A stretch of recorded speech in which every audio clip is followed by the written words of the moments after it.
fonga mai pe le Radio Samoa, tasilima I vatolu a mo, Samoa I manuia le neaso.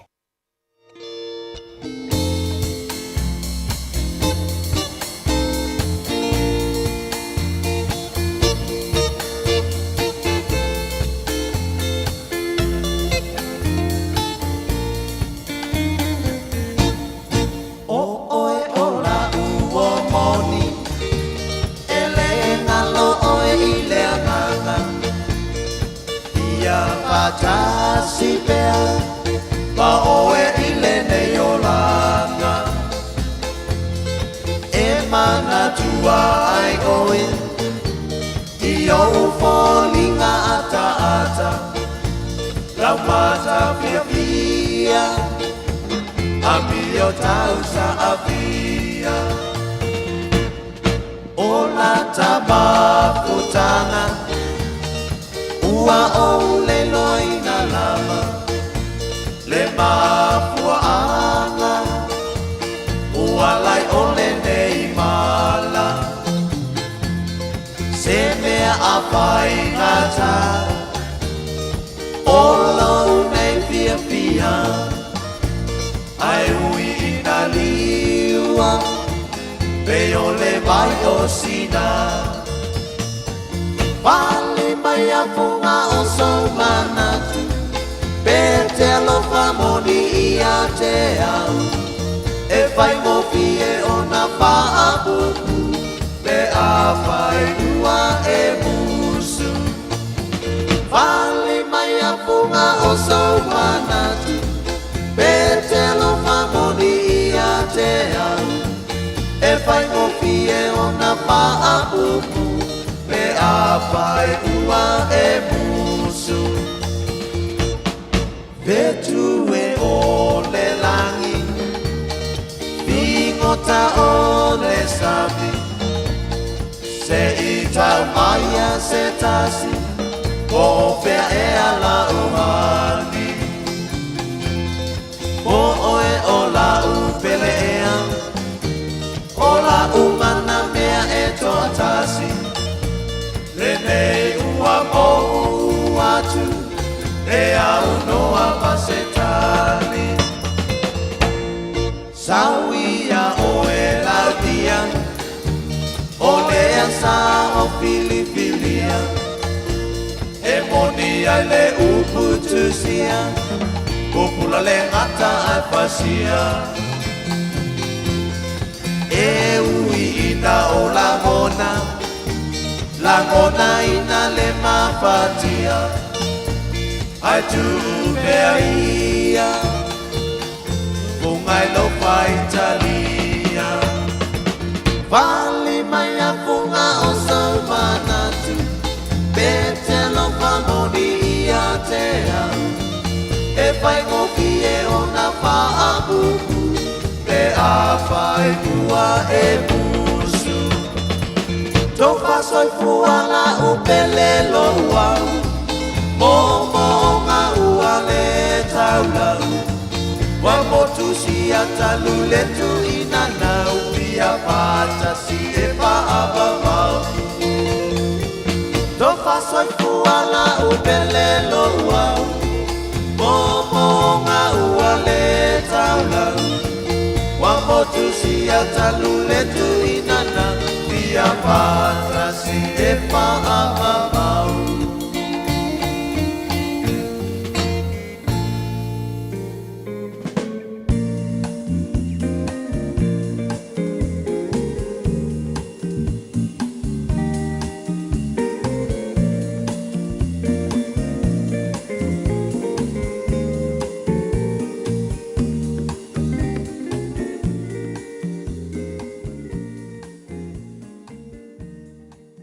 Ua na o le Radio Samoa se furulima iwa toru a mo e tautuaina o e ilangu ngana fitu aso le vai aso.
le vi inga ia e whaia lea mataulanga i le tua. Ia e avatu fo i le siri ese o mea na e tautoa ai. O le whaia le vi inga mataulanga o le avalea i ante au. O le ua mawhau lo na ala o te whaelo atu i ante ia. Le whaaratanga mai le tua. Lo mātou tamai o le langi. Ia vi ia lava oe i le nei tahe au o le tahe au fau. Tahe au manino ma le tahe au tatoa o whamanianga ua mātou sengsangi fia i le nei tahe au sengsengi. Mua le nei tahe au na mātou pese o vi inga, whamanuina ma whaane ne eina o le tupu o le taulanga o le vi inga. Wa te taumona mea lava lea i ante oe. Wa mātou wifo i uluma le nei tahe au, ma mātou whape atu e pa ia lava oe le atua o au. Oe o le atua ma mana, o oe o le atua ma malu, o oe o le atua siri ese, e le ai lava ma se e tusa ma oe. O le atua lava oe o atua, o le tupu oe o tupu e soifua oe ma le vavau, e o lava i le wha vavau. O le atua e malia i mana oe me le lei umalava, o lo walofa lo wha maoni, ma lo hanga le lei, e le li liu o na nafi o le so tae au, e o lava ngata anga o mea umalava. Le atua oe la eilivi inga no malu o le atua oe pulupulu i le mata ngofi. Mātu whaftaita mai lau mea lofa lo la fau, wa mātu maua nei fo i tae au.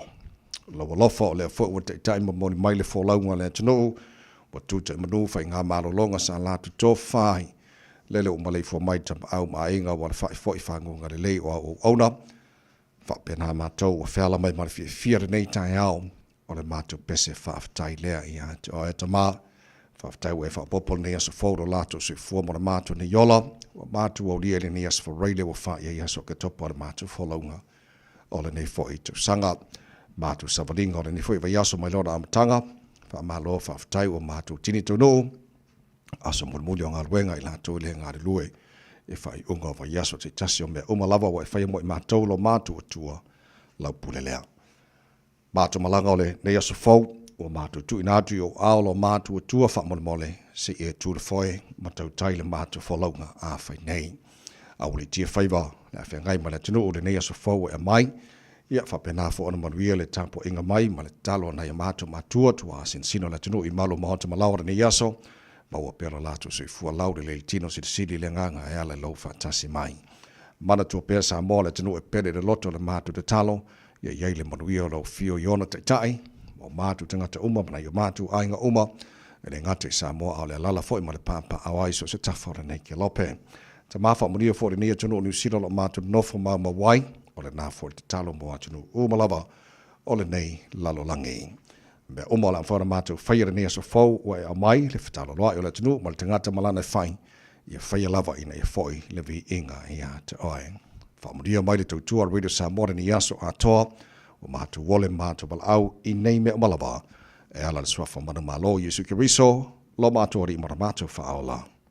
Amene. Olona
Maia so mai fina finau o le biinga le tua langina le fepese korisi fa ya o ngai Samoa tautua mo le Samoa sfoli mai batolo a mo saudi mai mo tanto poklame maro le tai ai se kone.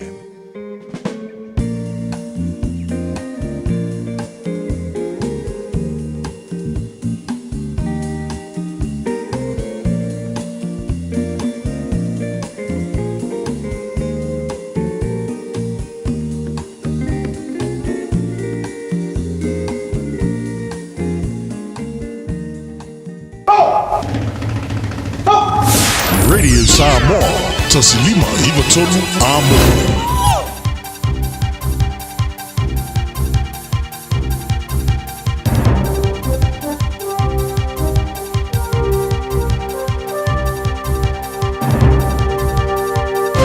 Good morning. In this update, Dunedin is in a state of emergency with red, heavy rain warnings in effect for North Otago, Dunedin and coastal Clutha. Significant flooding is being reported in several parts of the city, with residents of South Dunedin being encouraged to evacuate to family or friends or to Forsyth Bar Stadium if they feel unsafe. A ruptured water main has left people without water on the Otago Peninsula. Floodings closed several roads in the south, including State Highway 87 between Kyburn and Hyde and State Highway 90 between Waikoikoi and Tapanui. Landslides have closed State Highway 88 from Forsyth Bar Stadium to Port Chalmers and one lane of Aramoana Road between Carey's Bay and Deborah Bay. Met Service meteorologist John Law says the rain is expected to stick around. We'll find it's a prolonged period of rainfall, so it is just that persistent nature of the rainfall falling on towards those saturated grounds. Another disappointing month in consumer retail spending. Worldline data suggests it was down about 3.5% last month compared to the same time in 2023. Southland took the greatest hit of all the regions, down almost 12%. Worldline NZ's Chief Sales Officer Bruce Profit says it should be improving with changing seasons, but wet weather is dampening real growth. In the weekends, particularly in Auckland and Northland, where there was wet and rainy weather, the spend was down up to 15% over those weekends. So it does have a big impact on whether people get out and spend money. An Auckland woman's been blocked from selling tasers and pepper spray on Facebook. Police have shut down an online restricted weapons operation after searching a Blockhouse Bay property. They recovered dozens of pepper sprayers, stun guns and knives. A 28-year-old woman is due in Auckland District Court today. I'm Kay Gregory and that's news. In sport, 2 eagles and 5 birdies have seen Daniel Hillier post the day's top score on the St Andrews Old Course to open golf's Dunhill Links Championship. He's opened with a bogey-free 9 under par 63 to sit tie for third at the 3-course event, 2 shots off the lead.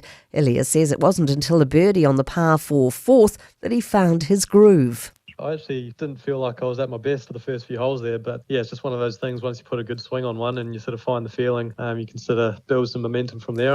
And former Silver Ferns captain Adine Wilson has been left scratching her head at coach Dame Nolene Taurua's use of 3 different centres in the Tiny Jamison Trophy Series defeat by England. Maddie Gordon, Kimi Orapoi and Kate Heffernan all had turns in the circle as the wheels came off in England's series clinching win in Test 2. That's sport.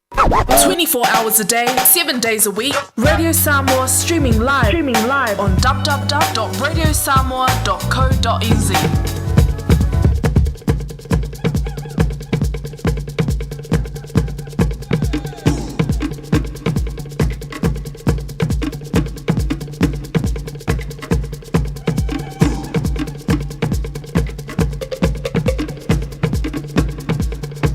Mabora nei tai au no fa talofa mo fa tulima ile vatele lava mal fa alo sa mola tenu pele le pa ia malo lo fa fonga nga malo le sui fu manuia fa malo fo le tenu ia le follow te fa talofa so fa malo lo tatu li fa alo yu suki reso le wa lo fa mai mai ne so fo ilo to se fu ma to malosi ia fa tu lo nei tai au fo yo luma fo toto mo papa tu loto po ile popo malu sa wo sa mo mai mo tele se ia pa ia mangoiti fa tu lo fo fa fonga lo fa inga wenga le tua au na tofi le tatu matai langi fa tu na pa wi so se vai ngo au kilani mani sila maso se tafora nei kelope a wale tu tuina le tua malona finangalo le kalesia o lo fa fale le le maluai maluia le alo atu mo sauninga o le whaiunga le ni foi vai aso le whaatalofa le tahara pakalame e le nei tae au le whaafonga mai whalitua matausi sa o amtu mai tae malo se lunu malwhanau o lau whana whatis mai le malu o le tae au Radio Samoa le nei foi tae au faudas for radio nei aso wha o ke topa tara wholonga le lua afe lua se fulu ma le wha talofa lava usmai lau whaafonga por kalame malu o le tae au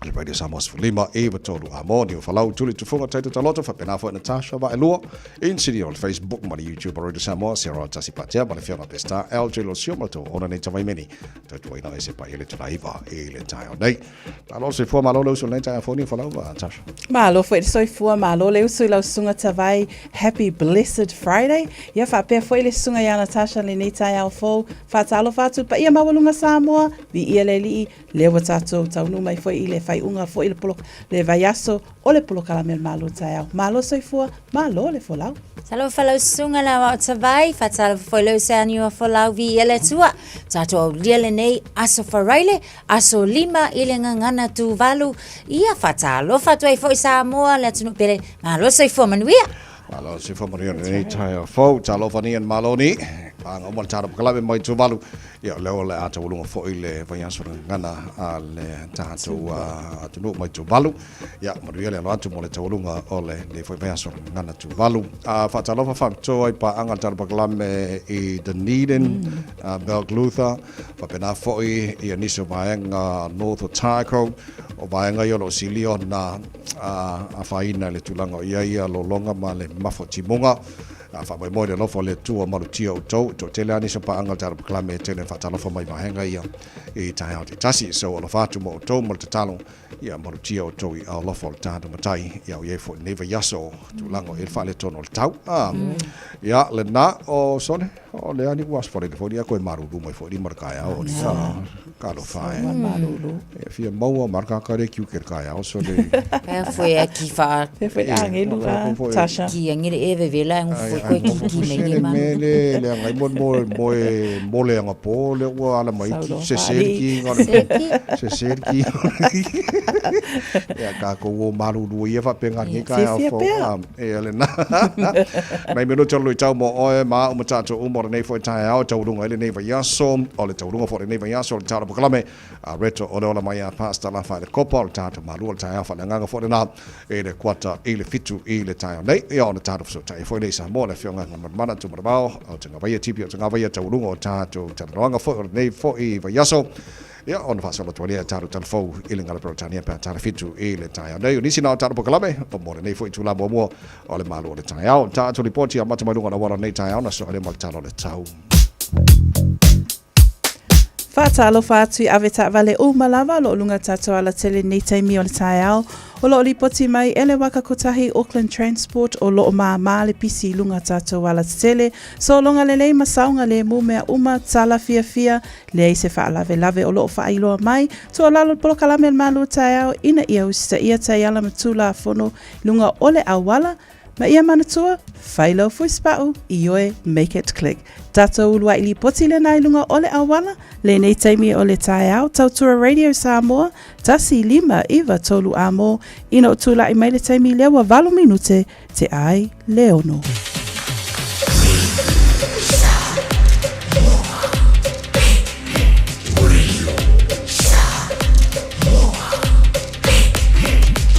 tasi lima iva tolu amo O mawhai on au ina atu le tala o le tau I aso taitasi ona o le langolango mai a le Pacific Finance Limited. Telefoni over se lau fitu whawha lua fitu. Mai ngā mata nei talo le tau nei fo I tai au fau mo tama ki makaurau au ki lani o le nofanga leo whaasara launga a le Radio Samoa fitu le malulu I le nei taimi o le tai au wingo le tau le so le whaasolo na langi le nei le tau. Pa una wanga ni so bainga au kilani le fiafia na nei angi mari ma savidi mai matu se fulu ma le balu le molunga na malu le emo tatou e le nei as for railways for tasi lona mawalalo au dia tai au la fa so foi na awalang le pa una wanga ni so bainga au kilani tau felolo mai ya le maru lu tai as for riva lona mawalunga for tolu lona mawalalo lo bainga yo tuatu fa solo ina pa utimu telo bainga au kilani leso sa Pasolo langi leila so fuama la solua na ba yaso pa utimu la solua ma la stofio na so fo pe a tato o dia le lofa malanga le leila taro matai le langi fa momonga uma ia la mai tau ua whaamatala mo oi matu inatu molo silfia i le nei fo i tae au fau tulanga masani a whanga soro le malua le tae au Radio Samoa le nei fo i tae au fau na tara wawai i le tulanga o i le tau tiro isi vaenga o le sina whapena le tau Samoa manisio vaenga o le kelope whamamonga la mai tau a mata i le tātou tae au talo le tau Radio Samoa au natu whalolonga le tātou company leo. So se tasi e whaisana no ngā tupe le Pacific Finance Limited mai le aso se fulu ono se tema se iau lia le aso se fulu valu o katopa e anga va uma i le se i e te ono manu malo ai i le 5 se lau tala cash e whaiele i le aso lusful tasi o katopa apalai nei loa i le pacificfinance.co.nz e talo sanga sau no ngā tupe le vau le 5 se lau ma le lua se fulu afe tala e lua miru te whaiele talo sanga online ai tasi li tu lai whaatali te tali e ia inga whaabitoa walau lo le Pacific Finance Limited i le oval se lau fitu whawha lua fitu oval se lau fitu whawha lua fitu se fulu o tele tu lai ono o si mai lau whaafonga o le lui tau mo oe mo au ma tata uma tawalunga ile nei vai aso.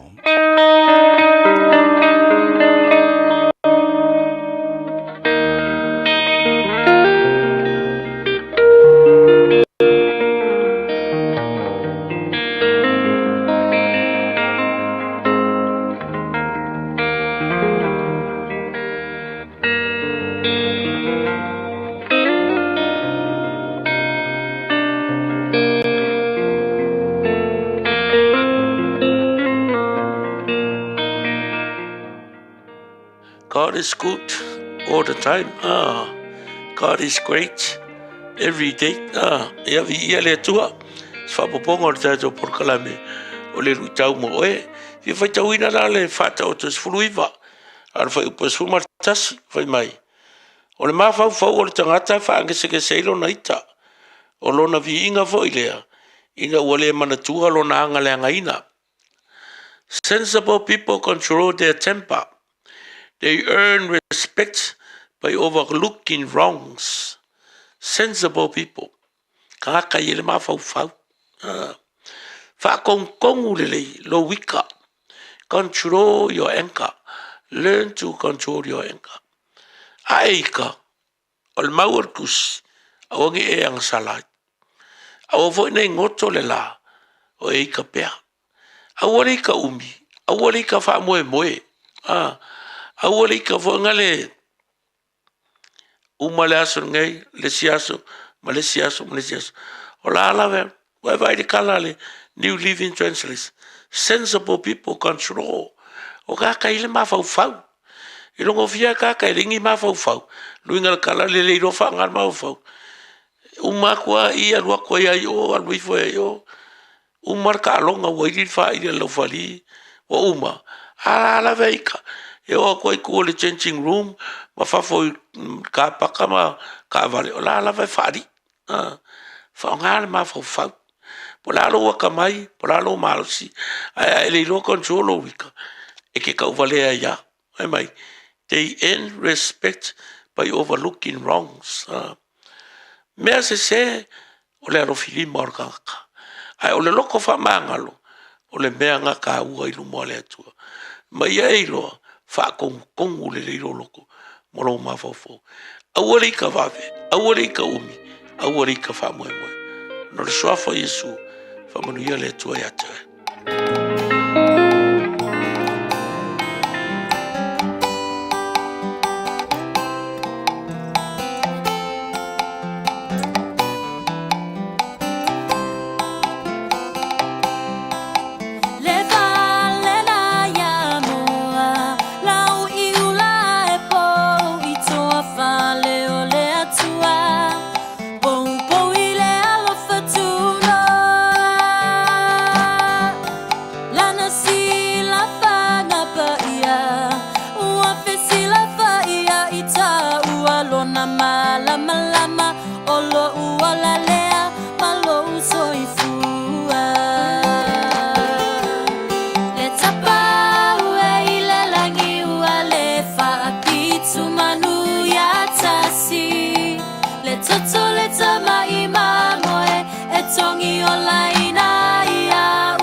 Manu malo, o se tala fa solo pito, tu la imaya tato muaya mafasa o.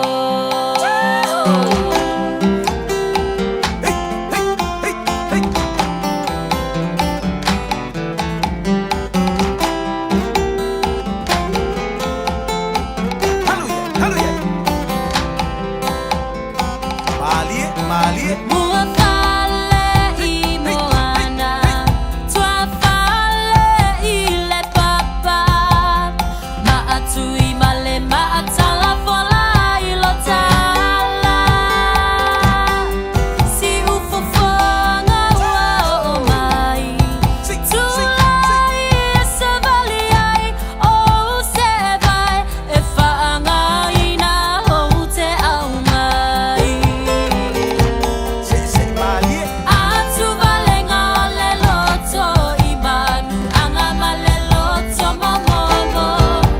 O Yesu na ia fetala yo tinga umaia e au mai. O uva na fuli fao, o toe mawa poe aluina I. Lo I mata o le fia fia Yesu fa fetai. Le pale na ya moa, lau I ulai po I toa fale o le atua. Po I le ala patuna. Lana si la fanga pa ia, ua fesi la fa ia I ta ua lona malama lama, o lo ua la lea, malo soifua. Le tapa ua I le langi ua le whaapito manu ia tasi. Le tutu le tama I mamoe, e tongi o laina ia uma oe. Lona toe tu manu malo, o se talafa solo pito. Tula I mai tato mua ia mafasa o. Tula I mai tato mua ia mafasa o. Hey. Ho! Annie Grace, lai mata o le fia, hale tau tua Radio Samoas for lima I batolu a mo, whaftai le songa Pastor Rolangi Mikaele, o le Kingdom Restoration Sini Australia, ma le lui tau mo tātou, le nei tai au, ma le nei fwoi vai aso atoa, wha marasi au lava lea, wha le nganga mo tātou, le tai au, ma le tai au, a maka le marua le tai au, so vai aso, ma lo whaftai lava, ya mo le fwoi au, nanga, pa angal tara pakalame o whatasi mai, I le marua le tai au, le nei fwoi aso for reile, ya ma lo lava whaftai le whatasi mai, whaftai fwoi whalau whatasi ma le tara pakalame, ma lo le tai au, le nei fwoi vai aso atoa, le tātou a matalanga le olo tu mau lava le state of emergency mo le tu I sautia me se lava ia o North Otago, Balclutha, fa pena fo I Dunedin, ia le fwoi whamana tu mo le tulu o lo whafau mai le vaenga o le tulu wa. Ta wale na ta vai o le nei fwoi tu lama le nei fwoi taimi se o tātou toi whamana tu fwoi. Ia o nei vaenga lana o le red heavy rain warning o no winga ele orange le green a ua red o le tūlanga fwoi lele o le tū ngale na o le ua iei I le taimi le nei so o vaenga lana I pe ona tā ua Dunedin and Clutha, ia ma le whaapena fo I le vaenga na Otago Peninsula, o vaenga na o lea ua matua whaamamawhaina lava fo I ia le lapata inga le na ona o le tūlanga I le mamawhai o timunga, ia ma whaapena fo ina whaingofie ona lolo vai ai nisi o vaenga, e fo inai awala o lo o whaalia lai le taimile nei, pe o le vaenga le na part of Aramoana Road, o le na fo ila o lo o whaapena ona lapata ia ma whapena I le Southland atoa lava ia o lo mai tau atu o le nā lava ua tele ni nai vaenga nā o lo lapata ia mai se lava la tātou I le Otago lava o lo o tele ni vaenga ia o lo o iai ia tātou lapata inga le nā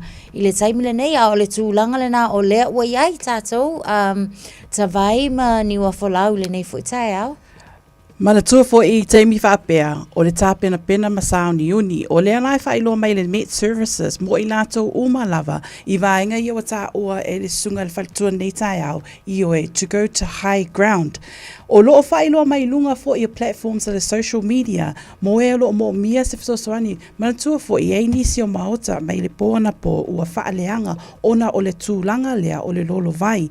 Lea la o whailoa mai, those o loo iei le welfare centre, established at the Forsyth Bar Stadium. Lo silafia malo la tunu o lo lala I lea vaenga I le stadium lea I la lo o lo o iai le lato welfare center lea e mawhai ona o ato I lato o lo o mo mia le fisosoani e meise vaenga lea I le gym ia meise foi o lo iai nisi foi o vaenga o lo sauni uni ai I le teimi le nei o lo fa inisi o vaenga o awala o lo fa ilo mai le teimi le nei fa pe nei le taiao le ono le taiao lua se fulu lua roads have been closed ia o lo iai lava le lisi mo I lato uma lava ia siasi lupenga ta fa langi I lunga o Auckland Transport o lo fa ilo mai ai awala le watapu nia I le teimi le nei.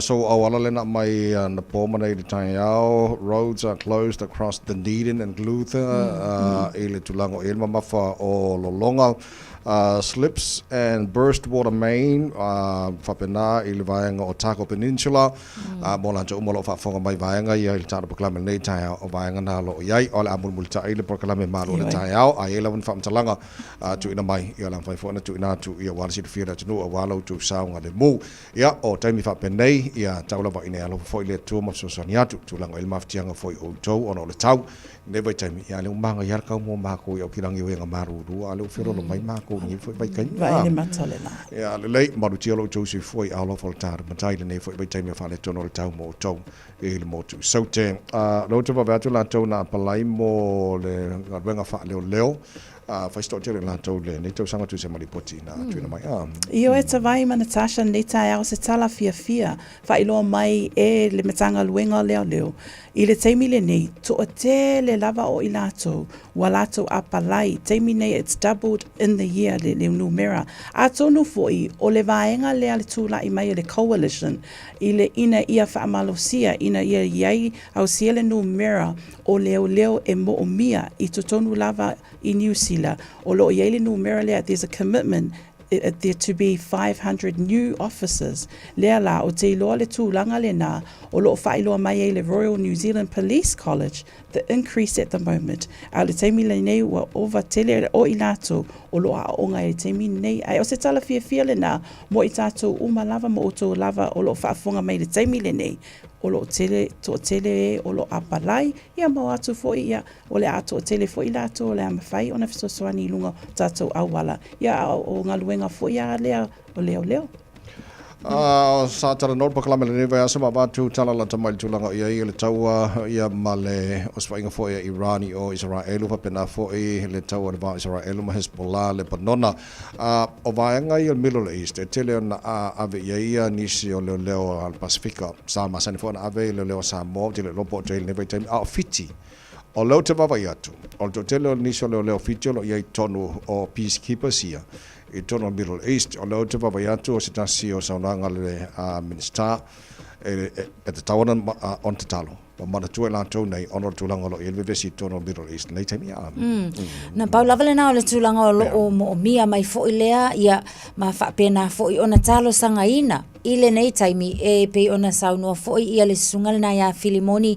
Vusaroko ina ia utangia fo ile matau mafai mana tua atu ia fiti ona o iai fo ila tau ile tau mafainga o le tau fio le file mu ia ma le failo nisio awala e mafai ai ona o atu le fe au o le file mu ile nei fo taimi I atunu utu tonu I se sae o lo fe ngai ia matulanga e pe lava fo ona iai ia mana tua fo ila a fa apeta o le team le peacekeepers elena o le ofo ile le tau ina o lato ngaluenga iai ni so lato mtafai oi e mafai ona o e taipeila o le vaenga le o le fisosoani mo mua fisosoani atu ia lato o lo ua manunua fisosoani mo le aveina atu po le faa o ina atu o nisi foi o vaila au ia po o tui o fuala au e mafai ona fisosoani ia lato o le ngata I residential areas a o tonu lava fo yo fale mai manofanga fa pena o le ngaluenga le na a ila to eta o peacekeepers ina ia tau mafai e fisosoani ia mafa mautuina fo le file mu e pe ona ye nei moni lava la o le fo I wa vatu le aveai mai le malo tele America ina ia tau fia loa le whaapapao pōmu mawhanga ma mea uma malo keki. Ia ai o loo iai lava le aungani. Ina ia manatua I talo sanga. Ona o le soifua e o foina atu. O lea ua iluma le frontliners la tau nei. Ia e tatau lava la ona whaamalusia fo. Ia ma tatou manatua e talo sanga. Sawa losu famala fala o tele July ono to mo radio Samoa for lima I tolu a mo la tato vai pole for tupele o fa ko ese mai pole mo fa ko ese ainda mai fa fa mai le peni no tia fau fa foka mai Samoa no fa foka po kala maro le time radio Samoa for lima I tolu a mo ino losu for lima o tele July ono kia ora good morning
Talo falava o o la pimerna mau belo li tio I le radio Samoa tasi lima I tolu amo.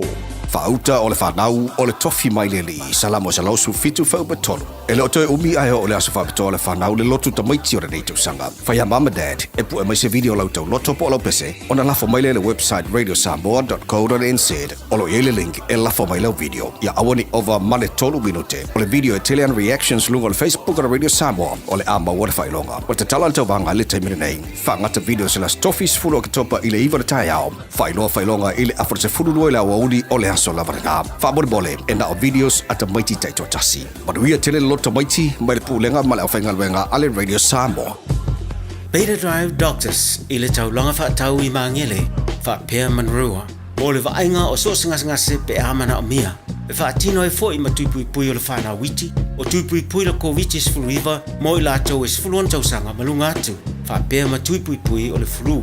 Wala au telefoni, 255-25 mo so wanoe whaatino ai nei au nanga. O fisa whama I maangele I taftafane o le McDonald. Aman rewa I taftafane o le Whaletusi po le Public Library. Peter Drive Doctors Clinics. Mo so mana onga tau palamba po le kesi vala au lo le Seal Plumbing and Gas. La tau te wha pipi na ma wha le leia paipa o le fale. Fale le tā ua. Boilers o ngā umu kesi. Paipa pe a liki maisi.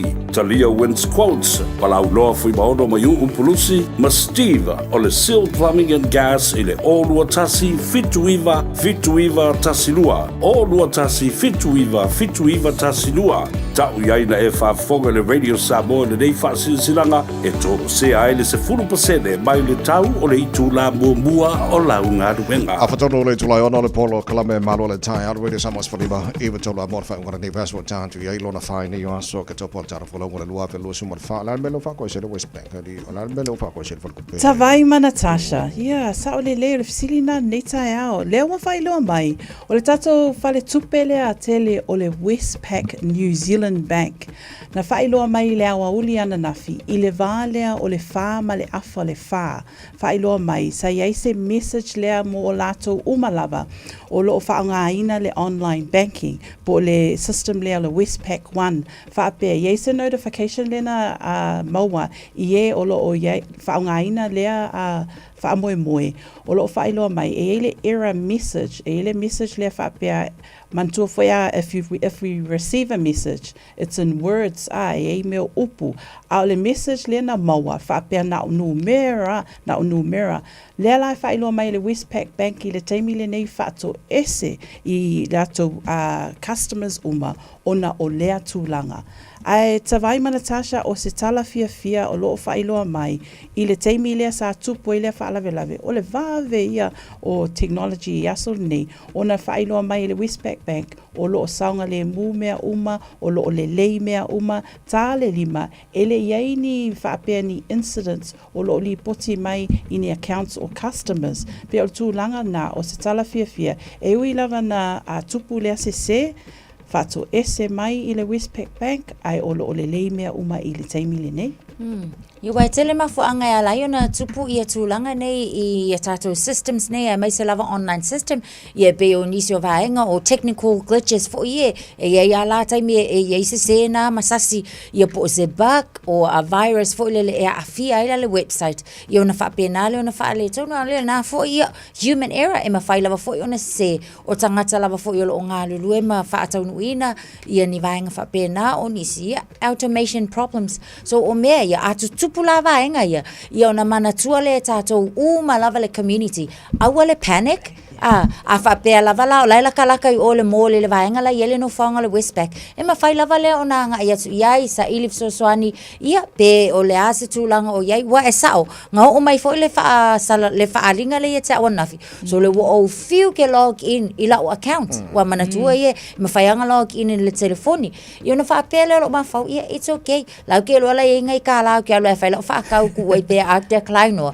ia ngau lola ia le lau le se kupe kongo le card o ngau le tono le bank o lona winga ale o se fraud o wa tūlanga ia ono o iei mawhau o mātou ia customers a banks ngai pe a o mai tūlanga nei a o le panic e mawhai a unga koe siaki pe le bank ia ma vili customer service a banks ina ia mauti no e tātou o lo saunga le mulau tau whaaputunga oa so la fianga la customers fo lele o le whain whaangala tau if pos mai si vaenga online ia esa oila longo winga la kawanga mausinga lima kana fo le kanga ku ngi ku fa le ko mai ya at least ola ise lua kana fa il mele fa ka mele mga ya wala o te lau tanga tu sia fe wa mangi cash fo le mo ke le ai ka ti ai ko nga ka mi fa pe ya no inga lai ke bolelo manga ba le se fa ka so musika fa nga ina o ka ti ma telefoni taimi nei no pole a ole vaenga fo ngale o frauds and scams papi weka fe la kasfukala la le ke wase ia kai nganga le fa pele kusfukala o jalon ia o vaenga fo ia pui tele e fal tupe fo le ile mar pui o fa putunga o ma tupe a la to customers o ia so ele la mo customers le mile ya wa le ona ole fan fa ngarka a o le fo le o la mar pui fo le ma le ia tu le pui nga fal tupe ya mo taimi fa pe ya no venga tawanga mo sa ngi fa ko mo kai fa pe ko wasinga sfuka na ila ka fo le mo pe mi fa pe ya le e nei va nga le fa sila mai malo o what don't restart la foile le to telo tanto mo child care rebate payments yo te lo pala le va nga tau na mamla ma so fa ya Yo e tawai ma ni wa flau ni tau, mana o le rebate lea. Tusa o se tupe fo lea refund. Lea e to e whaafo i mai ele malo. Ia onga o le, lalo la o le polo kalame fo i lea le family boost. O lea onga o le nei polo kalame. If it's so swani nei a inga from low income to middle income earners. A inga fo i e le o laima wa lalo ia la lato tutongi o lo maua. Ia i le taimile nei so mo a inga la a whaapela e tu whaatasi ia tutongi o le ulunga li i ai o tu le se lau valu se fulu wafe. Ia lo la tutongi. O le tupela e mawhai ona to e refund mai ele malo mai pili o ka mai kia sa tutongi i le early child care. E tu sa male lua se fulu male 5%. A whaatupela o lona winga e tauna iwa se lau fitus fulu male 5 ta la within every 3 months. O le ta wala le na. O le hanga i o tātou mātua. A whaapeo mātua uma o le tongi pili ina i aloma nei whanau te tonua o ngā amata. O le ta wala na malitala le leile mo tātou. Ia tangtanga i le lei pe fia le income lai ia o lua le taimile nei. O le taimi ale nei o le olo e le sitala wa le nala iei forms i tu tonua o ngā amata. E mawhai ona le sitala alo na foi. Ia o lunga le website ala IRD o vaenga na e mawhai ona ngai iai. Ia o le taimile nei. Ia lawa o vaku ma le kolus fulu afe lawa wa le sitala i le taimile nei mo le vaenga na which is good.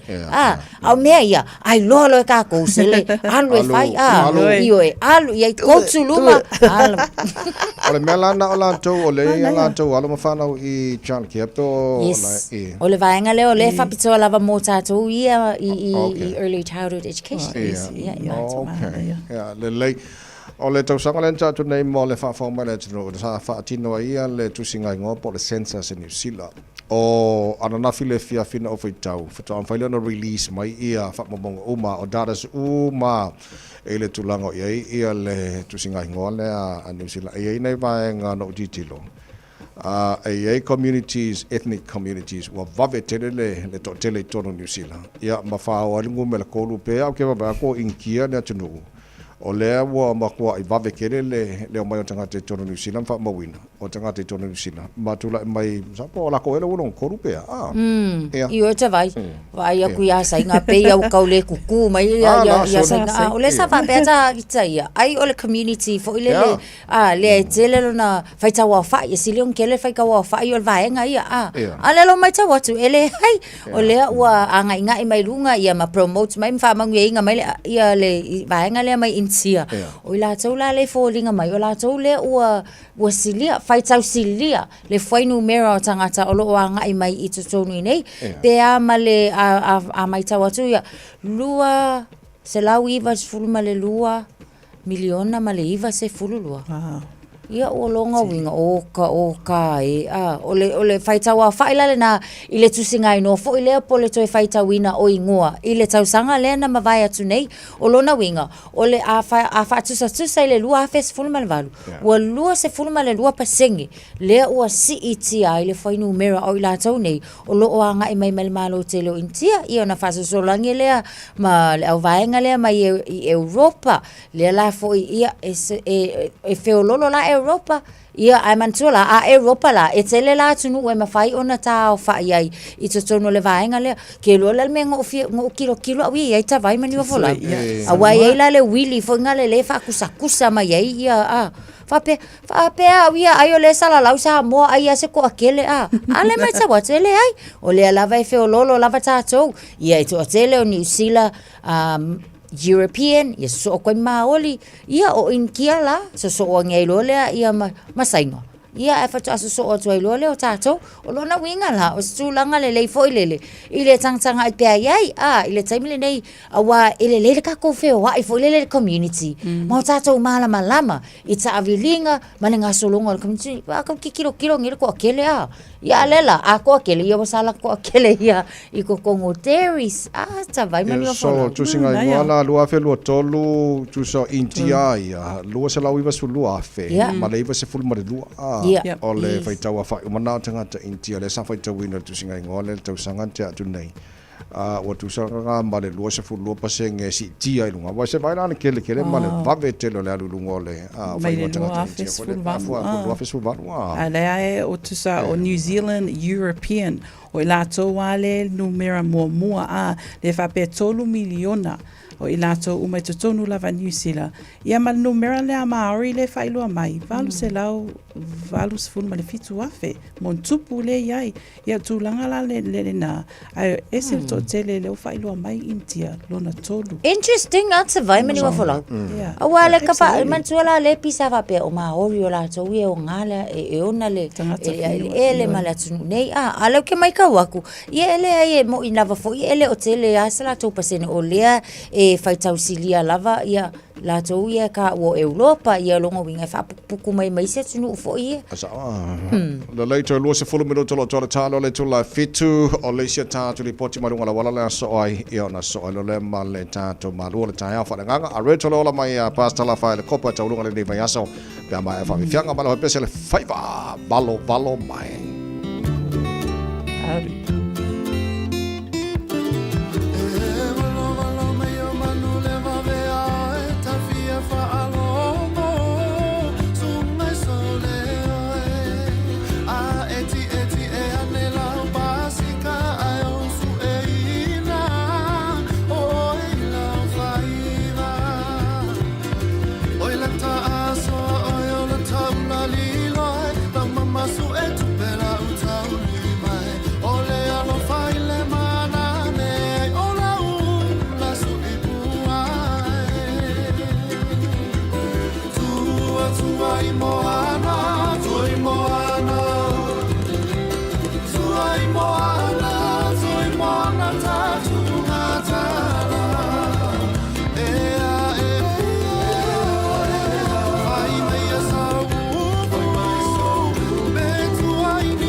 tu maule maule pisi lunga tato ala tele nei taimi o tae ao. Le se swinga me tato uluai li poti o lo solonga lelei masaunga le mu mea uma.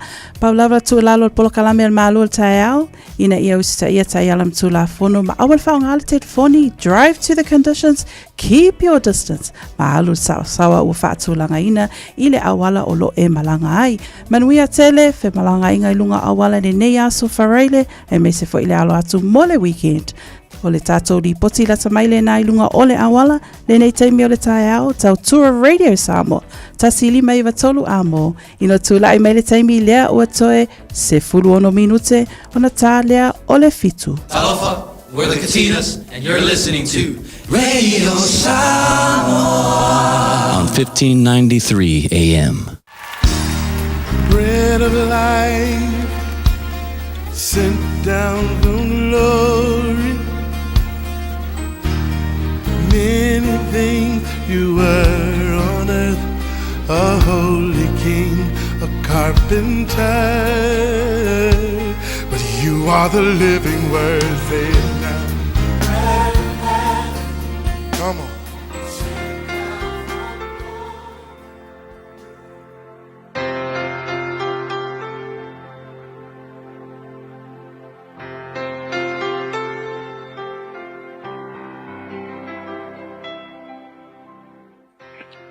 Mai le tātou por kalame o le aure tole ola o te whawhiloa ia te oe mawhai o na wheso tai mai fo i le nei aso. Whapito fo i le whaatalofa atu i tātou na nofuanga fo i le to ese i tawha i o i tanu malala ia whapena fo i le to ese ia po le nofuanga o lo nofua i tātou uso matua whawhine i vai ata i sawa i ngai mauatala ia o lo o whafonga mamai moa mai tātou por kalame nei o le areto le ola yaso tasi malo lava le on sai o le mata upu le yaso e mafai foi na fa tau mo oe o le kolose lua o le fai upu se fulfa e fa pe ua na solo i se ale tu silima na salai i tatou i tu la fono sa te mai i ate i tatou ma le unga le fai upu mai ua na fa mawina ia soli tu la fono malava i fao o le sa tauro powerful le phrase le foi tau le ale upu o whautuina whapea mo oe e mawhai e Yesu ona solo e sea i au whamaumaunga leanga i le tuana o au records fo ia leanga e mawhai e Yesu o ngā ave e sea o le foi tau e whatatau i le vao le tūla fono malo tatu tau mawhai me whalo le human efforts o le kakou kau mawhai ina ia ola ma muli i le tūla fono. Pita i o le unga o le aso, e le aisisi atotoa e feio le tangata o na mafua mai o le tangata ngasala. Always lava e feio lava i le unga le aso. So taluaila o le tūla ngapanga tia tātou fai maila le tala, ua ala ngata tauai o na oti tātou i le whaamaumaunga o le tusi lima tuai. E whakakaula i records o kākou pe a fua i le tūla fongo e umai fonga e anga sala i tātou uma. But good news ngai mo oi. Ai ona o Yesu na maliu i le sa tauro. Whai mai, na ia tutu i ai o tātou records tuai. O tātou tuua inga leanga. O tātou vai vainga ma soli tūla fono. Na tutu i whai mai. Po le ale tele o tūla fongo ma anga sala ma mea matanga o le tuana. Ua whamau ngai, o le taimi e te talia i nai, le alofa tu no le tua, ma e whaatua tua i le ngaluenga mai a Yesu, na whaia i lungo le sa tauro, me sini ngai mka uki e kupu i toe. O le taimi fo i le ngai, o ko meki ai, o na solo i e sea e le tua, whaamau maunga tuai, na tātou salai mai le tūla fongo. O le upu whapel te whasa moa, o le solo i e sea. E ufa pertania tel na fa ngai lo minga fa pertania translation fa pertania o le cancel le winga cancel winga ua fa le nga ina nei molianga lo winga ua e mama fa solo ako ua le ai se molianga e fa maungia a tonu tele taimi ke e ua e fa ni molianga pe foi oe o lo ita fa ngaka o oe o lo i vai ata ua e nofo ia pe wa mangalo foi ai o lo ia le me o fa fatu ulu ia ki oi ua mau ngei au whamaunga o au records leanga I te tonu whamaunga le malo a whainga whasio tengata ke mangalo mai e le mwhaianga koe ave se au records nga e maua ia ke raku ki whiaru sia kungu ai maua whonga le ai e le kaunga maua sau visa o langi records leanga le renga ngaoi ia le renga whasio kangaka ia le sa e moe kolo se tulou ia le sa ia o le sa wha o lima o le sa ia ke leo records el mela po le alo ako koe mangalo mai whalpui pui ai ke laku lu se mea e koe punga mai au records kua inga ke rara me kupia oi ke whaaro ko betu koe pa mai alo mawhau lunga koe pa hai laro a wafo e leo mawhai o nga so loia e sea I au records ia au leanga matanga e lea isi koe fia kepa iai padan good news le ngei mo oe I luma fofonga o le tua I le taimi nga e wha mawalalo ai ia wanga sala ma etalia le wha mangalonga Yesu I lo langa wha tua I le ngaluenga mai anga ia whai le sa tauro mo oe ke loa e automatic ona mama akoa Yo records me mo ia o le you are so innocent o le innocent winga wale ai se mea e palapala ai lo langa le ai ni maka leanga e leanga I oe o le tangata mama o le tangata faupeia o le pepe e le ai ni records leanga o iai ua koe a mata oe ma le ri whaola o Yesu le tua wha fitai ona ua e wha mama ia te matou wha manuia lo tunu ona o Yesu amen Moli whafte tele le sunga le whawhengai pasta la whale kopa mo le te penei no tātou a reto le ola le ngata le tai au nei fo I aso a to la tātou tala noi sa mo le whiunga ngan malmana tu marabao o tanga whaia tipi o tanga whaia pia mai anisu tāru whasalanga whapisini sinei. Tala whalawa sa moa o whoi nei o eni ma le tātou whale tā wale lau iloa o le Car for You. A whailawa ta sa ili sa tā wale, le aise lai sene pe maua le lai sene a o e whaingaluenga tū mau, ma le leilo suafa. Whaingo fia lava le Car for You na fsoswani mo oe, maua le tātou cashback pe a mana mia le fsoswani. Ta lofa lava Samoa o a whaile nei o lofa, awa nei ngalo le tātou Facebook page le Car for You, pe te su mai le mato tuatu si tolu se lao Kreisau Frodman Rewa, pe whaso tai mai le mato telefoni, Ova te lau rolo a fitu whaiva na walu pa fisili mo en po alofa. So whase fua. O e fufu e whaatau ese lofale. E te manao sta ngate whaanongo ia oe, tau tua mo oe, ma malama I launga ngana. Wala au mai loa le malu mawhatau Bob le malu. I le olua lua, tolu ono o, 5 lua iwa pitu. Olua lua, tolu ono o, 5 lua iwa pitu. Mga umia se maa mga kosyo ki ngā lai Samoa. Sisi le Lifestone Headstone Life whaile lako whaapikoa mo maa e lalo mai le 5 awhire kau. E mawhai fo inga lafo I Samoa. Vili le ongu se lau kasi valo 5 iwa po le website o le lifestone.co.nz. Whailoi le Lifestone Headstone o le Radio Samoa na e maua aile nei whaasalaunga o na lafo lea o le maa whaamanatu I Samoa e au noa ma se tongi. Lifestone Headstone le au nanga a le Pasifika. Toi valo minuto e le fitu a ni whalauma Natasha o whatas mai le whianga ngan malmana tu mana wao tanga whaia tipi o tanga whaia tātou pakalame tu sa mai sa mora ni whai tae au le whai ngora ni weas. I le anganga whaaloalo e whaatalo whaatu I lau a whionga ngal malmana le nei tae au fo vi ia le ali I le wa tātou taunu o mai le aso whareile ma alo le tautua nei mai aso ma alo soifo manuia ma alo le whola. Yeah. Patalo patu ya te ua tu sala malo po ile sei pua malo le usu le sprayde patalo po le sunga ya te vai male la wau nai tu o tatu malo ga me se patalo po se tatu tunu ua tatu maputa ile pa ngor ba yaso Alo whaftai mole nei tai au, whaftai fwoi mole tau mai le tātou ngarwenga nai sa mole nei vai aso atoa. Na mātu tala noa le mātango fia telo fufanga le tangarwenga se fua maloloina le wai nei. Le tū noa le ua whai mole mautanga se ngase I tua sivi. Ngā se se iata mawha le lei ma le tala whea ngai le lei. Mo ngase toro le, ia maa nā tō fwona ngā lua toro le fo ia mautanga se ngase, se mkwa maa ki le fufanga ngalmanmana. O le yo ko fonga le ata vai wa utile tu sanga ile yese o na pa pe tatu por mai tu sibi. Mali. Wa pe ya na tatu por mai I moto tu sa ile o na ga. ia o ai le fa pe e tau sami ho le tongi e tongi a wa tongi pino per mai ia ma tongi ko ai mala ka mo ta o le tu le ira la wa vai o le wa ai wa o le fa pe mai le o se pu kwanga to ata pena na fi o le wa ta pena le fo le fu le tau na ro le tau pe o mo le milion ia a o le tu le fo ila ulia va ia ti o le tu sa principi ma ide i totua no winga le o ta u ale ma ho le me le pia da ko in pai o se ba o me ta una le se ba i te ho na le i tu ma isi fi anga ma o se ma le ta ranga ma e ma ta me se i ta tu ma ile tu si ai ta si wa le fa pe mai le mistra o le tu wa ia avatu tanga te hui le to mai ma wa ai le tu langa i ta ma fa palen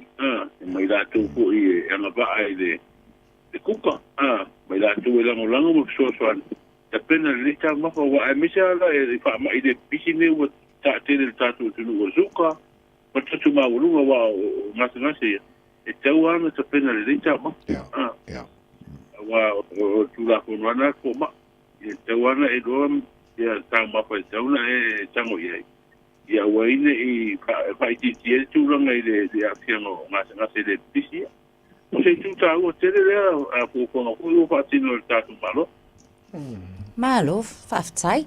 I le tula le pēna e saunua foi a o le mea le mo upolu e te tau foi na le masawai. O te tali tonu o le isi lea o pine wha amau o le whainga malo o loo waiai i le nei foi a vai taimi. I le tūlanga foi la lea i a tātou polo keti a taitasi miliona. A wa polo keti na ia e launga tutusa e lava foi a fio anga uma e tusa upolu wha pēna foi savai.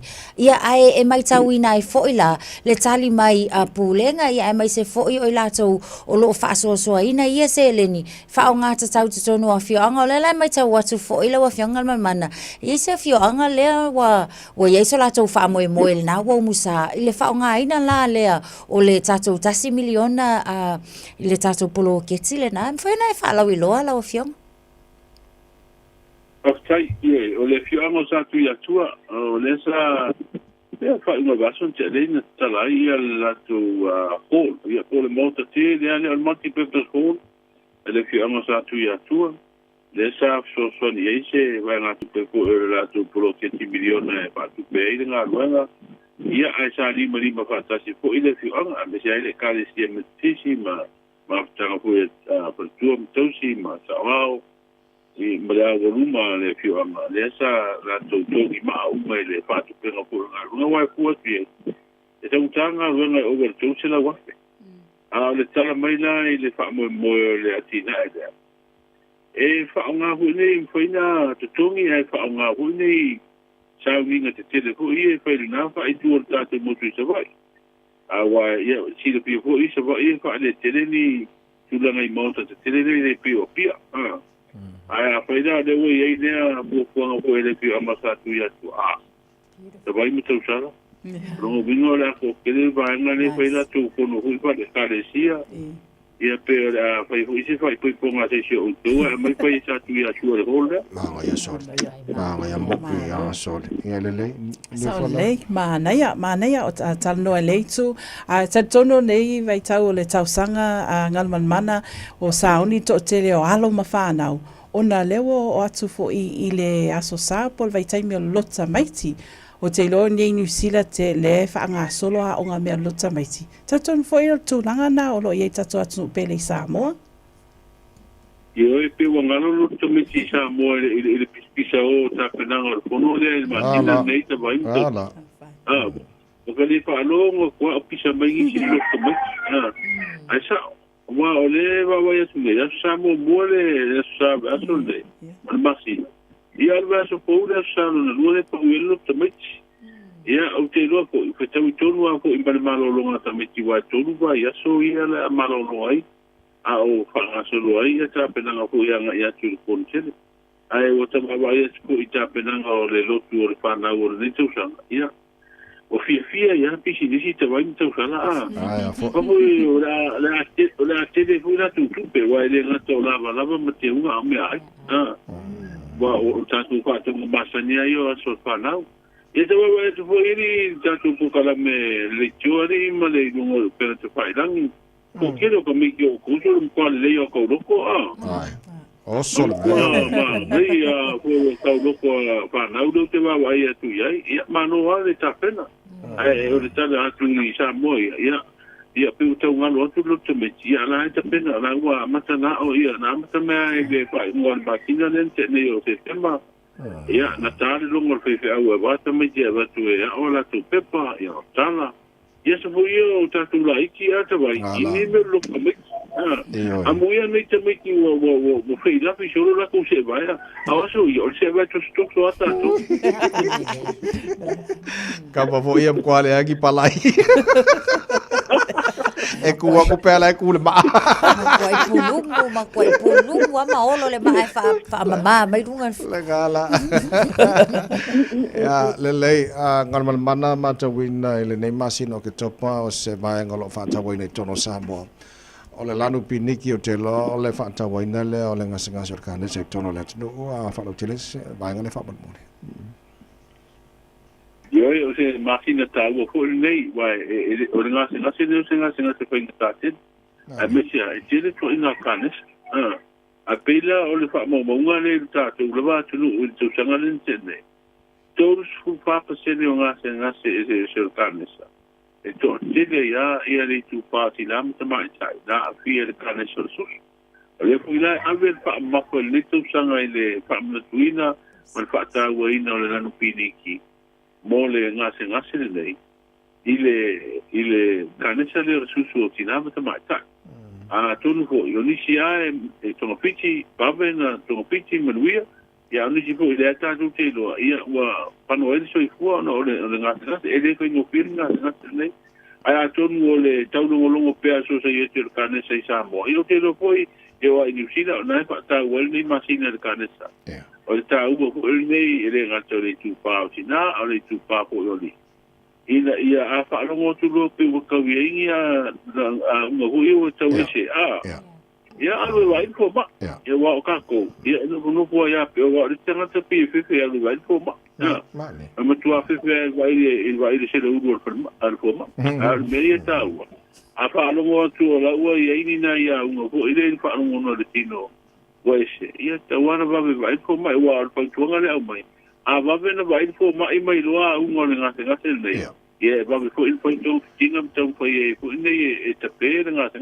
Ia, o te lor mautau avenal se fo manalo ina le ngate Samoa, New Zealand fo lantou e sili le puipuia. Nai lo tau fitia, mso pela na isau no leitai au. Ia nai fai longa wa ia, wawe lona, wa info mai ia, te lor puipuinga fo le na ia, awane ia fia tele, A me se ata tu ile tu pa o ali vai o le kanisa le o le prostate o le kanisa le o po le ngase ale a fia tele ta tu pa e ta o tele ba ba ai o se format eu o to tele ko ta tu pa o fano la tu soi ko no le kanisa le ni lava alo fa te tele mole fa lo tele no nai vai ngai tau lunga ta tu po kala mara ni foi va yaso o le ua e ta pena mai mole tau lunga la tu ya ta tu tala mai sa mo ba tala valu ya fa lo ya on ta tu tau lunga fo le tu la ta o isa le tu no fa mole fitus furuono ta vai ta vale fo ya le tise pe ora le tise le uta lu isa mo al fa mo mo pro ke ti le mo ta ko ngo ide e fai ti tia ia kasa ho ide mai ta vale e fa nga ye le so au pensi le fa pe o mo wele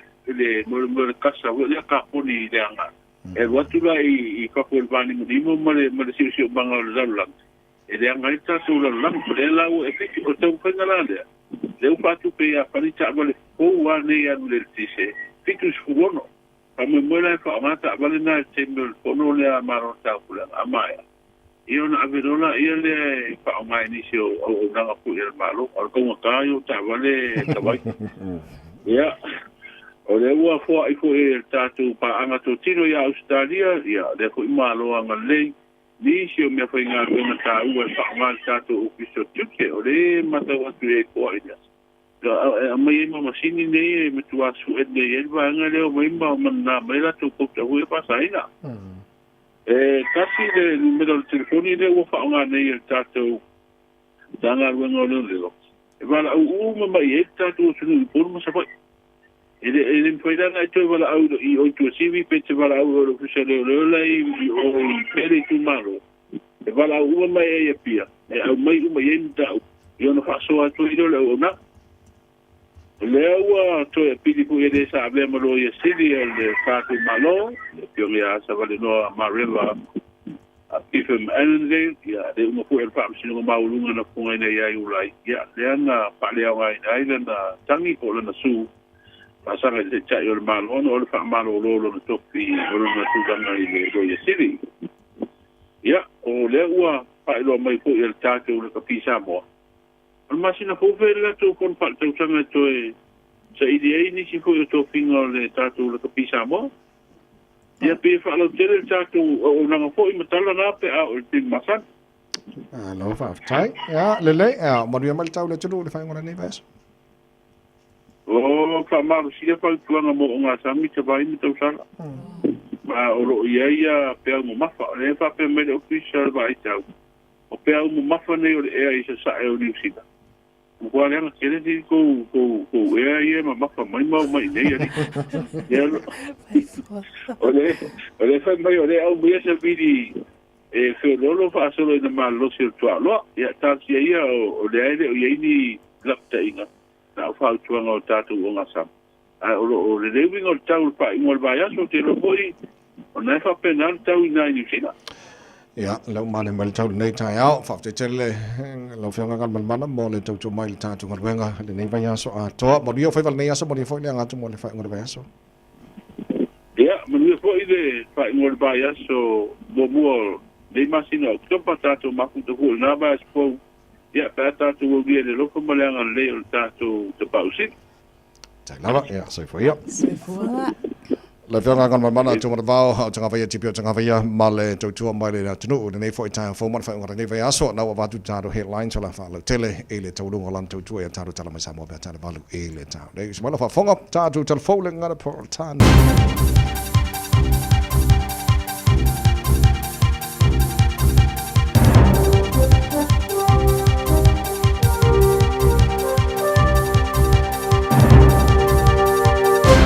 In this update, a state of emergency has Otago residents being advised to remain alert today. North Otago, Dunedin and coastal Clutha's red heavy rain warning is in effect. Significant flooding is being reported in several parts of Dunedin. 70 people have been evacuated to civil defence centres at St Clair Golf Club and Forsyth Bar Stadium. Civil Defence Manager Scott McLean says there's plenty more rain to come. We understand the river levels have receded a bit, but it's still raining fairly steadily. Met Service last night forecast up to 100 mils for the following 24 hours. Jill is on Surrey Street in South Dunedin. I'm lucky. I'm just elevated just that little bit that the water's just running away from my place. At the bottom of Surrey Street, it's just like a lake. Fire and Emergency says between 6 last night and 4 this morning, they were called to 29 incidents, mostly flood-related. Firefighters are assisting police with precautionary evacuations of properties near a slip in the Dunedin suburb of St Leonards. Hang in there, that's the message being given to businesses following another month of disappointment. Worldline data suggests consumer retail spending was down about 3.5% last month compared to the same time in 2023. A spokesman attributes this to mass redundancies causing more people to watch their spending, but says things should be improving by Christmas. And positive signs on the home front. Census data has been released, revealing 66% of households now own their own home or hold it in a trust. Infometrics principal economist Brad Olson says it's up from 64.5% in 2018, the first time since the 90s that home ownership rates have gone up. At the same time, we've also seen that homes across New Zealand have been healthier over the last 5 years. We've seen a drop in the number of homes that have had mould or that are damp. I'm Kay Gregory and that's news. In sport, Daniel Hillier is in a three-way tie for third after the opening round of golf's Alfred Dunhill Links Championship in Scotland. Hillier eagled the 5th and 14th holes on the St Andrews Old Course to card a bogey-free 9 under par 63 opening round. He's 2 strokes off the leader Darren Feicart of South Africa, but is the highest ranked player to start the three-course event on the Old Course. New Zealand Rugby has asked World Rugby to clarify France's plans not to select some of their top stars for next year's 3-test tour here. World Rugby rules specify players must be made available for selection during designated international windows. But the French union says they won't select players to tour New Zealand next June who feature in the domestic top 14 final. The BBC reports New Zealand Rugby is seeking further information and clarification from both World Rugby and the French union to better understand the situation. That's sport.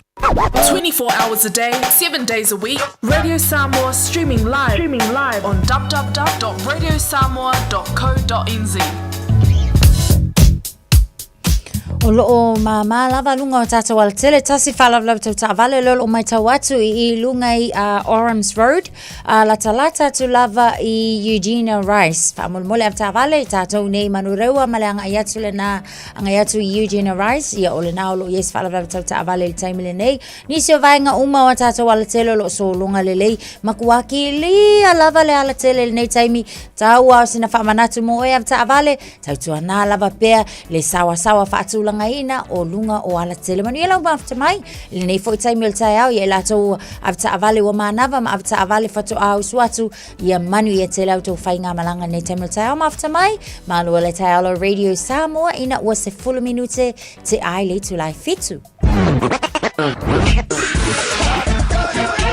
Malo soy fua, ol se fufonga Samoa, Radio Samoa, tasilima iwa tolu amo, se kia Radio Samoa. O mawhai an awina atu le tala o le tau I aso taitasi o na o le langolango mai a le Pacific Finance Limited. Telefoni o Valselau, fitu whawha, lua fitu. Paingala tamai le tala o le tau nei taimi o le tai au, mawhai atu Samoa le mana I mai le langi le leo Samoa nei taimi o le tai au, I le lua se full maltasilo I le mawhanwhana bora le vela o le ea. I le nei taimi o le tai au, le tusataro taimi I Samoa, te alfitu le atanu. O winga le tau I Samoa, le aso atole alangi le tau e pa utimu, I nisi o vaenga o Samoa. Tolu se full o le maurunga na le vela le e Samoa le so. Lua se fuma lima I lona maualalo o le ngalo tau rungo taru tala mai Samoa nei vai aso I le taha o le valu I le taha nei se mai le talo le tau I New Zealand nei I le motu I saute whaatalofa le atunuu o lo whaafong mai le motu I saute le nei taha o taru amata mai vaenga I o lo o wha Malaysia matu mau pere state of emergency mo le motu I saute Dunedin o le hafa solo ina tu mau le mamafo timunga mo utau o lau te wawai atu fumai la mai tau o le ama malpa o timunga le wha solatu le po ana nei angi malia marsavini mai sae ia wha moe o le ama mati munga le whiawhia ana nei ia matu I titi ai le tulango ia ile maftianga I lo longa lo whengai ma le nafo I vaenga I Dunedin as fuma lua maulunga na malulu mo tau I le so o te lo isi vaenga ia ina me kango la whasolo poina pa utimu ma maftimunga I le so o le whamai e langi le leile whiawhia ana nei sifuluan maulunga le malulu I le tulango e Queenstown o Pautimunga mo watu le mamafo timunga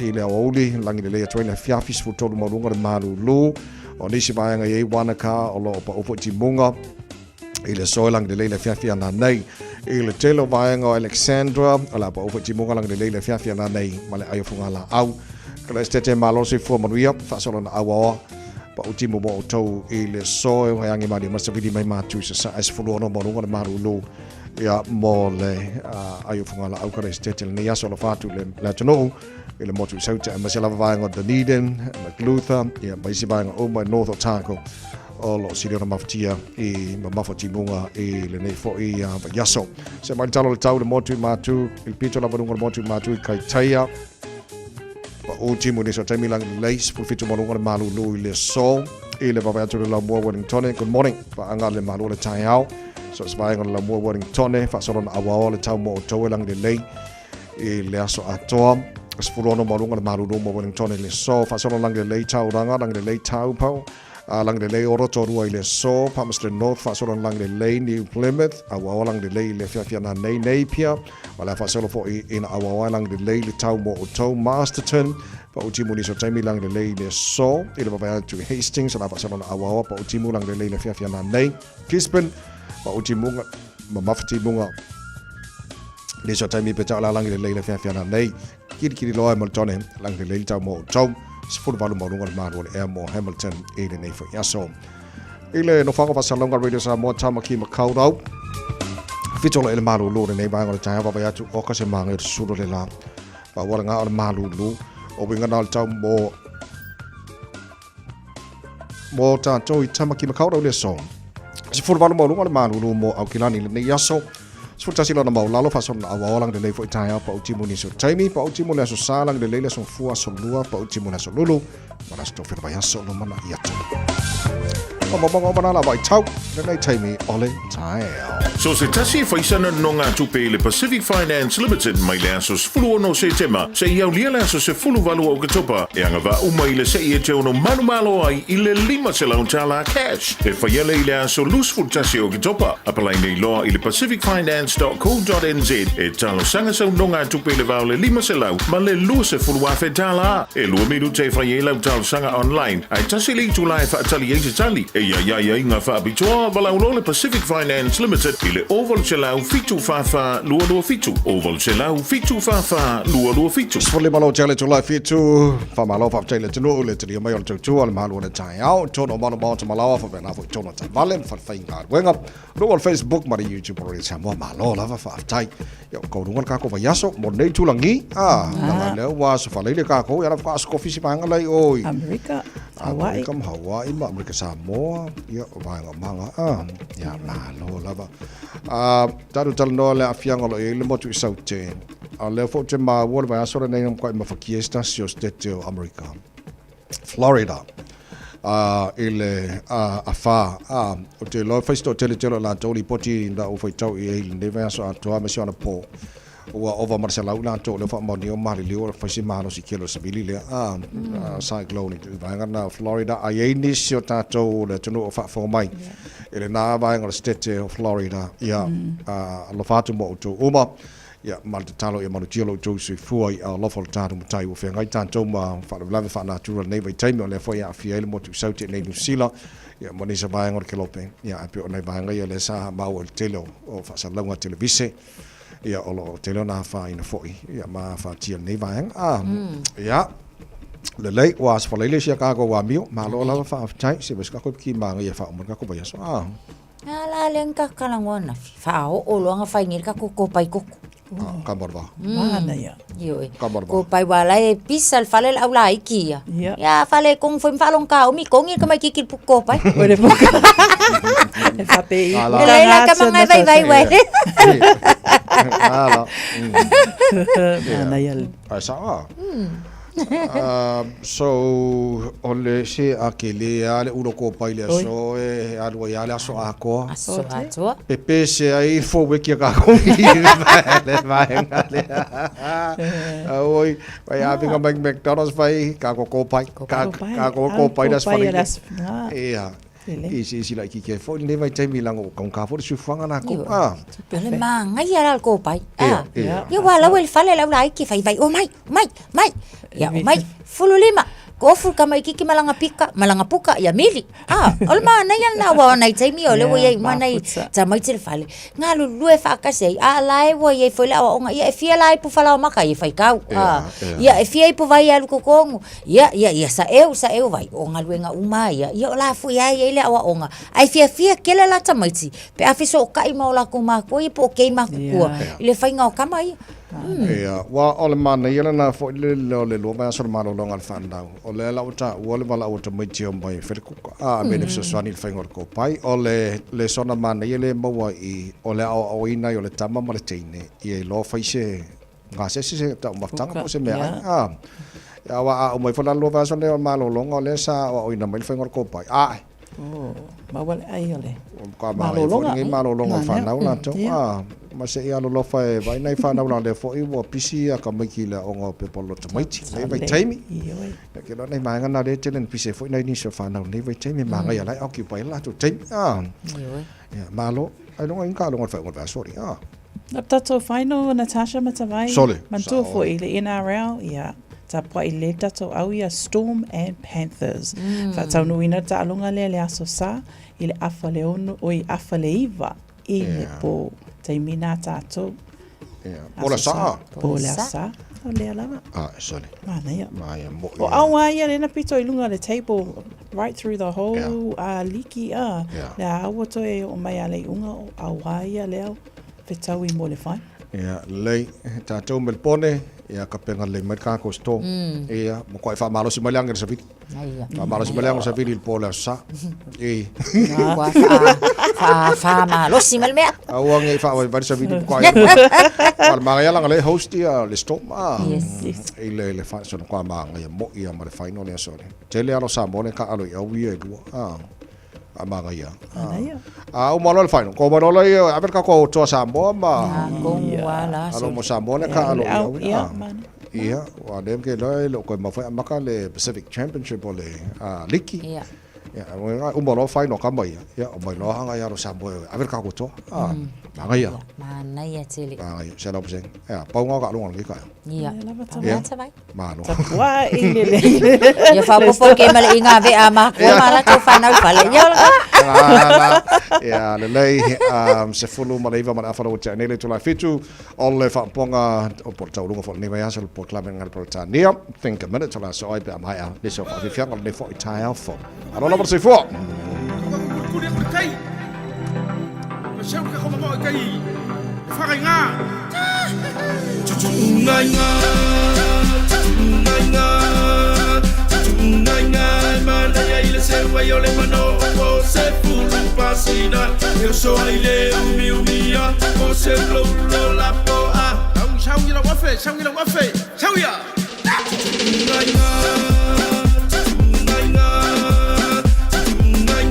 Mana ya ile se wayo le mano. So I live umia, você bloqueou la poa. Parou, passou por isso com uma gacho away. Isso papo, tu suru na gafe. Tu papo, na ya mai la la tanta ila. Tu papo, na la wi I so ina. Te vai via I male filoa. Awar fai chama. Kame, unga faro, kau.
Kele sa ole papa fa ai ke pikangata nanga ole papa fa yung akala panga sa pesa itai moso ekele kubai ko fu wa vale sa milolo ko sei pa ia pangalele le omu ako anga umanga puku umanga tam ken o anga ma ui pomisa no fo iluma se ki le si kupe ma wa sa ma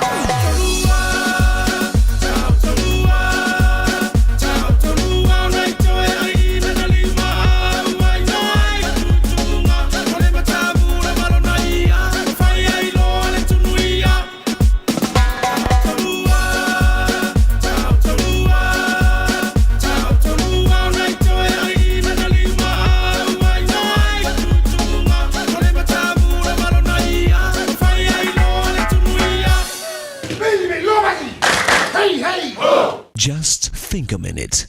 It could change everything.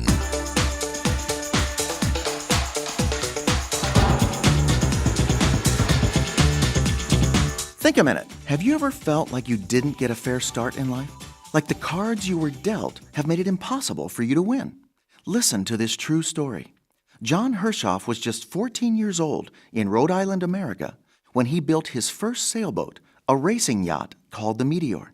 By the time he was 20, he had built another boat called Faustine. It was the first boat of its size to cross the Atlantic Ocean in just 17 days. Later, when John was 27 years old, he built a steam yacht called the Annie Morse. Finally, at age 37, John formed his own boat-building company called Hershoff Manufacturing. Together with his brother Nathaniel, they built steam yachts and torpedo boats. Then in 1892, England challenged America for the America's Cup, the leading international trophy for yachting and sailing. Sir Thomas Lipton's yacht, called the Shamrock, represented England in this world-famous competition. America had to choose its best boat to compete for this very prestigious prize. Every boat builder in the U.S. was hoping to be given such an honor. Finally, based on his past achievements, John Hershoff's company was chosen. So John and his brother Nathaniel designed and built a racing yacht named Vigilant. It won the race. In the following years, John and his brother designed and built many more winning boats. But you still haven't heard the most amazing part of this true story. You see, John, who built his first boat at age 14 and went on to set many world records in yacht racing, whose second handmade boat set a transatlantic record, and whose boats won the America's Cup 5 times in 10 years, was totally blind from the age of 12. Even though he lived his life in the dark, he didn't let that stop him from doing his very best and making his mark on the world. You may not have every ability and advantage that someone else does, but that doesn't mean you don't have all you need to be successful. So won't you ask your Maker to take control of your heart and life so you can start making your mark and filling your important place in the world? Just think a minute. If you'd like a free CD of our top 40 programs, write to us on the internet at www.thinkaminute.com. Talo fa Samoa, wa ule ne yo kasu tialu, awal suia ngila wa ule kio. Eva mai ina se fulu lima iva kolu, amo, Radio Samoa, vevela a. Le vevela a, le malulu fa mole, malulu a. Le ne fa la mata shofa des mai de fenga le alo le ide pula jimana mole to lungo fo tanto di potele ne fa ya so a. Ile anga fa alo e fa talo fa tu ma fa fe no ai atu ila wa fionga ngal man mana nei tai ao malo tau tu nei vai aso. Malo so fu manuia malo le fola. Ia lenga lava tasi lenga falalo lenga fia lenga fatai fo I fa pelo ia to ia ti odo to sala nei tao mas foi lava mal falalo ele sunga le ole tavai mal tatu tim malo tao malo lava toi ko manvia malo folau malo fo de tau tu atunu ia e fo I pele vi inga le li lo to so fo si o la vai lenga tele so fo la le tulu le tatu pene ia lo na le malo lava se fo good morning. Morning. Hello, faftai mole. Nei tai amal nei ba so ato, tatu parpatia lava le anga le le tua wa le se no alo na lo fai le mo so fo manuia, so fo le le tino po se ma tu wala ka ko ba ya so ko ru. Amen tavai. Ole awato le leila ka wa so vai John al ko kero au pula ia ila e se nga o ye. Esa le. Ya le ama yel tau ru tatu li po le ba so fa mole. Batai ia tu tatu timu le niva yaso malo lava nga lue malo fo ile tau tua tunu. Ta molo atu pele o te whawheba ia tu maleava mal whaalalo. Mai se poi au na tofia le tua so spata whai taulanga. Pio e fionga I pātele te mai tai tā. Ali whelela le ngatai lea tūsunga I whawhengainga. Ali sea. E kopo ia tai tai o I kāle sea tai tasi uma so stovine lava so spata whai taulanga. A tālo kātu le tātaunanga. Mal whaaloalo le nei poi pai ungo le vai aso ma lo folau, a lo fo ile tautua I le toa ma lo na pirangalo. Ma tālo pa masani a whiat milau maotai tātou mātua au sino le tunu, ma lo lava fo ile soi pumanuia ma lo folau whaaftai tele I le tapo inga.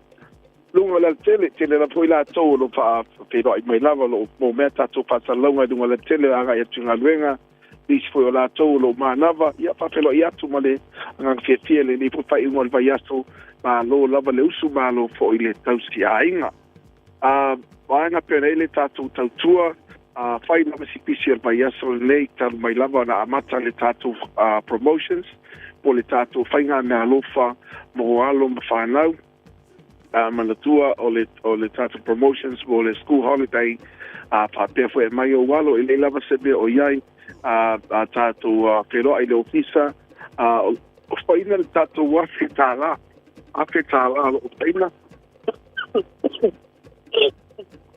afetala o faina mo le school holiday pa pe pa wina so sta idea tatu tanga e afetala al finati a toi awai popuanga o pata pa ino lo o alam final ele ngata idea io di foi popuanga fala inga e mana ulia al tatu me alo fala se io tu la volta so sta pai e afetala penga na lo folo yai mana tua sa ma standi o pai tatu alo fala we tele al timing le pe la volta wa sa o la tatu me alo pa ia la tu fa ngaina la o nana ole tu engia tatu sponsors ai wa tu sao lava ia la tu lu fa ngaina de o nana la tamfa na tatu fa ina me alo fa o vai na foi pere tatu tu ma pe lava inicia penga me alo fa pena ia tatu le tatu referral afetala oni sotani mo ai no lo na mia o mola ofinga venga ia me se foi tu la tau tata vale dele tava le po with fidi mai ai use card ia o tu pata singo ai tala no trading and a pay offset tasio ai le tava le sia ai no paletonu o paletonu le o lenga tava le ai bandu wa fele mo tu na pay off o nei tau no bani sio ai ngam be Wellington tau no be for the statue ai nga tu wa fele la to trade in no yai touch trade in tau no mai nei fa to ai no te o bai ai pe tu pe o faina ele na tatu tava le trade in e fu la le tu pe o faina nga i le tava le na usanga le tava le kilomita toinga tava le ia malona competition to vainga na titiro yai ai de pa pe o le tau na e fa tau ina le tava le ine se fulu tau tanga taluai e le lava de mana na mai vainga na ia toi pule fatalia pe le ai ele se me o yai pai lava na suma to ia velo sape e le finanga do yai tele tatu talanga pe vala mai le tatu ofisa ile lua fitu opa o lua fitu o fitu le so e pa be amata uma le tatu o finga venga ona o tatu malanga ia mai Wellington ia Mauricio tatu sign up no winga afale balu o ia ile ofisa ile tatu mai faina vala wa ile ofisa pole over selau chi manmer tati over selau fauno lua ono lua tasi over selau fauno lua ono lua tasi le tatu telefoni vala fo mo nu tua oi tua tu si lua balu Ekenson Avenue tu su balu Ekenson Avenue leo taulo ye le tatu tau patau ba chi mana e te mau ye le tatu pisa e loi ina pe ava noi le to al na po ya taia po ni tato booking solo yai tato pero taia mana tu la usa mai se vai pe pier stupe moai ai mol terminate pa taia tu lo tot sa vai mal tato tim ne vai so ato sa mo le tu no pele anga lele tu e fofonga ma tu la tenga yai tu pero tu le uni tato pasa longa masa ni mol terminate pa so ia fa tamo le potin le taia ma nei foi vai aso ato ma ria fai va nei foi aso ma le nga tu le fai unga vai aso tu radio samos fali mai va tolo amo mal temo tato Ola fa ka ko ka mila so Fa manu yanga waso fana Asawa ia le from the Gasfaro nei taia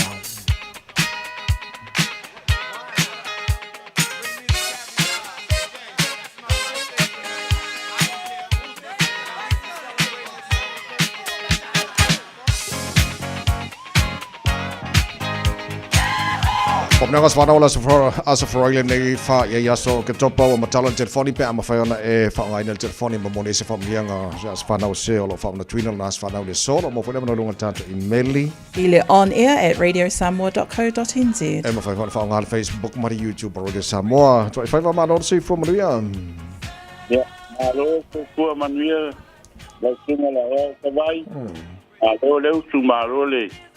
Ka kua kungu ia whakalo ka foile. Kausala dwa viao. Malo. Ia ole whamanianga ole aswhanau o tio Grandson leo Esteban. Ole asofane o titopan toi fua mai o ia. Ole aso. Aso whafoi nei o atu eno na lua tausanga. Ia e mori o mātua. Whaktai le lihi. Ani bihinga mat whamanu. Ia wau dia mai ia luna. Lua tausanga le nei aso. Ia matu talo le tua. Ia whakupoina le tioni tiaso stele ma. Tausanga stele. Ia wano tu kwai le nei o langa le tumau. Ia ora whaanga mai a la fionga ya whawhanu umala sera ma le whanau i manukau. Ia tele utu ma le whanau mai i manukau. Ia po ilo na nana mai Samoa o Alekame Lautasi. Ia mekelon tina ia Rachel. A kaki kirele whangalon papaleilung o Jeponi o Tuataiwa a Lio. Ia kaki tailava tawai mo le avanoa. Ia manuia le aso o Toi. Tailava toi whaiva maria fo ile nei tai ao. Ia lele e a oise whamleanga lua pitol nei tai ao. Tawai le ai. Ele se whamleanga lua pitol. Sole. Ka whewhi. Ngā le aso. A sawa. Lelei se auto sia ki aku dungor ka ko email. Ele fo se whamleanga dungor email iri. Ele fa ale pisi ria so fa ke topari coffee feria so fa ke topari I ka lo fai. Ia lelei o paua. La ngole aso mo pisi ora so fo le pisi. Iwe, apena lava. E fa penga nga fa ile wai fo le la ngale ka ke ia. Ia sa ola. Ia okay lelei ia maria fa bonia so maria fo le weekend le fo la. Haftai lava tamai manuia tautua lo toi lau sunga fa pe foi le sunga ya Natasha sa mo lau tunu pele fa malo fa haftai le nei vai aso atoa. Ia manuia lava singa le aso farele fa pe foi le alo atu mo le weekend. Tato whailua ile anga leo le atua ile vai aso fo mo le nei taimi alofa tele atu soifua ma ia manuia. Tasela mai le hallelujah worship team family tole pulenga mana fenga venga vai sa mo mal jar bakala me malo le tai au to wasa fa na mo le te le lava le la famale anga le leo le tana ma tai le la.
Hallelujah.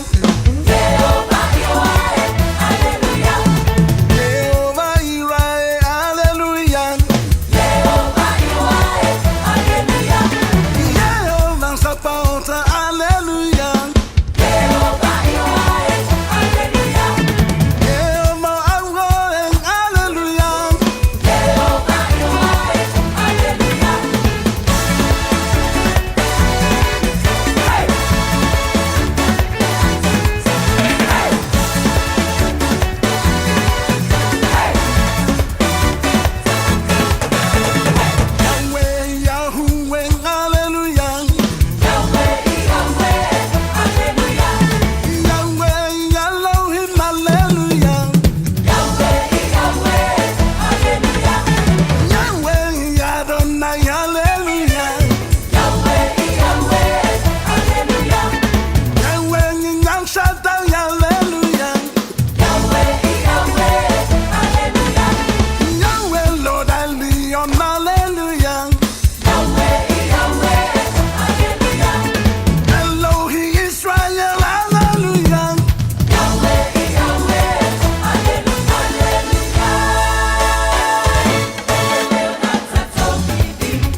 Radio Samoa, tasilima iwa tolu amo. Taimile nei wa feo lolo le pisi o tato traffic le naolo o iai luan tato whaalawlawa tau tāwale on State Highway Sefulu Maleono o inai le vaenga le nai Green Lane, Auckland. Ia whape nā fo ila ma le vaenga le nā Morningside laka laka aku i le tato off-ramp le nā Great North Road.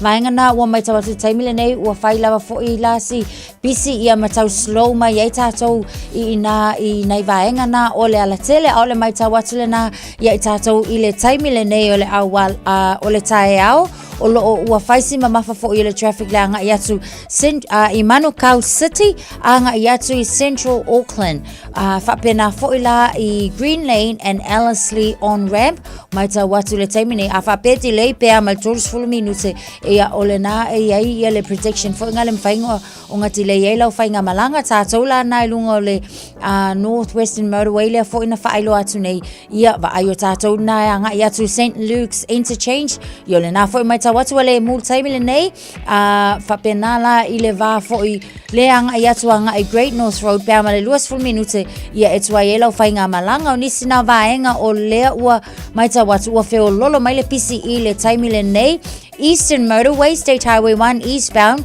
tātou mai Panmure Bridge area, ia ua whaif o si le mua tātou i le nā vaenga o le hala te le taimile nei o le tae au, ta vale, nisi nā o Lipoti, ia mawaainga o le nā ua iei tātou i lunga o le hala tele, ai tau lava ina whamanatiro por kalame, tau tua nā saunga le mu mani e tele lau whainga mlanga, ma futa mai le nei fo i taimi o le tae au, le manu o le tae au, Radio Samoa ina ua tau se fulu male fitu minute, na tā leo le tu lai valu. Malo soifua, o le se fufonga Samoa, Radio Samoa, tasilima iwa tolu a mo, se ki a Radio Samoa. Fauta o le whanau o le tofi mai le li. Salamo sa lausu fitu fau batonu. E le otoe umi ai o le aso whabeto le whanau le lotu ta maiti o le neitau sanga. Whai mama dad, e pu e mai se video lau tau loto po lau pese. O na lafo mai le website radiosamoa.co.nz. O lo le link e lafo mai lau video. Ia awani over male tolu minute. O le video e tele an reactions lungo le Facebook o le Radio Samoa. O le ama wada whailonga. O te tala tau vanga le taimine nei. Whangata video se las tofis fulu o ke topa i le iwa tai au. Whailonga i le afara se fulu lua i la waudi o le aso lavaranga. Whabore bole e na o videos ata maiti taito tasi. Manuia tele loto maiti mai le pulenga ma le au whaingaluenga ale Radio Samoa. O le A1A Tree Care Limited, lātou te whaia au aunanga nei. Teu, whamama, whangata, pe ave sea li la au mapongati mai lo whanua. E ma whai fo i ona lātou te wina lau tonga la au matoi to tau. Wasilia mar se funu tau sanga o lana tau tua. Wala au lua le A1A Tree Care Limited, le olua tasi, tasi o lua o tolu ono o. Olua tasi, tasi o lua o tolu ono o.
Whakatanga le tai au mai Richard Park, hale tau tō mo Radio Samoa for lima, Eva tolu a mo ina wato se furu lomi no tolo tō tale o le tu la valu o le tau rungo taro tala mai Samoa ni vai aso pēn tale valu I le tai au nei.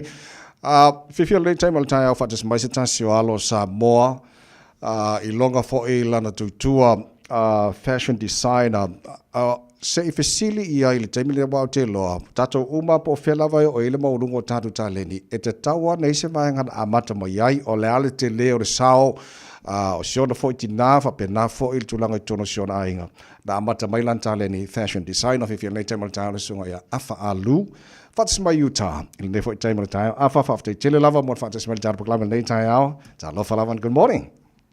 Good morning, Malola. I've told you for never know. Fatalo fati Samoa lo whaalonga mai so lava se le mea ne vai taimi nei tūla ia talo falava. Lo whaftai lava whaftai mo le whantas mai tāra po kalamira radio Samoa ni fo itai au fau. Utah. Tā se fia Utah la la skofia o toa. Ia la stof I la ataltas. La oudi. La oudi, yeah. Okay. What lunchtime? I lele whai ala mako breakfast early. Ale wo lunchtime le whai sa lunch kemi. Ala whaftai. Tā te fia a mata mai. A whialo tō fia anga Samoa whamal mo le afa. O te sau mai nu o wharelima, lo te pā, sa te paitea ma ne afu. Okay. Mānei. Ma lo whaftai. Tā mata mai po whiana mata mai ia lo fia malau tā leni fo ilea fashion designer. Ia po le su ina fo ola fo ile le taimi wai o te loso se mele le ia po whiana vai o ile maulunga o tātu tā leni ma mea lo fo mai le tua. Iai ale mena amata mai ai. Tell us about le tulanga na amata mai. Whamul mole a whale. Ia, whaftea mor whafsi. Nā mata la o fia I le sui. I le vai fo I se o tina. I was raised by my grandparents. So, nga adaptao mātua lo tina. Ia, an sa over ai lo tina, grandma na sui la. So, la o vidi lima whanga sa ia so la... Sui ai se o tina. Ia, a mata ngā lo fia mo lo inkalesi ile mea kau sui about fashion and designing. Eventually, I went to Pesenga. And we had a home economics class over there, and I learned a few things over there. But my interest in fashion and in sewing was because of my mom. And I was surrounded by that all the time. My dad was also a musician. He was an organist and a guitar player. So I was very creative, you know. I love creating things with my hands. I grew up with a very creative family. So as far as fashion and sewing goes, it's just my mom, you know. That's how I learned how to sew. That's how it piqued my interest in sewing. So Right. Okay, Manea. So ese taimi na tau whaateta ese mai na lo le fashion designer. Sa ka whakaikai pere le sau kuka e pe ngale mua o lo kuka le me maua pe. So when I was, that's where I started. When I was in home economics, I went to cooking first. Sa home economics, sa ele kuka male sui. So I thought, I bao li e le cooking. So I went cooking and peo lau sau noanga. Ia hoki ki a oli kitchen a pese.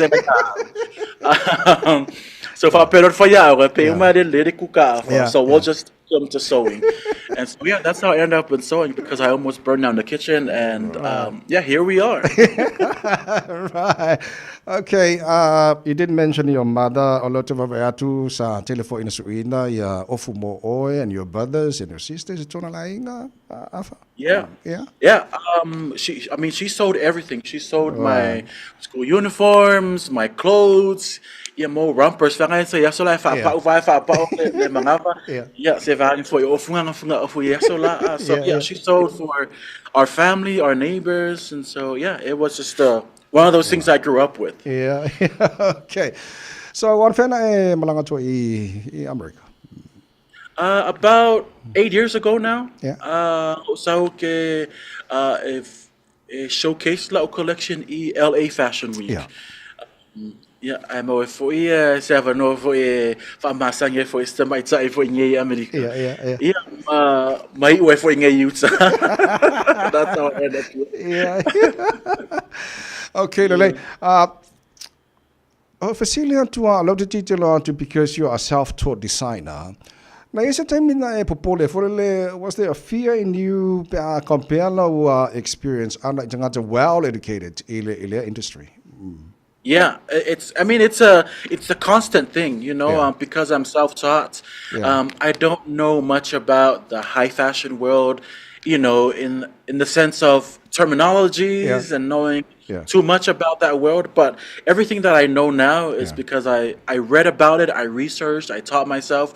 So there was a lot of fear going into it. People people in fashion don't look like me. Yeah. You know, they are more well dressed than me. They're usually either women or just palangis or people that are into fashion in that world. So there was a lot of fears and a lot of also self doubts. Yeah. But faungala vatala niya tama falangi atonwe elwese fo na second question yourself. Yeah.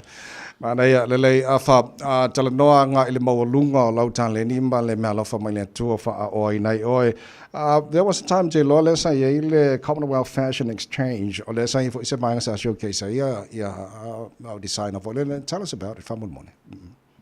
Yeah, so I was chosen to be the designer to represent Samoa in the Commonwealth Fashion Exchange that was held in Buckingham Palace. Right. I was invited by the Queen of England before she passed. That was before COVID, and I got to meet the royal family. I was there with other designers from around the Commonwealth and also the Pacific. There were designers from each of the Commonwealth country, like New Zealand, Australia, Fiji, Tonga, Papua New Guinea, and so I was the one chosen to represent Samoa. And it was one of those moments where I thought to myself, yeah, like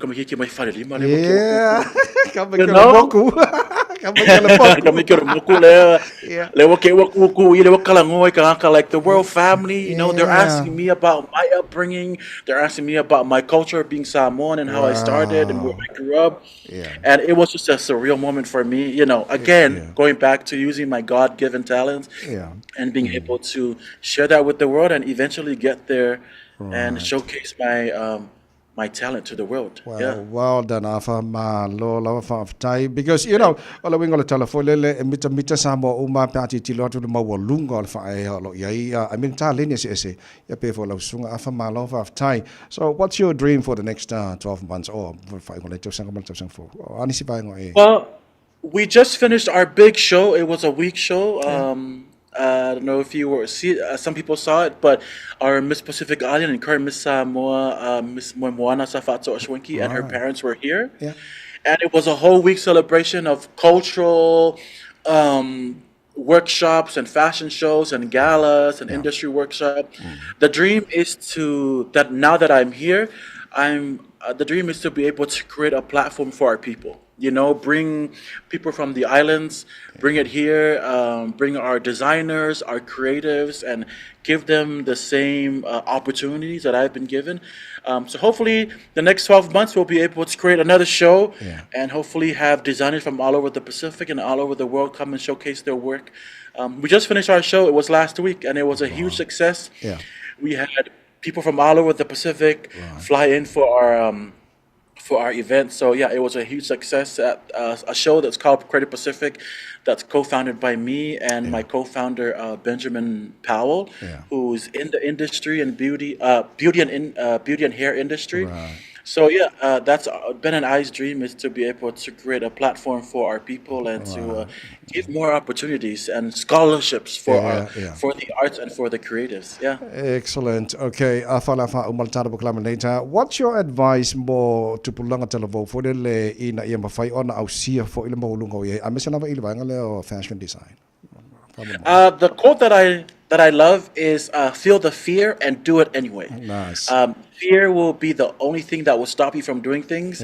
So just do it. I mean, if you succeed, great. If you don't succeed, try another way. So if I can make it out of Samoa and out of Farelima, growing up in Samoa, anyone can make it. So that's my honest thing to say. Okay. When was the last time? I was just there for Miss Samoa. I was a designer. I was a designer for Brianna Fruin, who was the Miss Pacific Climate Warrior. So I was just there for that. All right.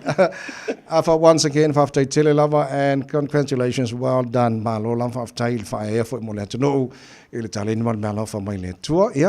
Manu Tele Lava. So I was supposed to ask you, Emma Tama, Florida, Walangalesa, in the Florida Lefa. It's about 6 hours on a flight, so it's a bit far. Utah's up here, Florida's all the way down here, so it's a bit far. Okay. No, just feeling for any of our Samoans in North Florida or not too long cyclone for Imbane. Okay, afa manu tele lava ne aso manu foi fa ngor vai aso once again fa tele lava mo le fa normal time mo le Samoa. Yeah. Le songa ya afa alu fashion designer tono Utah America Samoa le tu Radio Samoa Sfulima I vatolu amo to e minuto lo to talo le tu la valu Tasha ke usa me fa kako exercise fa mo mo sia ka impu ko ko pe ya ya ngawar waku o manol tano fa maros tino fu so matano talo mai Samoa to lungo foi na talo mai Samoa nei vai aso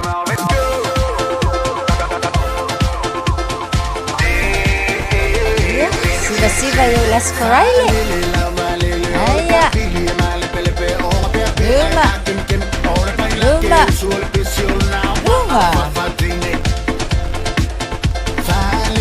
Luma. Sabi tua. Aya, Autafa. Ali Autafa. Anaya. Luma. Fai mali ale las Friday. Bunga.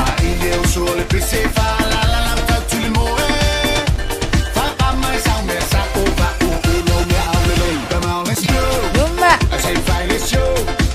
Yo. Dua. Solo. Aya. Luma. Se fuori secondi. Malo, mana vai totonu, mana vai fafo, mana vai tonu, iya fafo. Oh lama. Radio Samoa, tasilima ivatolu, amo. Radio Samoa, tasilima ivatolu, amo.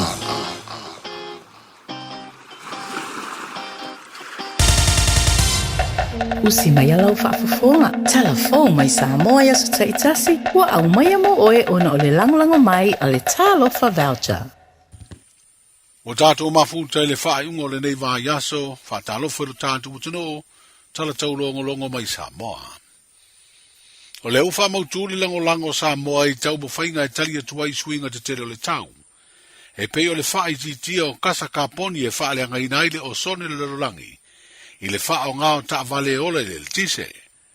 E fitu sfuru ono ta vale ole le tise o tau nuu, ma ua wha tupe se polo keti le malo I apani, a e lango I ai le wha laptonga a tina e o malo o whatasi I le UNDP. O ia ta vale na wha lawi loa I le no fuanga autu, o au nanga ese malo o whatasi wa I tuana I mato, le One UN House, I le afiafi o le stofi o le vai sanei. O se polo keti o wha tupe I apani, ma ua o fia I Samoa ma isi atunu e tolu, o Timor-Leste, Vanuatu ma Papua New Guinea. O le mtanga aluenga o ngā aluenga te tele le malo, o lo tolo toine I te tonu o lea polo keti, ia ma o le minsta fo I o lea mtanga aluenga, o le saunuanga utu lea o le sauninga, na wha lawi lo a ia ta vale o le tise, o le amua mua wha o ngai le teimi o le fono, a malo o le taupulenga. O le so o tātou poto, ona o le whapa e ina ma le tala ina lo ia o ta vale e tise fitu sifunu ma le ono. E whapea fo I ma masini I whawhanga maa o ta vale e tise. Ai le ngata fo I lea. O nisi o ripoti ua ta pena ina I lalo le poloketi ua whaingo ina o le Climate Action Pathways for Island Transport. Po o le ngalue ina o ala fua, mo le whaititi o a fianga o whira ua inga I atu motula aiti. E mafua mai I suinga o le tau. O le nei polo keti o lo ua whaatupeina I malo I Apani. Ai o lo awala mai le nei soswani le ofisa o le atina e o malo au whaatasi po le UNDP. Ua lau sirafia I ai. O lo na whaatino inga. O lo tau la mua ai le UNDP, malimutanga aluenga o ngā aluenga, whira wa inga, matina I tele. Whapea I fo I malifsosoani mai anisio ofisa o le malo e pero mutanga aluenga o tupe. Whalaptonga o le malosi whae le tise. Poulenga o whira wa inga I le lau ele ele. ma le ofisa o le pule whaatonu. E torsulu te silima miliona tala Amerika. Na wha mea lofa le malo i Japani mo nei poloketi. Ini atu motu se wha e au fi ai ma Samoa. Mai le se leni. E se fulu miliona tala Amerika ua whaamatu mai mo le whaatupeina o le poloketi Samoa. Mana a matalo ia i aiuni le lua afe luos fumatolo. Ma le whaamoe moe whaamae a ia Februari i le tausanga e lua afe luos fumalima. O le sini autu, ina ia whaanatinati whaititia o le pua ina o kaseka poni mai whena ua inga i le lau ele elem marsani. O nisi la nei o atina e o lo whaatino ina i lalo le nei poloketi mua.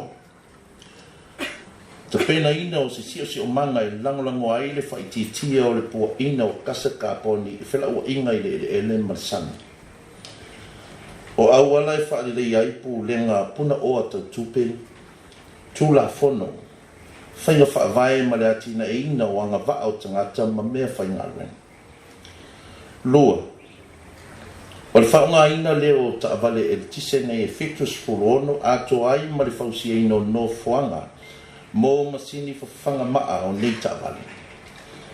Tolu, whaaufi ina mai ki tonu o vaa e le tise se furu. Ma le fausia ino no fuanga mo le whanga ino maa o nei lava vaa. Wha, ta pena ni a oa onga mo le wha le leo o to mai o tama whanau o tātua tino. E wha atino ina ngā ruenga le lei mo nei atina e i le taimi e mana o mihai. O nei atina e uma. O le afso swani inisi o malilienga wha vaa i fafo. O loo afia isa mo e turi loa ina ai sini mo atina e ngawhatau lima ina. O le afa pe fo'i o na avea ma se tasi o sao tau o le nei vaenga ma oti. E langolango ina ai nisi o manu lauti o loo whaata atia mai le ta ianga mo lumana i manuia o Samoa. Lua fe lua tasi e le lua fe lua skuruono. Ai le ngata fo'i lea.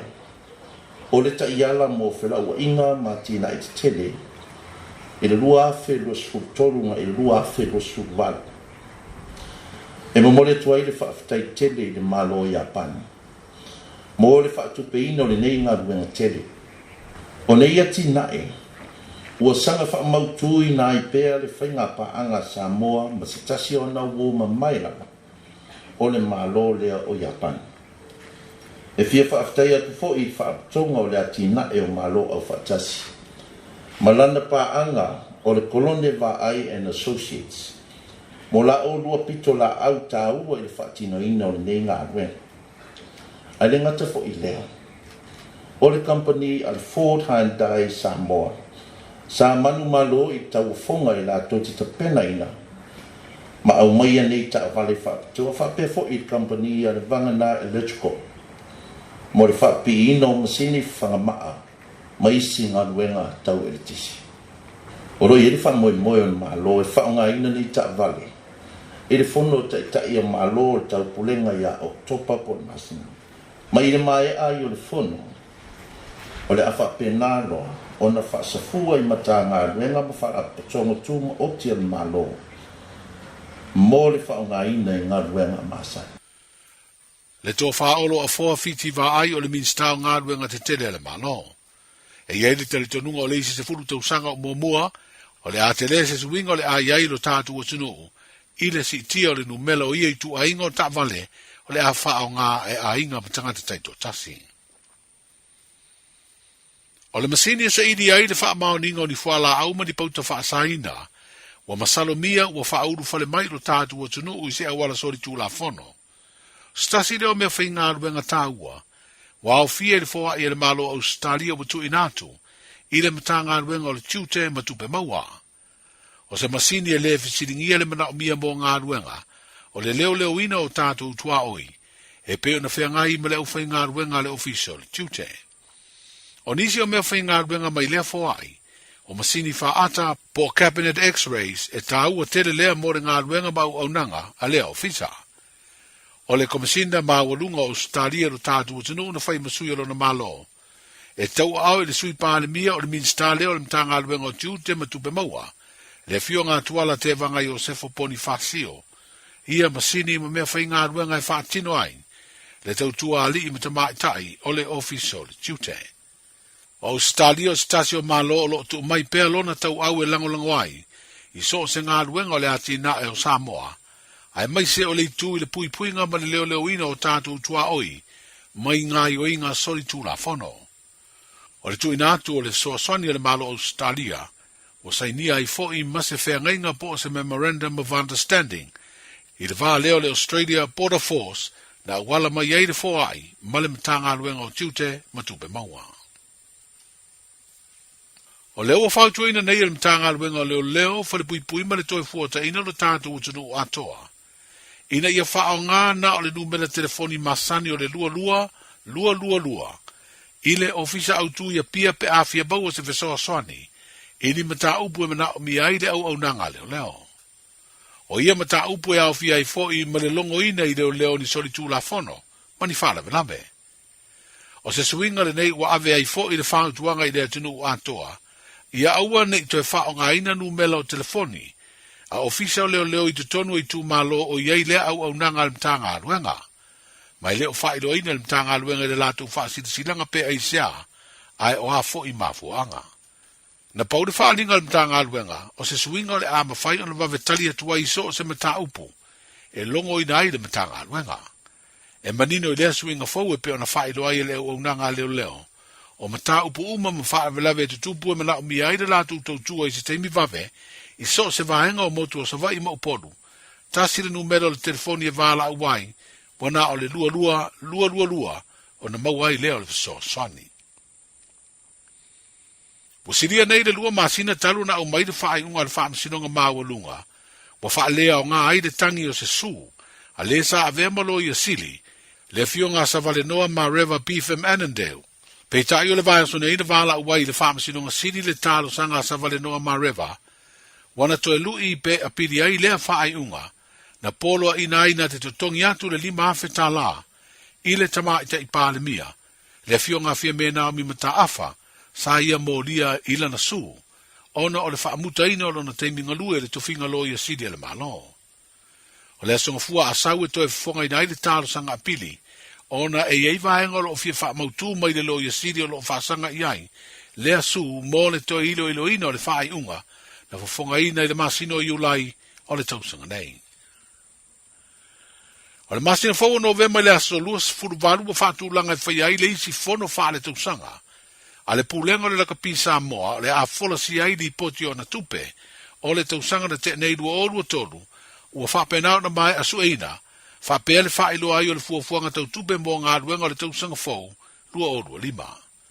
Mo whaelo alau tele le laka pisa moa lea fono tanga, o le a whiriwhiri ai masui o komiti, ma tala noa ai fo inisi o mata upu taua, o le atu ina atu ilumo o le teitei fono, ma le komiti whaatonu. Ia, manuia le whaingo o le vai aso, tala soifua le nā vai aso fau tātou whero ai, ia e mole nei temi whaasoifuia. E silia ma le se laufala o loa i Samoa e mawhai ona whaanga i le talofa voucher mo whaatanga alu a inga. E le atua lava se 5 milu te lafu antuai mai New Zealand, Australia, Amerika, mai si antunuu. Ai tau nuu i telefoni maolo e whaanga le talofa voucher e whai e le whaatau. E mawhai fui ona tungi e tuai le cash power whapea le pili o le vai iso o se taimi. Angai loa i le www.pacific40.com e lafu ai se talofa voucher mo lo a inga i Samoa. Mo nisi whaamtalanga vala umai le olua tasi o valu tolu, lua tolu, po le info@pacific40.com. Talofa, we're the Katinas. Talofa, this is Pat Lam. Talofa lava o aola pi Mariner, mau pela o litio. I le radio Samoa tasi 5 tolu amo.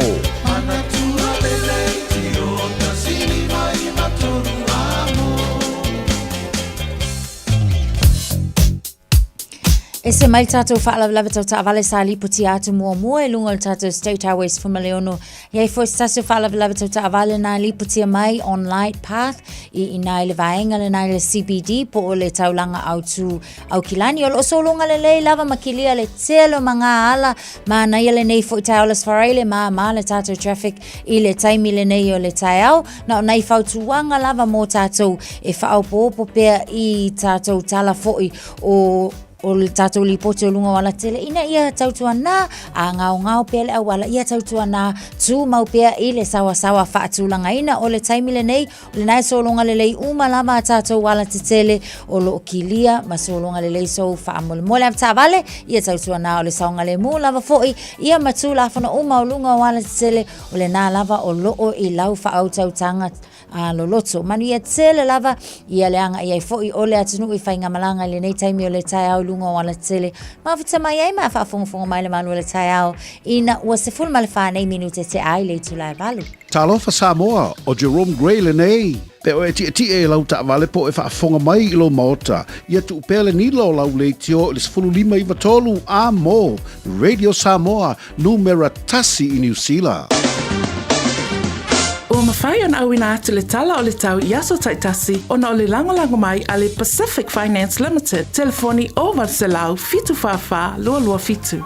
Wai atu le taima le tai au luas futolu wa yele bebela le Samoa i le nevanga le tai au las Whareile ina wa te ale balu o lo tu maua na langi le mai le tau i Samoa e il taime pa wai timu pe tai la langi le leila le tau i Samoa le neas Whareile tolu se fulu maurunga le bebela le Samoa i le so lua se fulu male lima i lona mawalalo manuia ia whainga malanga moni se la tunu o la malanga fo i Samoa i le neas Whareile i le wawa atu tulanga i le tau i vaenga se Australia whatala whatu tana pakalame good morning Panga o malava ale malu le tai au whaafonga mai se vaenga Australia malulu i o le lau moi Canberra na nei taima le tai au tolu lo iai le malulu pe tai la whasolatu ina awawa pa utimu ni so taimi Luas futolu maurunga mawhanawhana mo utou le soli mai lona mawalalo whatalofa i paanga le tara pakalame se vaenga sini Australia nei tai au malola warsui fua manuias futasi lo ir maruru le nei vaenga le tai au le whaasolo na langi le leile tau mo utou le so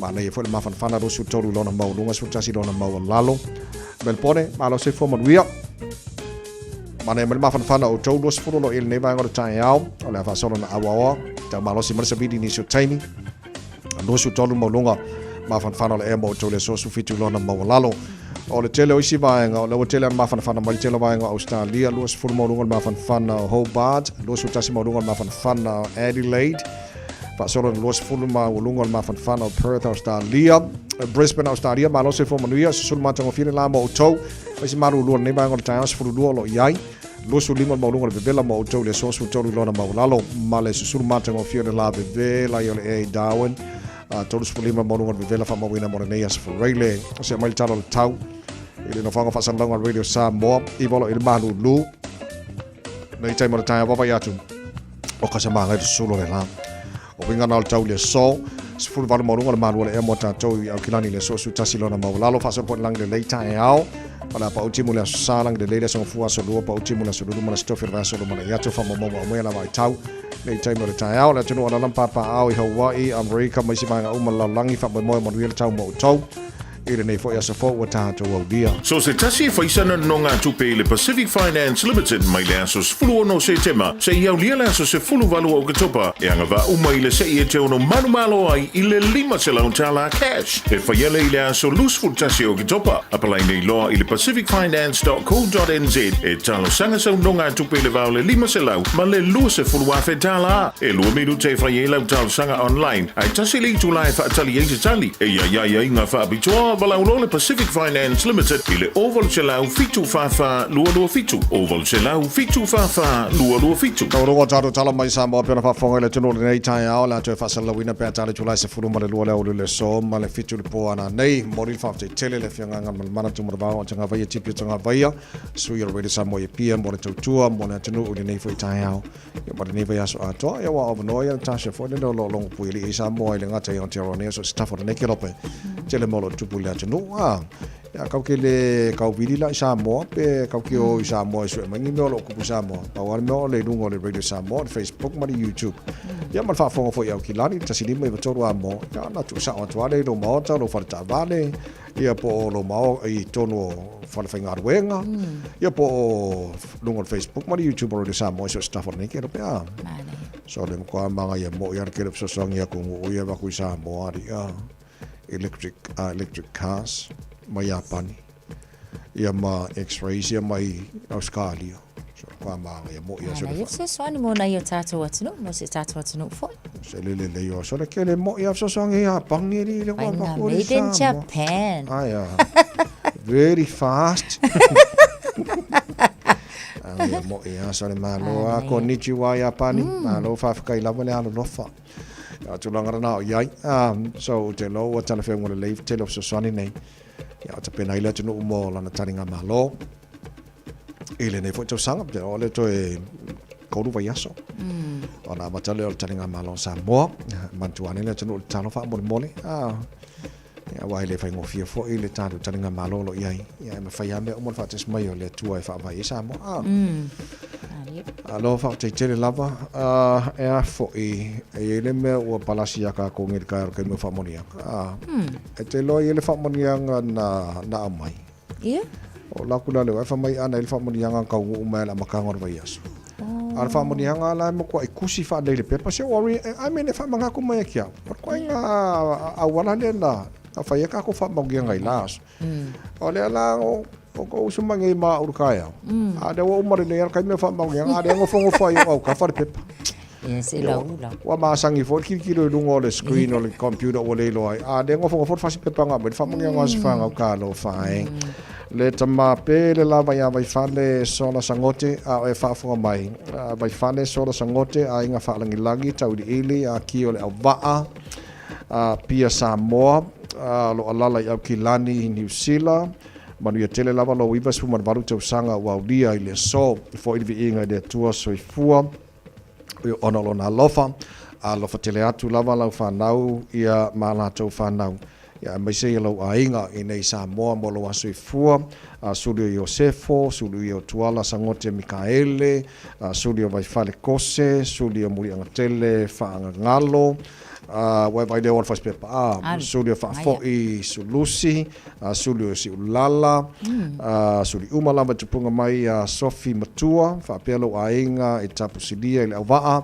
happy birthday 90 years old dad maria tele lava cheers vi ira lo fole tua lo fanga mana mai lo fa nau malo ainga i New Zealand Australia Hawaii Dubai Samoa Italia maria tele lava ia lo wasu suifua vai la tama ia vai fale sola sangote ia fa marulu atu pa all time was fa now ale wo ko special le ala kai me ba ko lo familia ngo lo waso fu ia ba to familia ngal ma do le tai manu ia tele la lo waso fu ile so ia o ma ga la de na ia sa vai very special ivas football valu tau sanga so fu fa fetai le tua na ia nei tau sanga ia manu ia so fu tama lo fa fetai luas futasi male afala wa te ai nei ia le tu la valu ya o se mai la fa fonga tau runga nei vai aso ta to ma fa samo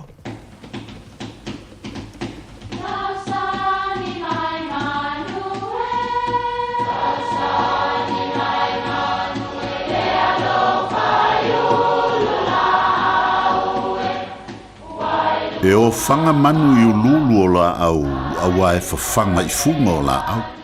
A o le tangata, e whawhanga I upu matala.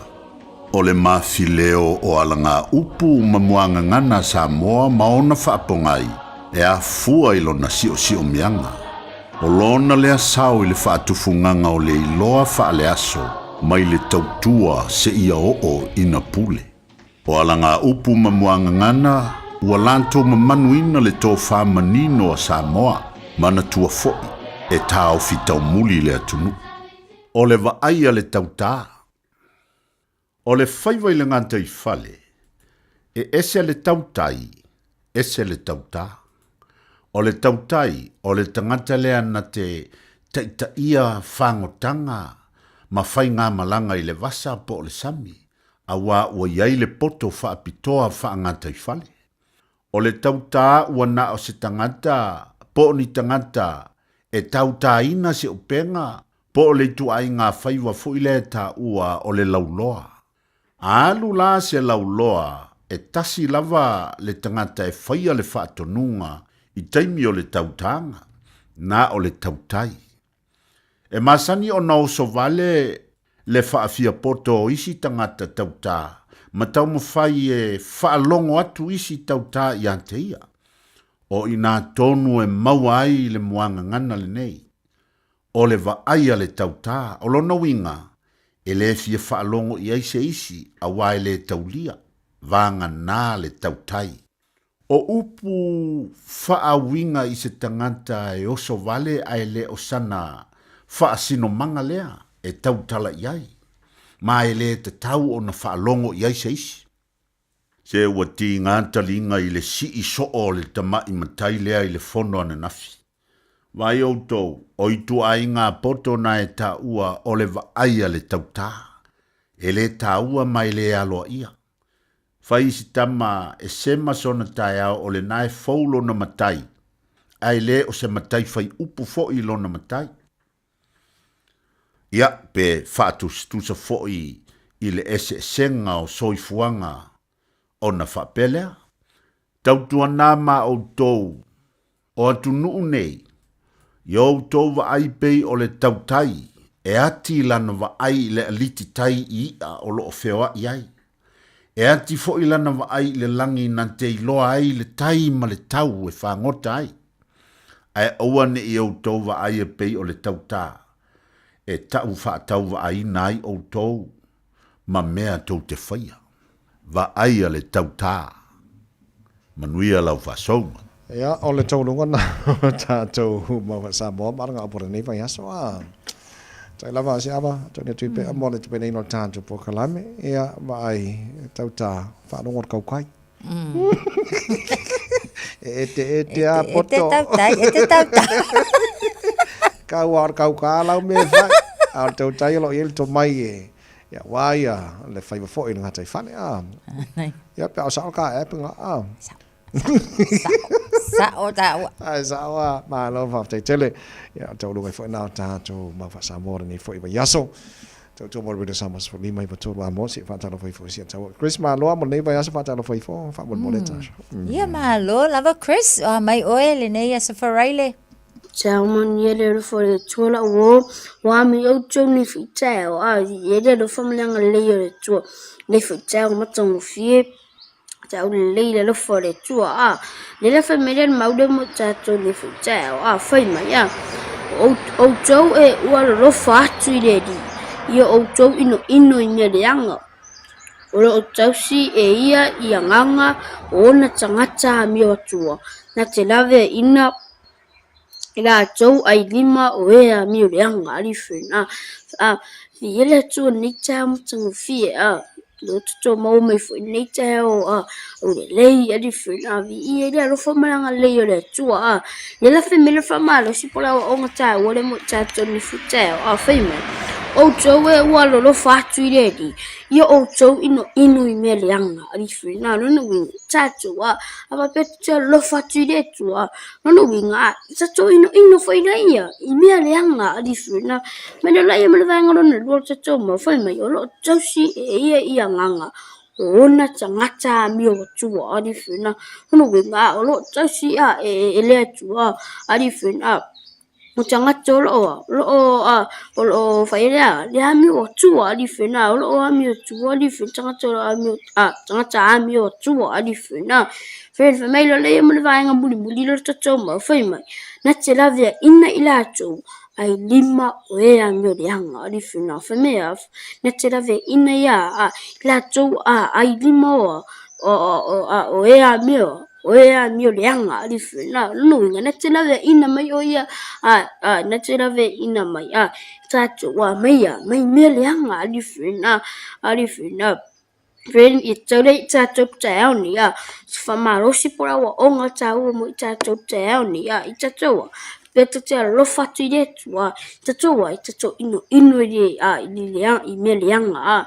i tato tato i lofo ia e tausi e le tua tangata tangata e amio tua different tato i lofo i te lave ina mai tato mai mai me leanga me leanga umalava different friend ia tato mauna mo tato fa malosi na mo tato nei teo fa mani tele tuare to mo to ka bless love friend mani ia so fa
Talofa lava, I'm Annie Politiwatua and you're with Radio Samoa 1593 AM. Talofa Samoa, I mawhai na whasoasoani atu Dr. Jen pe a whai te a fiele mai suka. Toto mawalunga, le maua se whanau, mai sela, whatu ngao, ti ngā le ua po tuli, whaalusi le tino puta, ka nesa, ma le tino mangeso. Maua fo i le kulimi fulunifo mo ni fo ti ngā, ma toi whaafilesi ai lau manawa. Tele nisi o loa e whasoasoani lo soifua maloloina. A whio ane loa e ai Dr. Jen, i le tuatusi lua ono Great South Road, Orahuhu. Telefoni lua fitu ono tolu fitu extension numero lua. Talofa o waleni o se electrical inspector Samoa tolsu 5 tausaga o tautua ma o restaurina fo'i mo le uaina o lo maota falsa ma falafaigaluega faapeli peina o vaivela ma o gaumu falau mai lo waleni o le amo se electrical i le olua fitu lua ona tolu ona fitu ona lua olua fitu lua ona tolu ona fitu ona lua. Talofa o salmasinga fale lua team toilolo o le loia Samoa faapitoa la o unanga i mta uputau immigration pepa malanga tangata overstayers so stoinga visa apena foi le taxation por tu la fono tau la fonga m5 foi on o tau avena mta upu fal tu la fono i Samoa famal mole vi mai numera o iva luo nono o tasi luo o iva luo nono o tasi luo faftai. Koe Samoa Spali Mavitola Moma le porkalame malo le tai au le nias for radio malo faftai le tunu i lau fafonga kamana tu maru le tai au solo ngale le tai au fa mo o mana fa sta tu piti mana yo le tai au au fa Malaysia ka ko wa mi fa mo mo le le o te lo ana tasha fa fonga na tunu tatu fa no ngo i tala ave mai Samoa i le mana yo tu wina of your anga te tas manela nei tai do wa tara porkalame wale simo so i mana sunga so alo se mua pe au ke lo lai u polu so alo se I mo ko fa mai mo le tu no tu lango ye wa foi e sia me fa longo e se me tau na sila le tu no ia le fa talo foi so talo fa tu la wa fionga so alo ne tai au mo ko va ve foi au fai nga la wa fionga malo se fo manuia la malo tavai ma tasare toi fo manuia mai se o le usu I kaya uma ngai maru ruia pa fero ya ko Samoa ya foi ngale kala lango fe ko le ko me foi le kia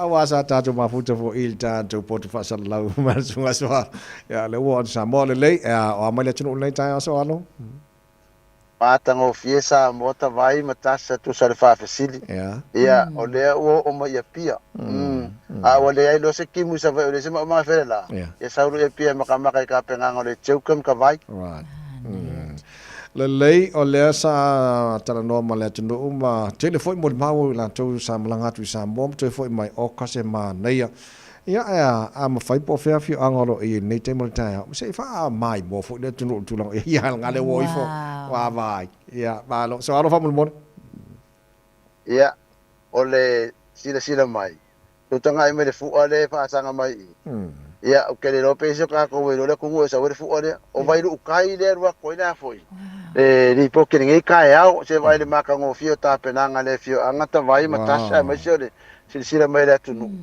ia o le fu ale o le tunu fo le antiku am papura I o le Caribbean wa nga ia malo o fakasi ia o le ngunga ro nga fama vai lu kai pe fora I fale asiu o ngai lang sama-sama o ngo Brunei ia o I malie ngai lang me makamar sama-sama ia o kana ia o kungu ese pela sa ka pola nga esa mra vai le ka me ka ngalua iska dia ngai nga ia sama-sama lang me maka o assign never ia ngu kai kasi mana aku ngu e fa ke fa ma ia e pe ku lang ngai ta vai matasya ia ko ka ngai mai o le ma ngai o le kau ia ngawala ko lo po so inga e fo mari wangar ke we ka ngu aku lo u polu feo ia ko lo lang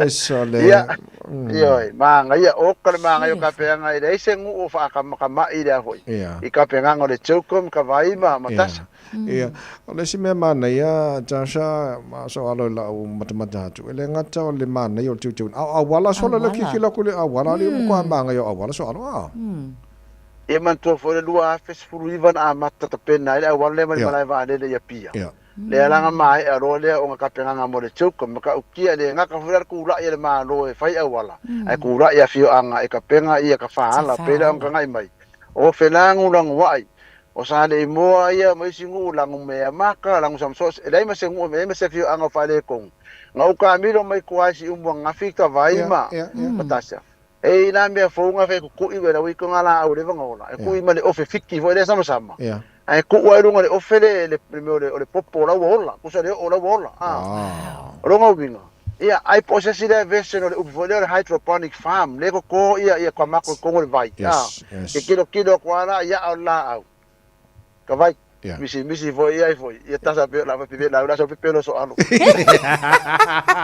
le ma ofa ia na tasha ka ofa ko nga ka kere nga pesa Mako foi ko ngala aula sa fa ilunga ya fia maru eki crave hydroponic farms me ka mako ko ngole vai ya e fa pe ngala e ola na ilunga ka mako akero kwa ar ka mako ile voris para pala e pe me ko ngole vai le la ole vesen photo fai kwa si umu masafaka e ku ida e ofifiki sama ai ba mau ilunga le ola ola ale ola mako foi aula le o e langu enga puru lo mango a o ya la langu me maka longo winga ia o genetic modify foi lá o si umum sa faka o de marca mo fi okay lele so alo am fine to for camera let's see to ole awala ku sa mala ku wala ku fu uma pe se foi tu ino si io o marca mo fi nga fi anga nge vai si ku wala le ia e ngaka o pa si ma ia pengi ma alava foi ngati ia le me pengi pai e fa ka vi o dunga ia ranga lo mafua ia le kuala nga ikai ia ale kuala yuka le la le sign ke le lango le fua ale ai fa le fu ala ku unga ko vai fu sa mo ka vai pe o singu o le ku o le ka vai nga la ko ia e vai fu sa mo ia fu aprune fu sa mo ia ngu o mo ko lango le ku ia malo okay so no nga la pe fo nga mai e tofu ala le afi anga male atunu e fo le fa ta wa ina la to mo tu el fu ala atunu la e host la to io pe fo la me nga le ku po ke lo ngo fi ala ku u le ka ku le ku fu ala le ku u le ia fu ala le pe la ma ko o sa ma nga ma ko la e le se ku o va ku ya ma ko Nang mai va e se fa nga maro mo ke ya. Afia ele malo que malo ia. Malo sa mountain. Awa, o sa mountain de uleses. Okay, lele soalo e nisi mai nga mata ina foi tono le tono wale pe ko e lua e tono mai aso na mata le fonte lenga Iyo ya, ma paule me wa ya wala le la ku ki ave ya rusi o nga fa pe ka nga u ye le kupu ya ele ka kai umara wala le la wele fu nga e malanga le kupu fa fio le helicopter yes ya e ya kai mi wale ko nge ngisi o au le nga ya mo security mai per ka ngi mana ko nga fa fo la tres ale le nga le ya ho la ko ka vale au ku ai ke lo tres nga ka vai matasa ko e cancel ar waktu fa kai kwa ngol ako au ku se ka vai peremu o se mo sangole mo kupu ai ang kai povila pero kai povila wa ka voi nga o mo povila o le velanga sa ka vunga ave se mu ka se povila vai povila ke ko pa povi ya ko ke so le menga ya o ale ko ya ida se me ya dungon awala o fo ri nga ya ka ko e pura le povi pura so ngo nga ya ka mi so ko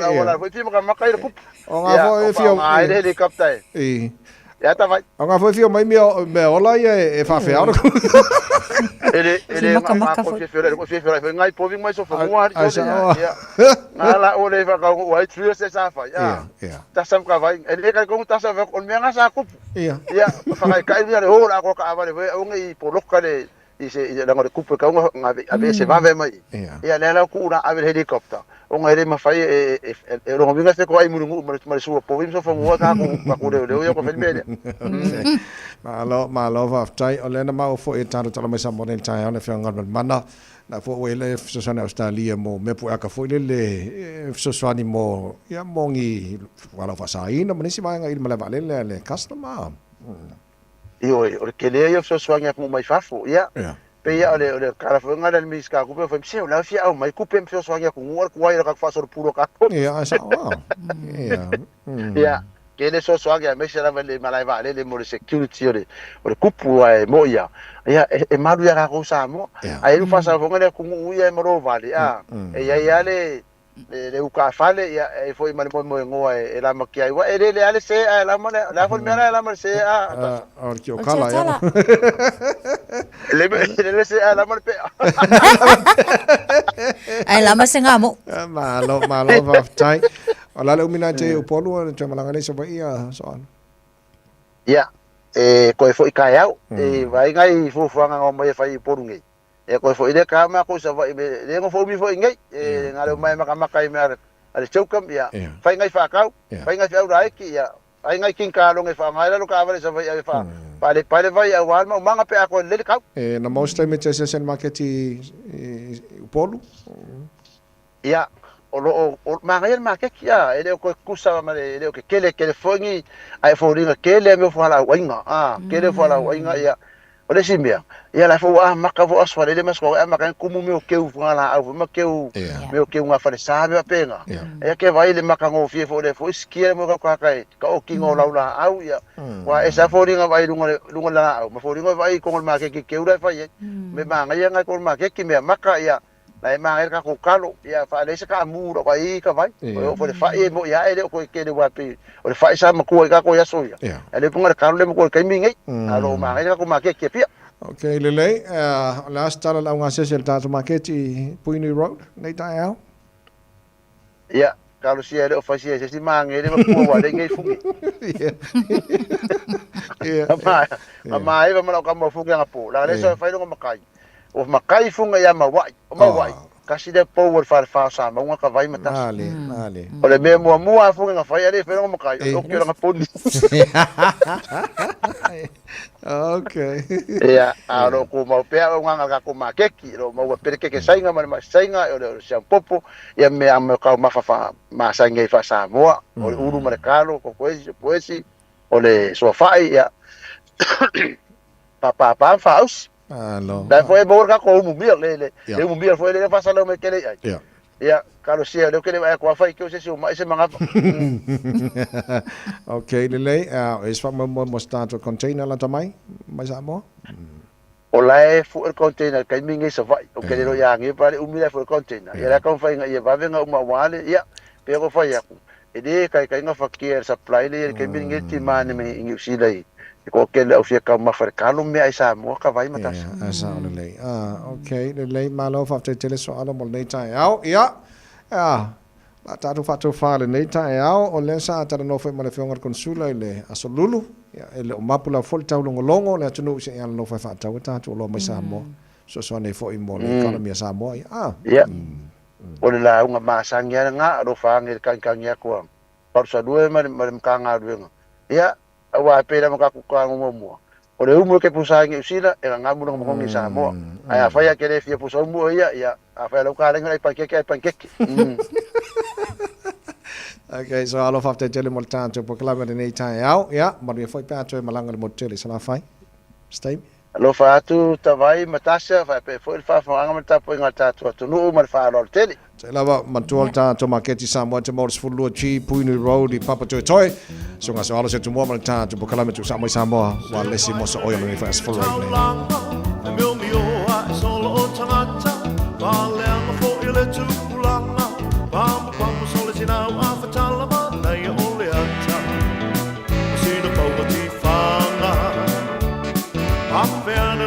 starlight, oil at a woman all worldwide. Ala atule sambalalo, and if it's only lama malo, but I must see the Tivoli. Sana to my tea. Well, if you see with the old town sanga, I'll live in a Malaqua, over Island, and the Fiola. Onisivo, your Makutanga, the Masani, my Ility Fanga. Tapa ile ata ole lua mai a ole no foto I tua oia weta fefe Romeo and Juliet E toia ina masio Natalie Na va atau iai o lana I sikulimi Va atali atu ile maketi Lea ole ata va asai ta maiti na tole se fulurua Na o ta hata matutua Te vai atu ia ina solo Tau tu lei pe o ni ti a polo o ia luti a kono O le manatu le o se fai ti onga A wai ma wai fo i o a onga Ai na o si na whau tuanga Nea anga inu ma o le o langa Fai si na ma manga E mo le tama o le ata Jam weinu a sau fia ai Nea inga ua toe mai ua o le ko pai Ta ati fanga Fai si na ma manga Ta ati fanga atua le whātoanga. John Wayne ua tau whia ai, e a inga ua toe mai ua o le kōpai. Baby, Lomai! Hey, hey! Oh!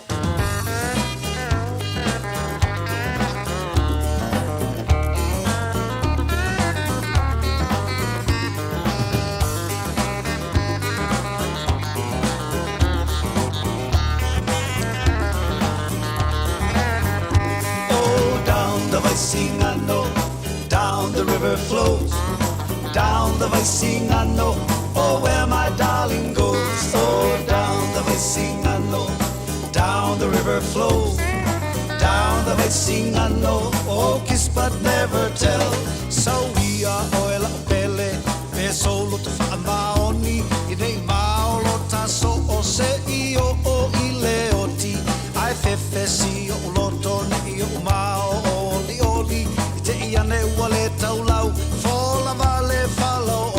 Oh, down the Vaisingano, down the river flows, down the Vaisingano, oh where my darling goes. Oh, down the Vaisingano, down the river flows, down the Vaisingano, oh kiss but never tell. E tinga lava se ala naoa, o se lave lave mai o se lotoa. Ai ua le mawhai ele manuel sopa, e tau o so lava i le mea pokisa. Oh, down the Vaisingano, down the river flows, down the Vaisingano, oh where my darling goes. Oh, down the Vaisingano, down the river flows, down the Vaisingano, oh kiss but never tell.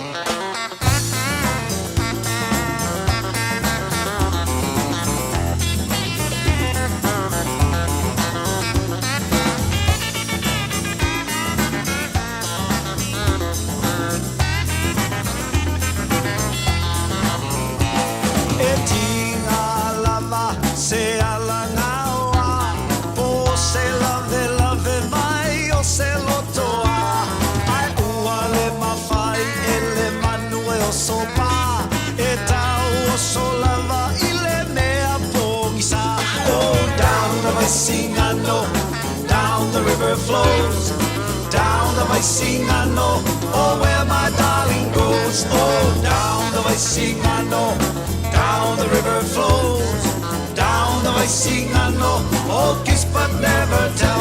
Oh, down the Vaisingano, down the river flows, down the Vaisingano, oh where my darling goes. Oh, down the Vaisingano, down the river flows, down the Vaisingano, oh kiss but never tell. Down the Vaisingano, down the river flows. Whanala, Jerome Gray, mawhakikanga o le tae au, down the Vaisingano, i le tautua mo already Samoa Spoli me tola mo mal pokala me malu o le tae au, in o toi iwa minuto lo toi le tale o le tula e iwa toi pafo ina minuto lo toi, o le pokala me malu o le tae au, mo le asa whana ne o ke topa por ne fui asa freile, malo, whaftai. Bo vea tu 5 minuto tau wai, update lata mai o lo o mawhalawa timunga, i le tulanga o telo vaenga o Dunedin, whapena fo inisa vaenga o motu i saute, pa anga umal tara pakalame lo whaafunga mai, saunga le mu o tau, wau te loa lawa i evacuation centers, wa umona whaatungaina, civil defense, ya mora saunga le mua la tau tulanga o iei. Na uma aua i di potia, Natasha. E tusa o timunga te tauna pa u i le lua masina, e pa u te tonu i le lua aso. O lona winga la ka mai ai, o le makua i ke kele ma le mamafa timunga le olo awhi ai. I el motu saute. So afa pela o timunga te tauna pa u i le vaenga i le lua masina. Le ua makua i sau uma i le lua aso. Te le la le awhai na le. O le foi pitono o i le tulanga e mamafa timunga ma ia lei. Ia ba ai po a uma ia lapta inga lo tu natu mo tau. Ina ia saunga le mulo tu ala lampa pa au le na vaenga le motu saute fa mo mori. Lei wa longa mai le sunga le lipole diti sao taloi ona le ready tanto se isa fa pe fa nei le taiao ya ale le fa fonga mai ale sa fa ngamo nei ya ona te pena mai le mole aso fu le aso fo pe aulia ya mo tanto se la to sa top up la to telefoni ma diti sao mo tanto se lo fa solo nan fa na tu le no na tasha le umata po kala nei taiao ya le tanto promotional videos mo le sa ta maiti ona o mana batu fa silanga tulanga ia ile ngato umi le video oni over to mal minute ia fa pena mantua na te tasia mana ia fa ia te loto le tamaia fa te loto tene ia kai ko kasia fa mai la te loto ia ona fili le fo ile tato fa ngata le vaso fo I think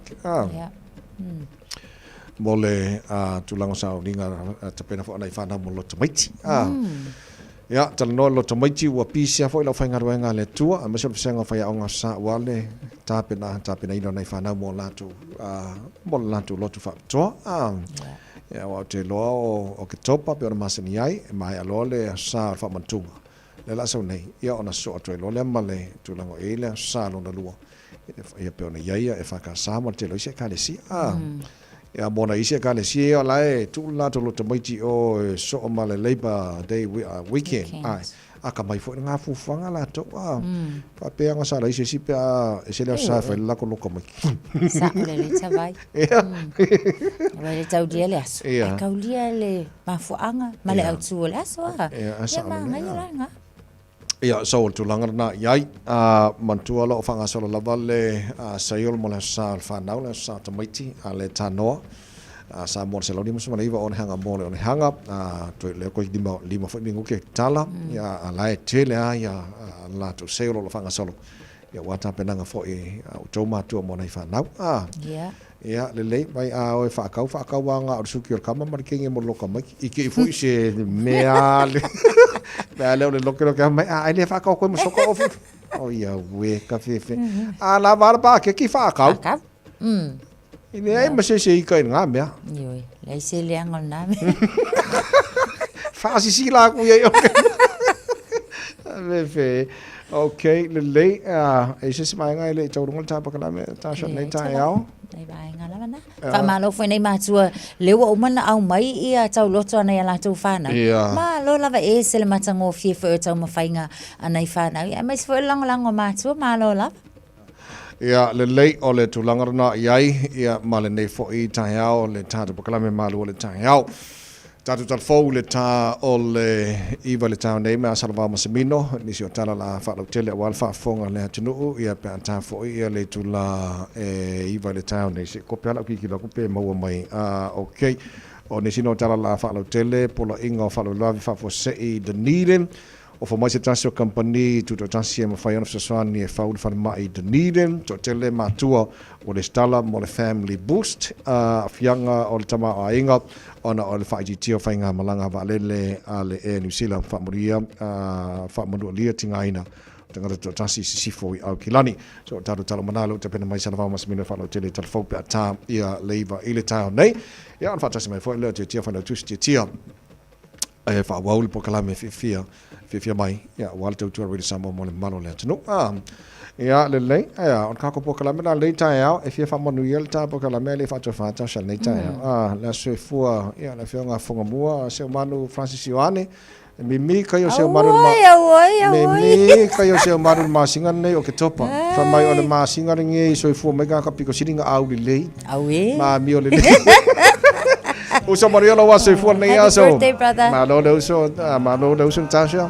Malo lava fo I tawai fa malo si mal tau tua le nei vai aso.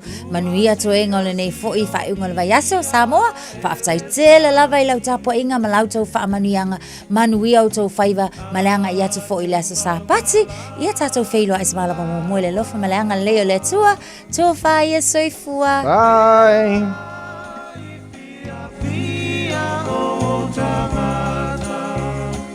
La usa moa ea mea tua e lau pahamai e moni lea lea oro malo tali langi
O te whaatalo whātu I lau whaafonga anga I le nei fo I tae au malo le soifua manuia, alo mai o Talala Radio Samoa.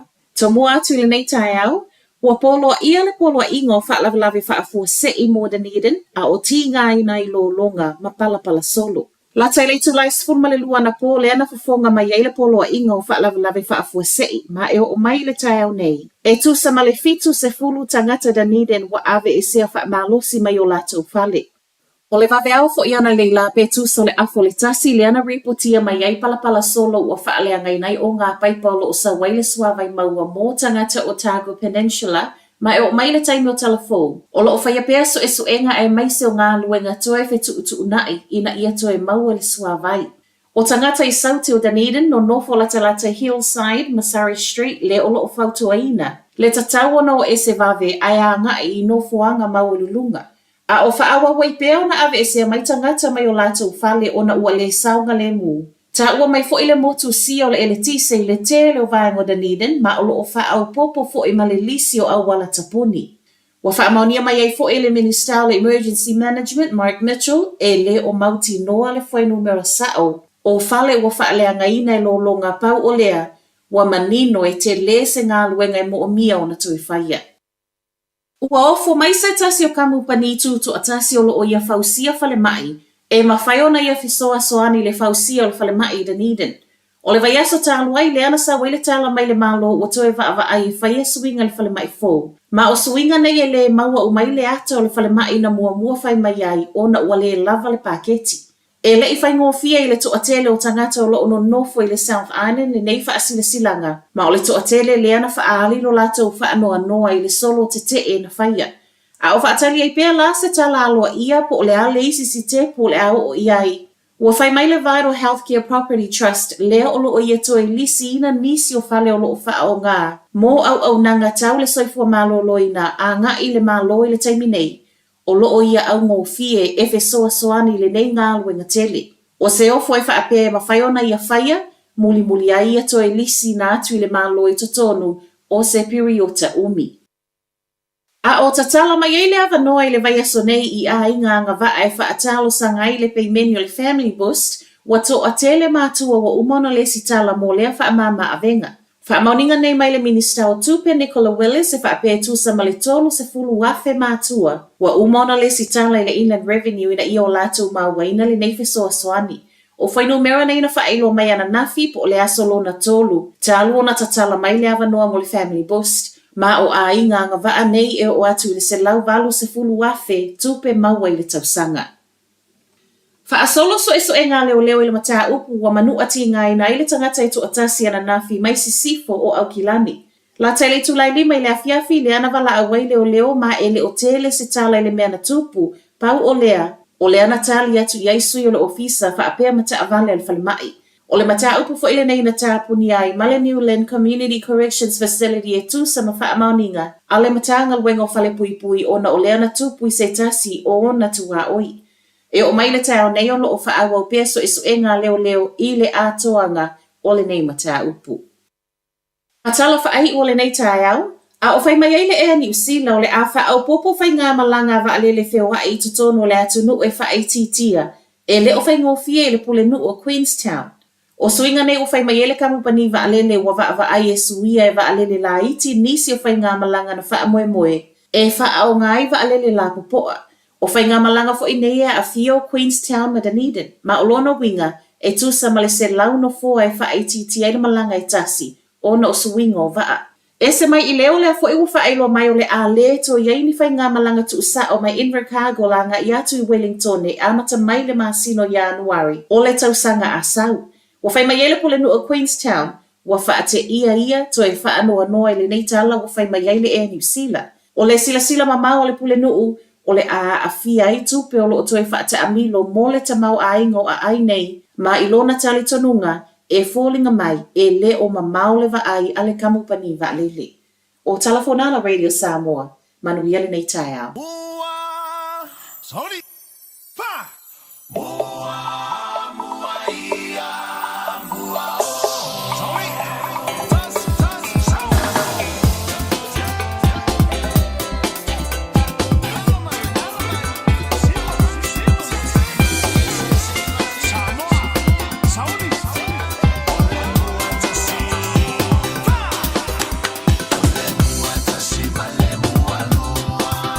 Male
Alo se mani mal te melo wa le chaos fu minuto te ne le tu live na wa fa mai atu ia le tu foi mala unanga le na ta tu tala i vai fanua ia le falto ia salva masimino mo tanto le taiao ia pe on mafto mai le tanto wa tino ia le wa to longa foi mala tu mala unanga ale proclame le malu le taiao pe on ia le tu masani le sunga le o ia tawai meni ma be foi tu sala le taiao mai le bala songa fua si pa ia mal le taiao fo man le taiao ma tongo fie ia ale proclame foi ne fifia mai le o se ia tu lo fo walto tu ino tatu wa tino nganga fifia foi le taiao le tatu tu fe lo ma tatu tu mafuta le taiao fo le asfalele nei tawalunga foi proclame fifia mai pe ona ia no proclame ia so tasi fatalo fatu ila le taiao fo ele am taina le proclame fifia mai fatalo fatu lava le taiao le tama matina matua ma lo so fo manuia ma lo fo langi mama pe lava na tu te fatasi mai ai tono falo nei tangata matua ia po o mauta na tangata matua o lo to tele lava ila to o le vaenga leo te lo maua ia o lo te maua to telo ila to o lo to tono mauta o tangata matua leo lo fatasi mai ia o te ri lo po fe no fanga ia ila to ava pe o le te fa fonga mai le tu sifo o kilani fatalo fatu po kalamia to o le central ia pe fo inei le south ia alenga te fo ile fo inisio ila tu le lo mafuta mai tu hatu o kilani fa so atu le ila lo he mitone o Hastings ia o nisio no fanga o le mafuta mai nei tatu tamamti na matu fa talo fatu po kalamia fifia mai nei ta mo nganga fa lalo alenga te fo ile o tota mamti na mafuta mai pe tono to moto to lawa po tono fo ainga nei ta yao fia po kalamia nei ta fa talo fati ate o to ia so tasi malo le sifo manuia o tau fai walo filima ia. O leo lo fatino le aso e ala i tau tapo inga. E me se foi o le talo malana pongi. Ia lo manu iai fai walo tatu watunu. Pia na masani e iasta i tasi. Fatalo fatu waila ia tau tau umalava. Ia le ngata foi lea fatalo fatu uoma paanga umalava le fifia mai. I tono farwhinga luenga. Tono taavale o fea lava le te mafuta mai leita iau. Ia so se atunu foi o le te mau mai le leo tia malpokalame le fifia mai. Ma alor se fo morian leita iau.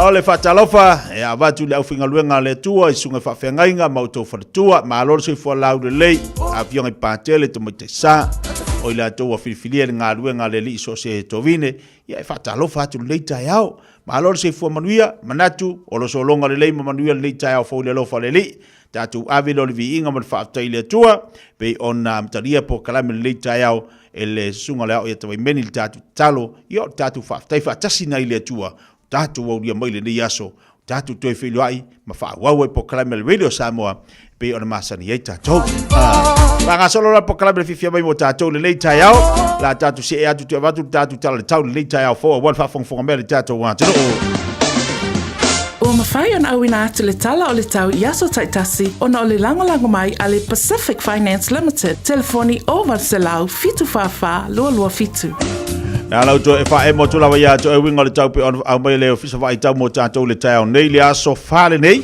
O le foi masina sfolu fa bele ofisa vai tau mo tātou le nei tai au. O lo matua mana ia langi le lei winga o le tau o le tai au le sfalaile. Fia foi la tau o le alo atu i talonga le whainga le vaiaso. Mai se lava i la tau fia i le talonga le tapolo. Langi le leiwinga le tau le nei foi tai au matua la poto mai le fai mai o le ata le vai tau. Matua la poto i le lai le nei aso o se solu mana ia e le se au na te pupunina le sawa le la. Pasolo atu le i le oli alu atu i le afiafi e matua mana ia le tau le aso. Iwa minuta te ele tūlai fitu tau na le lana tatu wawa ai ai malanga e loma le lama i lona no whanga masani. Ai ole ato e moe le lai le afiafia nane i le luas furu iwa minuta te ele tūlai iwa i le afiafi. Wai vai le wingo le lama le manga i o le sawa le lana ngias. Ai au mai le lipo te le fisa vai tau sifu maltasi ro i tatu le malu o le so. Sifu maltasi le malu ui ngai seki. Aolo mafana lo iai fa mawino le vai tau fa mai le vai tau se forma le valu lo iai tatu le mafana ile asfalaili. Fa e mo atu le asa taiao la iai tatu se forma le tolu me ilunga na malu. Lo winga o tatu o lava tulanga o le mafana. Se mai le mafana le forma le iva po le vela fa mawino le asa taiao la asa tona ile la solima. Ao le vai tau fa mai o le aso fo ile la le asa taiao to se forma minuto ele tulai fitu ile taiao. Ao le atu ngoto atu le afro fitu i le afiafi aso sa so mai sa e mai awadi si vai ngale atu no i le aso ataiao i le asalea fa le mai le vai tau luas fulo la ia tatu lo mafan fala se mai lo ma lusu mo lima tikiri i le aso sa Winga na tau whapawina le so, a me se la so ataiao man le asa, vea tu ina mai le fisa vai tau mo tātou lono winga, ta pena fo iei fo fuanga tiutu mwhai wala filima tātou watanu, i le aso mle aso.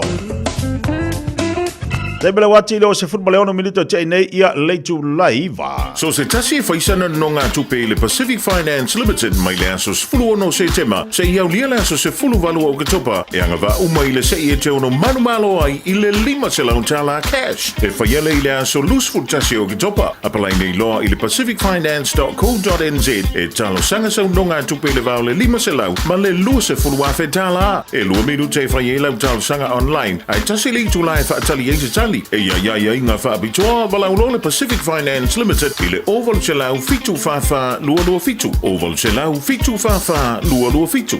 E tolu sfulu afe tala le tino i tupe wata pena le Digicel mo lana whaabitoa. E fisoso ni ai le tonga tau le suifuanga wai nei. E tolu whailonga tupe ta i 5 se lau tala cash. O le ase ina i aso whawaile ta itasi mo New Zealand ma au se talia. Whatau so top up luas futala pe silia tu mai whale olo masani. Pe lafo foi online i le Digicel Pacific. O le maua leo lo wawanoa i le sei. E te anga wa foi pe a lafo so se leni le MyCash a le Digicel i Samoa. E whaunga ai le ClickX Pacific. Mo nisi whaamtalanga wala au le oval se lau tolu wha lua tolu. Seki a Digicel. O le A1A Tree Care Limited, lātou te whaia au onanga nei. Teu, whamama, whangata, pe abe sea li la au mapongati mai lo whanua. E ma whai fo na lātou te wina lau tonga la au matoi te tau. Wasilia mar se funu tau sanga o lana tau tua. Wala au lua le A1A Tree Care Limited, le olua tasi olua o tolu ono o. Olua tasi olua o tolu ono o.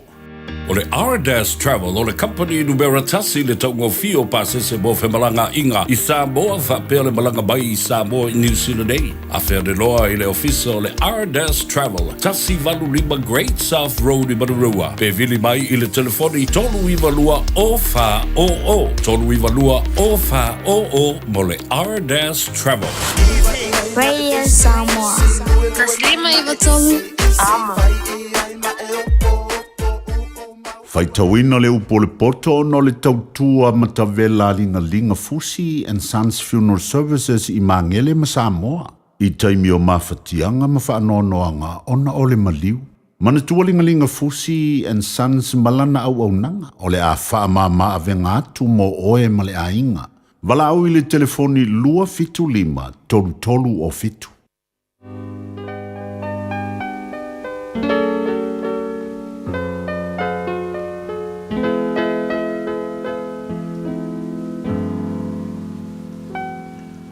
Wai tau wina le upole poto le nei tai au. Ma mai le tu se le fa ta oto i lona matau pe fa. Smai le fa fonga. Palonga mai yo to le fa na ui. I le ao o atu o le tama. Ma wai mai o tau talinga ina ia fa ata mamai na ai o tau. Wa te avatu ia te o tau le poto i le lei.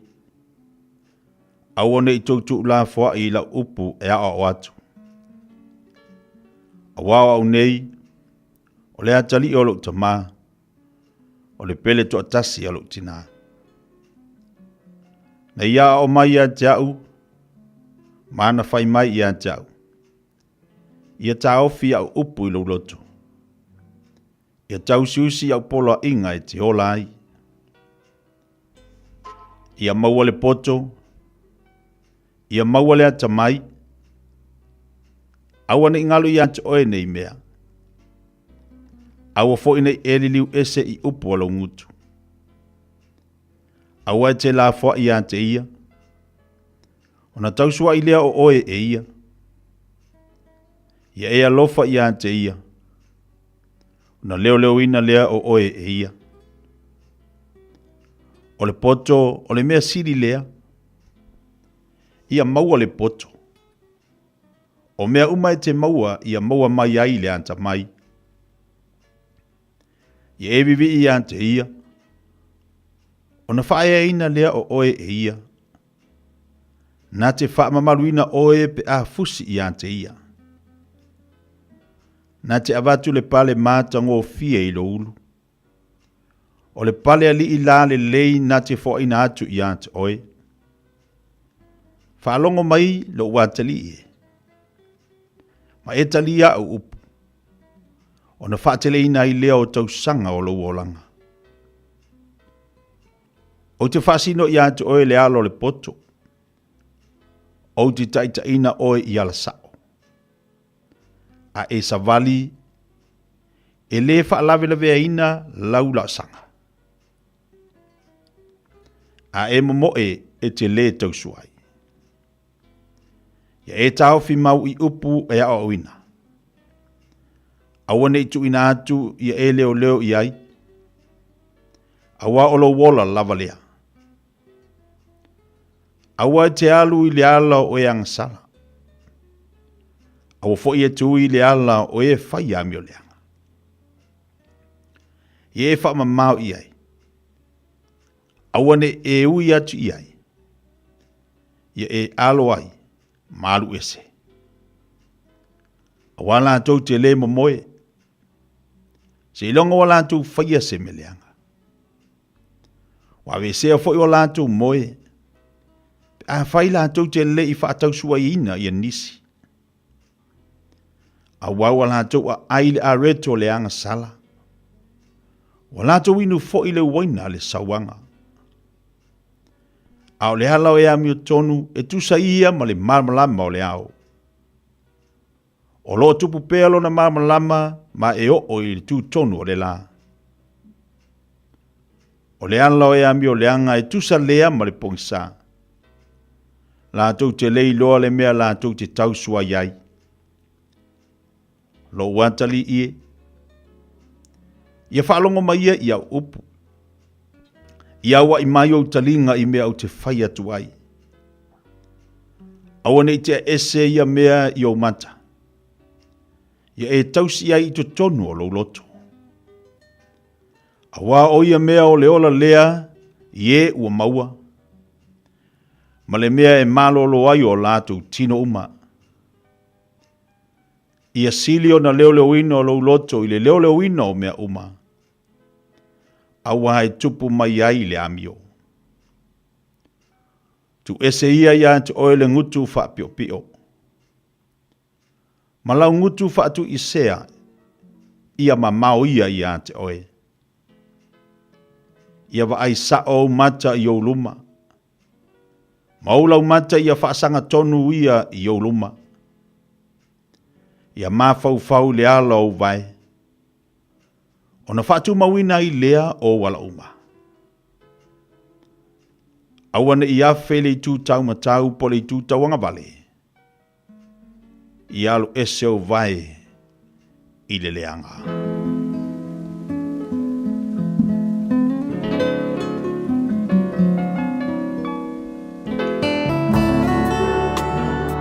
Ua awina atu le upu o le poto I le nei aso o no le langolango mai a linga Fusi and Sons Funeral Services. Ua mawhai o na tu whātasia o au nanga tāla whea ngai I ni tautau ngō fia tele. E fiso soni atu ai, a o whea ngai oe ma le popole ma le wheme mea.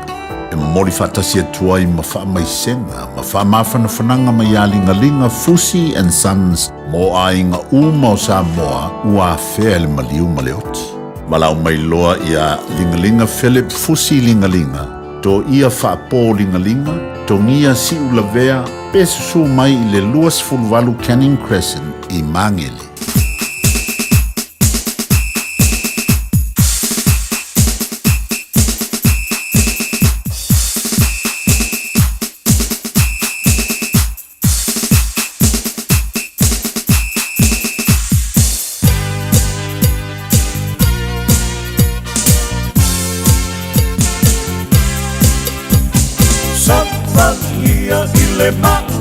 Lama se mamanu oile ala ile otoi mamao walata lava taunu ulea ikanana sababali ya ile lama se mamanu oile ala ile otoi mamao walata lava taunu ulea ikanana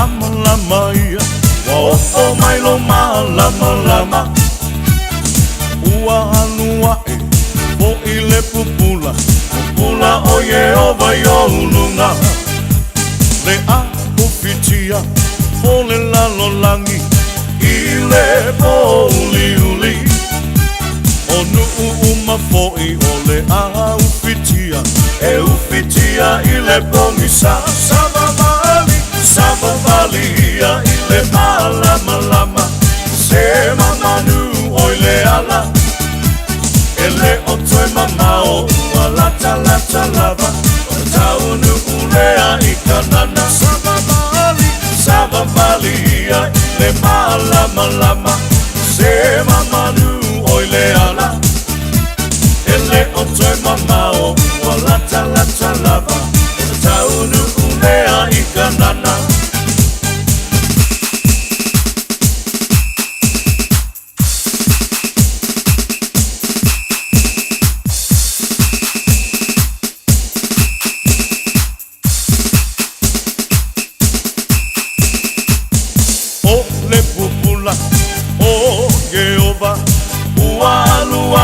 Lunga ai sea e te tue whaatali ai tula I nei loa masavali o unsoe awa le whaatamala wai ate oe le malama o se watali alona malama e whatu sulu atu I tangata Sabavali I le malama se mamanu oile ala ele otoi mamao walata lava taunu ulea ikanana Sabavali ile malama se mamanu oile ala ele otoi mamao walata lava taunu ulea ikanana Sabavali ile lama se mamanu oile ala ele otoi mamao walata lava taunu ulea ikanana le otoi mamao walata lava taunu ulea ikanana mota le otoi mamao walata lava taunu ulea ikanana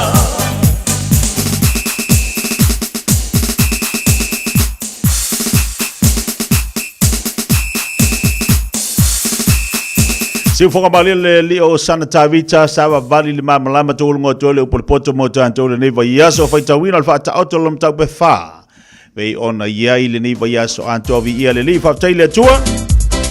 Maua fo le mtanga o le tātou po kalame le te au nei le upurpoto mo tātou.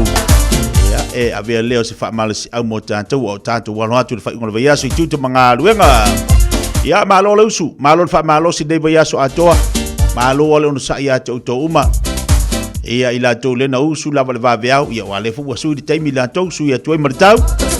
E le mawhai lava na tu ua le tātou usu le tai au. Pa ua le meo le tātou whaafitai ia i le li. Whaafitai le atua i lo nā lofa malo nā ngare le ia ti tātou ia so. O malava le tātou wola. Ia me se fwoi whaafitai le atua i le tapo inga ni o tātou ainga i mauta malawa. Pea fwoi la tu o lo penao na tapu i mai nisi fwoi o tātou ainga i Samoa. Ma o mali tātou pakalmanete me le tai au whaatalo whaatua ia te uto umalava. Ma lo le seifua ma lo fwoi lo le sai ma lo le usu le tai au. Ia lewa asfaleile leo e tātou le asfa. E le vawe a lewa umalewa aso mua tu uanga nei tamaiti. Wa i le kere vawe. Aso fau whawau le ai e tu ua onga. Ai le umawai ai le tu oi lava le pisi. Pisi tele tamaiti ia nei vai teimi po nei vai ia vai aso lo tātou iai. Ia leo tātou te alo atu le tāpenanga lo tamaiti. E se le mana i ol nei vai aso vi ia leli i le a tātou te iloa i uian te le vave le alo taimi te le vave le alo aso. Ia au lo anga le pele tu ia ti tātou. Le ua uma fui lale vai aso lea. Ia le ala ua alo ala tu fui le whaingon vai aso. O mo ila tu fui e whauaua. Whauau pia ngaruenga i ongo sai. Ongo sai pia whapete usu tai au koe usu la sa. Pitu asa le vai aso. Ke pole whanga uma le mahalo. Whanga uma le mahalo pia ngai sa ulo kong kalake pia le kampangi whinga luenga fiku aso. Dale me que foi for fare ale finga luenga aba en boy. Que bo pole fua wani moy. Nga ke moy ngor se dengi. Awale me ia fai mai vidi malu makua porto ina le fare makamai ki vai. Ole se ki ale bea. Ia e pawal me ia se dengi de akolo makua. Amalo te riso tatu pa anga umala vale fatasi mai nai Australia malo se fomaria le tai fo. To telo ila tolo mafuto malei tai awal popole te alo litu las fula watu tatu fa malstino ele kuar ka ko fa malstingo. Fai al tatu fa malstino la son fu mal falile. Va foi la tatu walo atu fa ingol vai aso. Fai tatu fa malstino. Pa balo atu el proclame le tai fo riso tatu pa anga umala vai lungo tatu Facebook Marcelina Brown.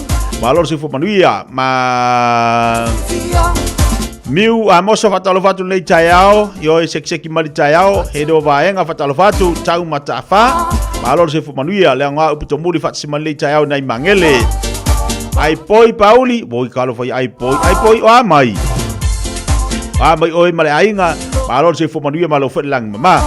Au sange si osi fatalo fatu nei taiao, tersia lelevanga, malor fatu tani mafuta mai, tersia fai mai, famani atu laso soifua o seu manu yoane.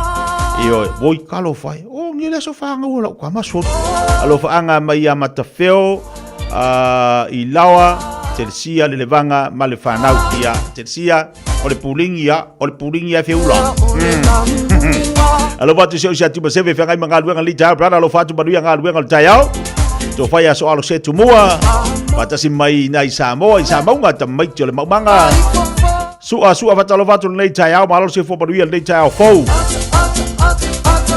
Fania Mikaele malo se fo lau de lei Marie se nio te banga fatalo fatfoi malo se fo manuia salpista o amelita yao fatalo fati o malainga alo watu so sia Daisy brother ya ifu wa le momoli tautonga langa luenga ia malo o tiu tianal to ina pe ano furfale tufa amen fatalo fatu lei tayao Amelia Mikaele malo se fo manuia pa fitai mo tatu fatu mumu I se lampa seki polisione fatalo watu malo se fumonia fatalo fati Chico Jack alo fatu si mai name le pone malo se fu lau de lei taiao as falele e maua fia me piko siringa makaua ai maua fia las falele mangaia isi be ke fa ngongo yo las falele le kako ye yo ko turu mal me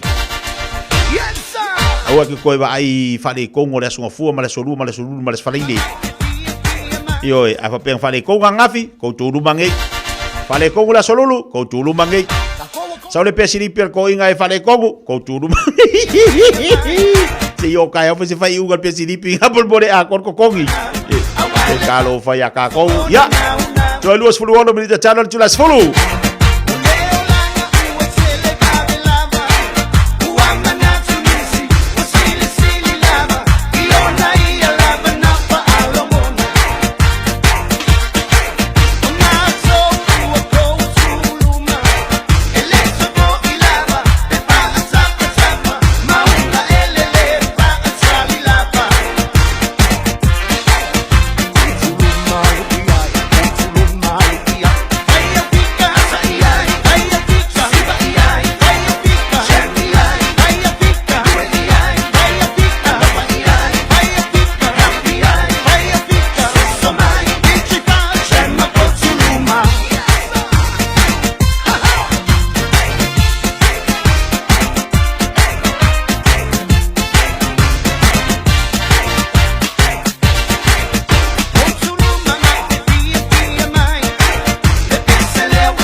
mai so siva.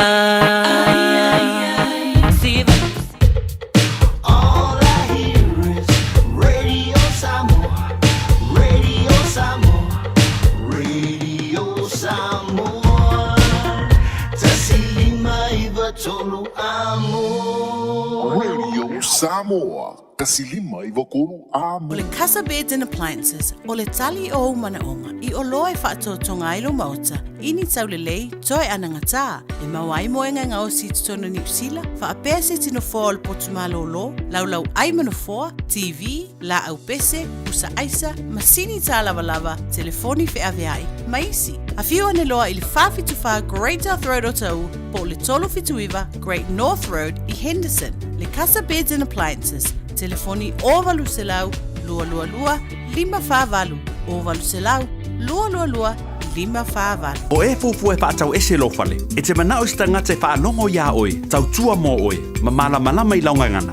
Vala au mai loa le malu mawhatau Bob le malu. I le olua lua, tolu ono o, 5 lua iwa pitu. Olua lua, tolu ono o, 5 lua iwa pitu.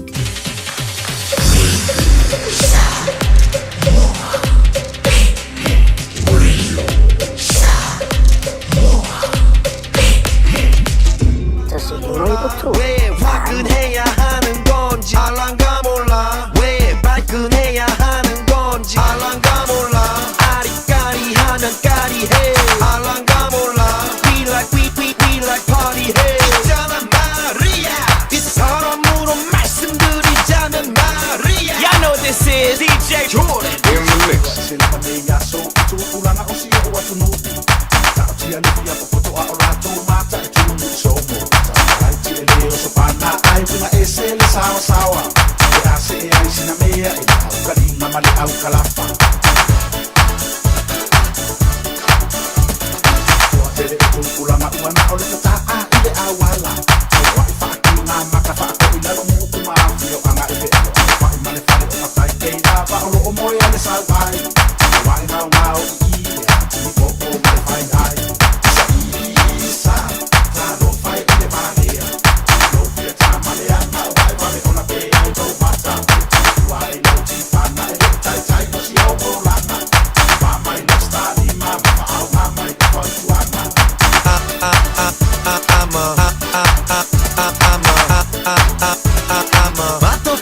Gentleman.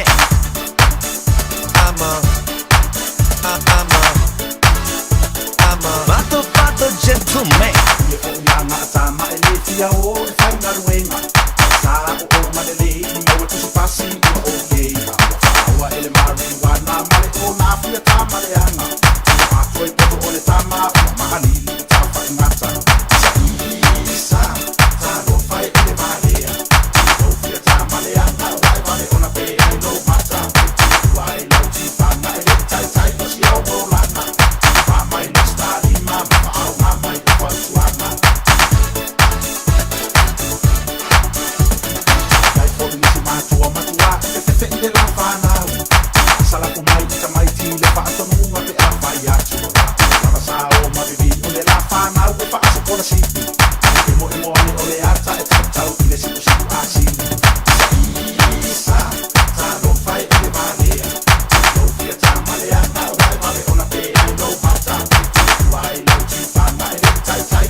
DJ Jordan in the mix.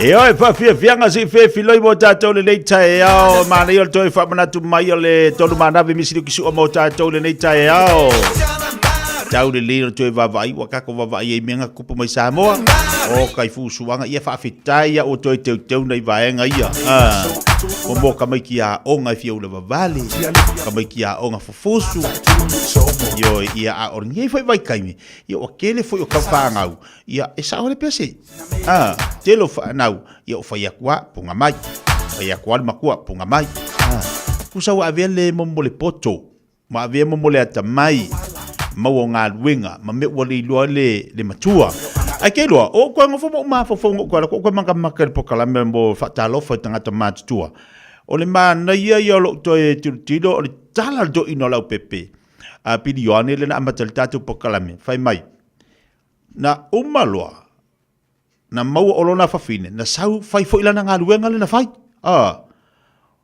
O le ngaluenga lona fi. O ngaluenga la tama. Ngalu whaakau kui. Whaakau ako kui. Whaakau ia momo. Whaakau savadi. Tau ma whainga ina ia manuia le whanau. Maua lole o sila tama matua. Sau lole tama i tailia. To e alu fo ilia whainga ngaluenga lona tamana. O le whaatau savali. Ia o mea sa whaia le to in. O le winga la whamtalanga fo ilia. Ina ua toe whamatala le to ina. O le temi ina ua manuia la siona alo matua lea. Mawala na ngaruenga lei, no foi New Zealand. Wai vai la ko kui ai mawa ile loia. Ola e ka mai ki vai le ngaruenga na fai lon tama o le fa tau sa valio o ato tui fa ngoka. Saulo ka mai ki ko e fai le ngaruenga nga fai lon makua aisia. O vai a lo fa le ngaruenga sa tau tingai. Mawala ngaruenga sa New Zealand au mai le ko inga malo makua feoye le lo New Zealand. Hehe. Ole ako kui ngai makai. Ole whangoka. Lo ia ile whawhingi makua. Vai le makau kia. Makau kia o le lei. Ma le whawhai le leina. Ole mea sawa yo. Ole le lei o le whawhai le leina. O whanau i tutono ainga. Awane i alo upu. O le winga la utala le tofa tulanga i tatou matua. E lo matua uma. E va aia tulo ua maua mali tupe ngā luenga le whana ua se e mai arka saur kamalea. A makalonga kau suile leo e momoli e le whi au whanau. E le ai. O le tau i le nā. O le ngā luenga le nā a whanau a maua se lato ngā luenga. O le tupe le nā e tu watu i ate o tau matua. Ai se a. I le kai lava. Le ale te mina tau whawhai lele, tau tapue, na whawhanga. Ina ia, mou seru mana i manuia. A whanongolongo mai whela tātou whanau. A wangi whapela ua mawala unga ruenga. Ai whapea kura nga whapedia mai le iloka mamaruki ngā. La akere kupe alua kia aurua, awa. Sa ipoki kaofi. Kaofi. Alu lau tupe lau ta mamalu tina. Mangai akeli. Maualo to tongi taimi uma alu lau kupelu ka mamalu ki ngā whawhitai. Ngai akeli. Ioi. Ai te irola utalai, le te lava. Langa ieini so tātou mātua e se e lo le lato tupe whanau. Sui lola ia leo, sui le mamori. Le ai, o tu ua ile leo tātou matua, whaatonu pea. To e ia mamo, o ia si matua, ti ngā na whaile to olu alan tama. Wa umalal to e ngā leo fo ile na ave, na wala umana ia, lunga la tafe, langa lo to olua. Momoli loa, le fe au langa lau o whaile la inga, so swani. Le ngā ruenga malitu tātou matua, so swani ati ila ua. Whai lo to olua. Ave sau tupe lo tamamalu tina pe ala sei fua mai. Ni masuta la ave yei. Whawhitai. Whawhitai le ngā fu whailu wahinga whailu whanau. Ai maua sau sereni. Awa pea ngai limas furu nai tipi ave lo tamamalu tina la soi fua mal tewi nei. Whawhitai. Mana ia tele. Ai te ilola utala. E le tai lava. Alo bis. E le o tai lava. Langa tatu tilo le soi fuanga. Male tau singa matua ai mai se yatina mai se yatina e tama ya e lele fo nga luenga tama wa la ya lunga i altina iva masina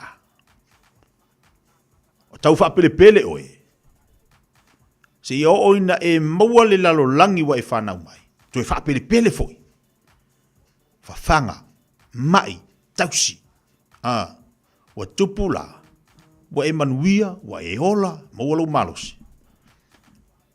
O le naunau ta inga le matua ia manuia le olanga. O le taunu onga le nao le naunau matua ia maua sau ngā luenga le lei. Au walo du manai. A maua la sau tupe, mau sau ngā luenga. Tangolo e avele tupe mata mamtina. Avele tupe mata mamatina. O lo walofa le nai ati ila.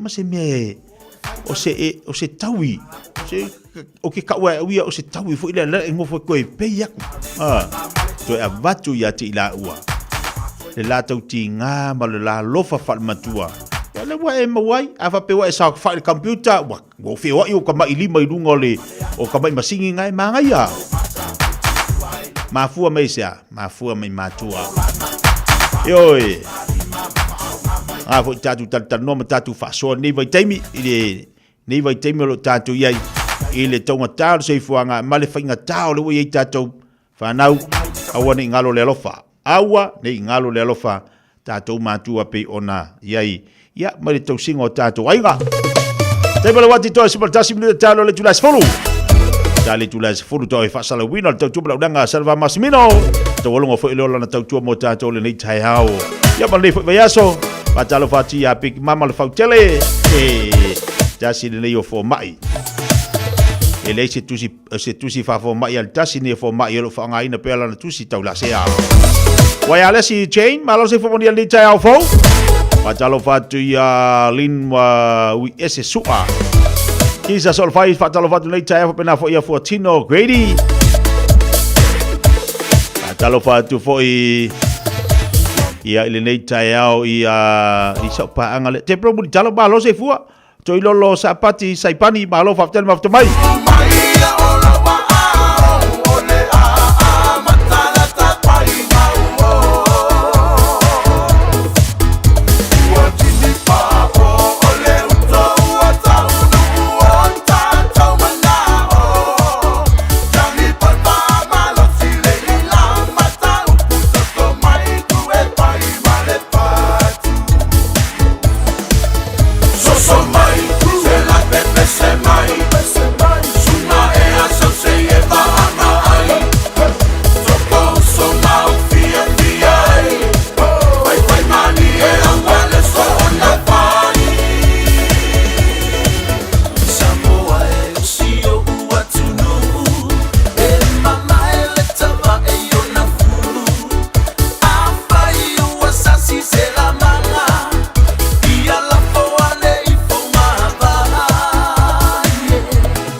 So mai room le peso fa ingoino le so mai o tafa si va ili tafa so fa ingol va yaso o le whaasoa whai whaatasi o rua le tamamu le tina, tilo le seileni nai tutoe, ina ualu ese malawa pino le vai aso. Io ina lua whaasoa loa lea po le hale me tau na whaamomua, vai le taulanga le sani te wangalo. Patalo fatau nanga ma le tautua le Primary Finance, Steve Francis, alo fatu maria le tai au. E mosi virtiti fatalo fatu le tai au fou, ma alor se fu manuia le utu fatalo fatu le tai au, vai kalama, fatalo fatu mafuta mai nai potni. Yo iso ya upa au le mfan fatsi mai lai Australia. Ya fatalo fatu lo sunga upa au, ya po le sunga fa fengai, lo fa ele tofi fa au le sunga fa fengai le kalisi Emmanuelu. Ya fa malo fo sa ini malo fa tai fo ile tu al valawina o do mal fatua irata. Ya le ngalu ngale tu ya le lawa, ye le tofi fa au le sunga ya upa au le kalisi Emmanuelu. Fatalo fatu, ya palang mai ya fe uso. Alo fatu, segia le uno, malo fatsi mai Brisbane. Talo fatia Emmy Hooch malo fapten maftamai au ave kuria talo faya te auto malo la valenga lu nei tai au malo le ongo sa ia te auto au ave kuria iso se no fuanga le to te fatasi mai ai mo modi fa le media nei ai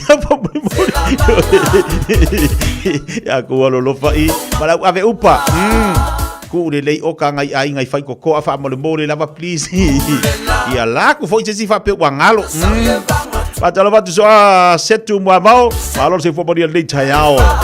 Se mani sio tatu fa vifianga fenga le tunu tutu mangalu ngale mana yo lo sobelela. Sunga ya Mr. Vai Papa. Ele le anga sala ngai vai kaimi. Wanga kau nga vesi le anga sala. Ya le nga apa kau? Awane ye tuaina. Se tu ya ilunga wala basela tani. Papa tu lo ulu ise pa. Why vai lai lo let tu aura fo. Sao ma vai so finangalo. Lela solo ti Apollo ata mai fafo. Le angai me ole ne yaso. Au vai ya tu se tamle na sala. Tamle na sala. Tamle na sala. Eta kusea. Baila na sala. Baila na sala.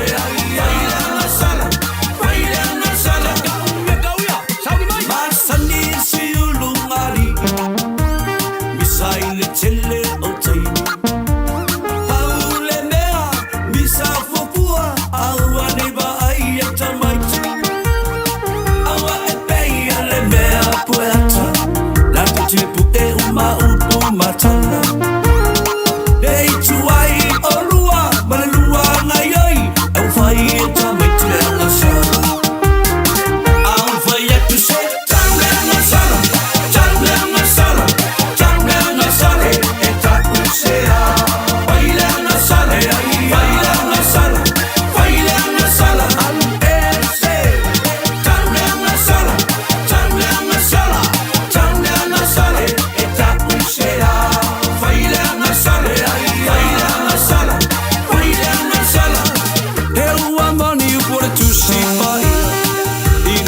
Talena pupu ngatia se otofoto fangana tu maulama na o Yesu la Mesia o se o yo pulava na tinga ina yo na papala ai paula bala na tala a faina melelei se oila a faia leleanga a faia tu se tamle na sala tamle na sala tamle na sala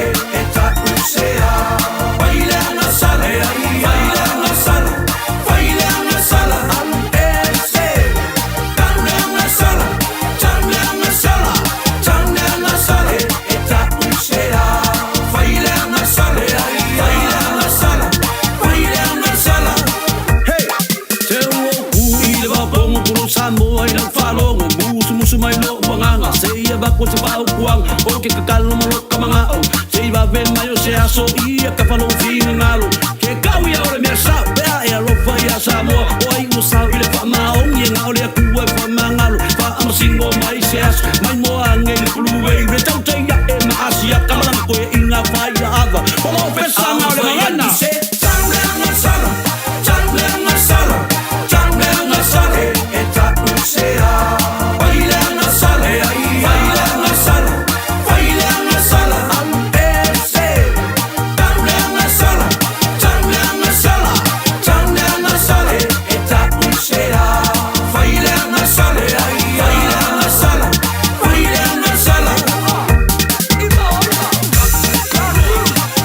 Ya le nga, waka ko o mai le ungu o ngasala.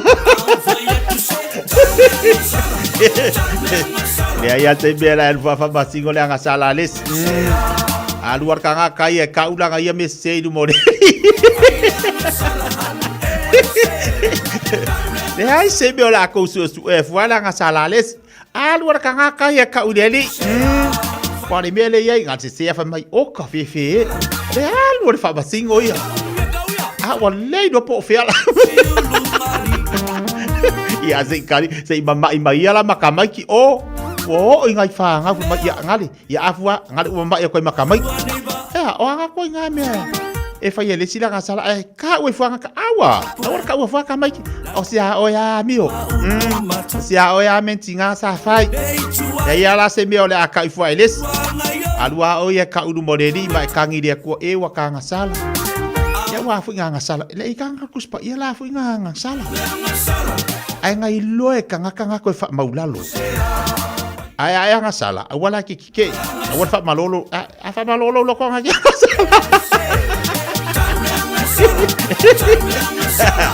ai loa ka mo mo lo ko nga kaya lu dia ka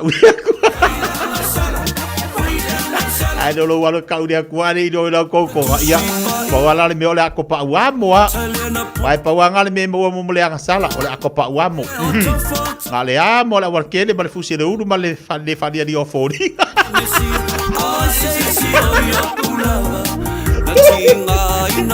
Oi wanga ole ake ya ko fesi di me foi ka o nga sala wanga sala ka Wa ba ila ko fa mai ke alu ka o nga sala o nga sala ka ka udah aku orang mela ka aku Vai ngale ka fo le pese make ki ka o nga sala ya wakale lo ya la mela ka ko la ka udah li Aluar ka nga ya bombodio nga ya nga sala idu modeli ide fa pe aka wa kwile aku fa pe mele aku ya so ma fa ai alu malolo ko fa maong idu mole aku Pai dia kuat buat uang asal yo rumah. Aku masih ko lu. Pai dah lepas ngofi Dia masih fai ngaka, isi fai ngofi. Dia kuai wakang asal yo rumah, ilau rumah lau sila fanga. Tak kasih ai masih ko lu. Pai. Ya ngau ya ki musu-musu dia di. Fa fofo ngamale di ya oi malau ai oyak, dia lu kars food. Tasilima ifatulu amo. Radio Samoa.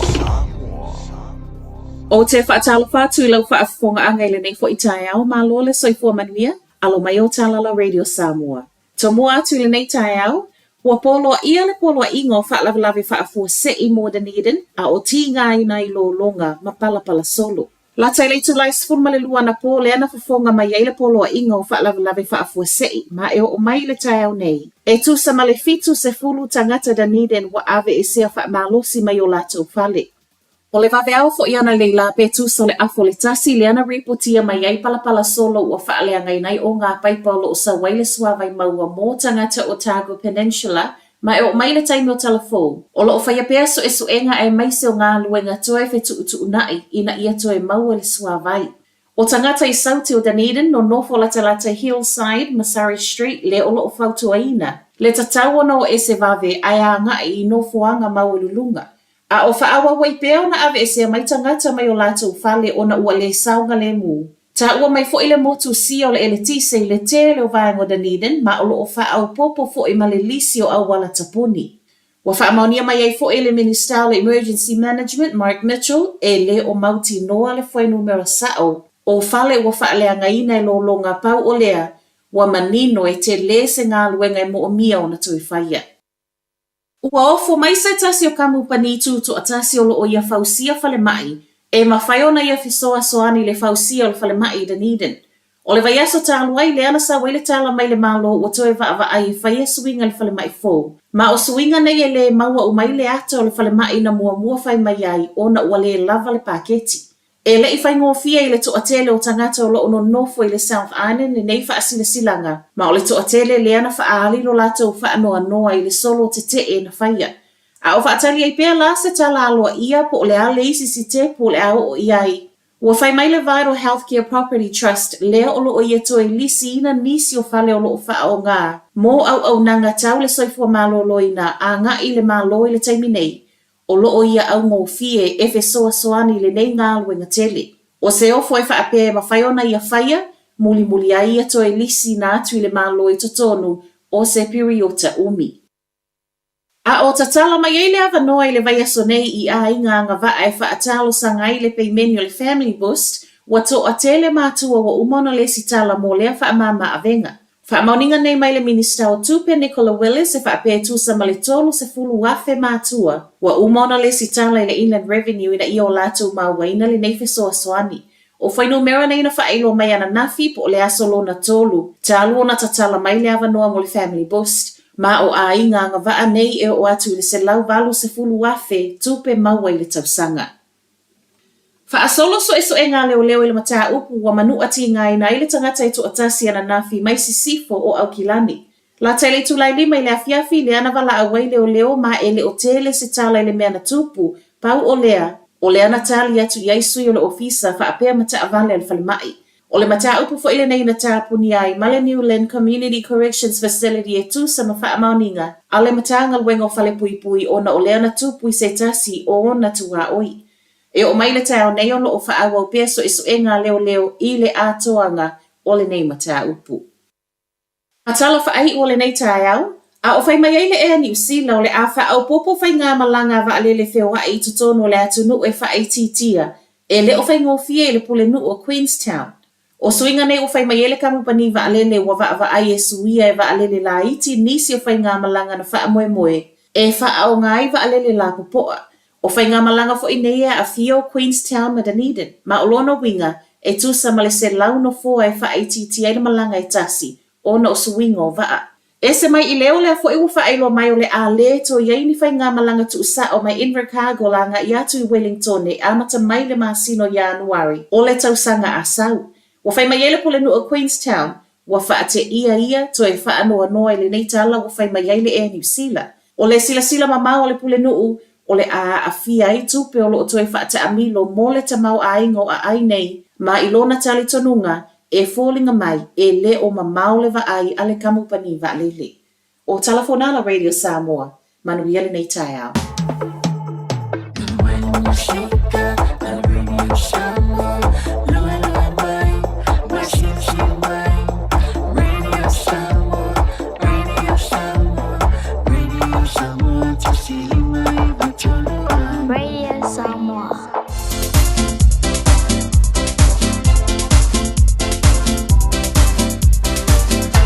Ya, tawalunga le tau chopa lauleanga le na salava masimino mo tatu tale vai fanua nei tai au pera fa fonga ba tatu wa tunu. Ya, le la tatu mai la fa tatu fa mar stilo tatu supa nei tai au yo sekseki mai lo fang vai lo solo afu le wa mana yo le sulu mai le la afa pe te fiali fa te sumpa mai ai manga ya sekseki mai le fa mar stilo. Ya, sek. Asfalai le ai ka kaunga manga ia fo ile le asfalai le wali la astonai aso saloa. Ia e kau mafalo pe kau sami se kau mafukanga manga ia la sa. Ai ka kaunga faila u fa marskingo. La nga le taua yo le failo fa marstino le asfalai le. Ia titelangona ile o le sita penanga mo le astonai mala sa. Oi, awala vane tu le failo fa marstino. Wa sek mai kako. Wa ready sau fang vai. Wa mangkapenga sau soloafu. Ya lalu kako sum pergi kaya. Lalu kako sum. Ya, maya. Tulai mai. Seki. Kalmai dela seki. Langa lele yo maia le sungal fa fenga inga ya wapa. Ya awal tu fa marstino. Ya lela seki ka fa marstino ngi kaya. Ya. Ia, on me falolo momua ka korima. Ia. Falolo. Au fa ba bea, fa ngese. Ia, fa sa lu malima. Ia, tal fa pea kasi. Lua. Tolu. Fa lima. Ia mana ia? Ia toyaru. Tas. Lua. Tolu. Fa lima, ya mangaya. Ya, saya dulu tas, lua, alunga, tolu, fa, lima. Ya, tafa, fari o kafo lima, pilipili, tasi, lua, tolu, fao, fatua, tasi, lua, tolu, ya, kofalapoa, tas, lua, tolu, fatua, tas, lua, tolu, aluma, falapoa, tasi, lua, tolu, yaltua, tas, lua, tolu, mana ya, aya, ya, alua kawau, tas, lua, tolu, aluma, tas, lua, tolu, ya, mana ya, alpapea, tas, lua, tolu, tas, lua, tolu, tas, lua, tolu, tas, lua, tolu, ya, aya, aluma, tas, lua, tolu, tas, lua, tolu, ya, sa lunga, tas, lua, tolu, tas, lua, tolu, iya. Famingoi au tau au famingoi mo kau au ya tatu o tu lesi vaenga ya luma tas lua ale o tafa vai ando ko fa pea ko no pea tas lua tolu alunga tas lua tolu toyalu tas lua tolu alunga tas lua tolu ya kakoi vel mangaba alfapea tas lua alfapea ngai ke sa fai foi ni lalu yang alu kanga ve fa pe ko fa mingo ya ka fa lu kingo pe pe na chenofo mo matou ya tamam tina matua au ka ko wa ye malosi vai mai tas lua tol fa lima ono fitu val iva sfur ya to fai saudi ya tas lua tolu, fa, lima, ono, fitu, walu, iwa, sfuru. Mga ya, mea yo kako mangava ki whalo ho ke peki nga e lia tafa, tas, lua, tolu, fa, lima, ono, fitu, walu, iwa, sfuru. Ya, ko mingo ya kafa tas, lua, tolu, fa, lima, ono, fitu, walu, iwa, sfuru. Tafa tas, lua, tolu, fa, lima, ono, fitu, walu, iwa, sfuru. Ya, sek. Ya, luma vai tas, lua, tolu, fa, ape kama kiki falo lo fale luma vai tas, ono, fitu, walu, iwa, sfulu tafa tas, lua, tolu, fa, lima, ono, fitu, walu, iwa, sfulu. Ya lunga tas, lua, tolu, fa, lima, ono, fitu, walu, iwa, sfulu.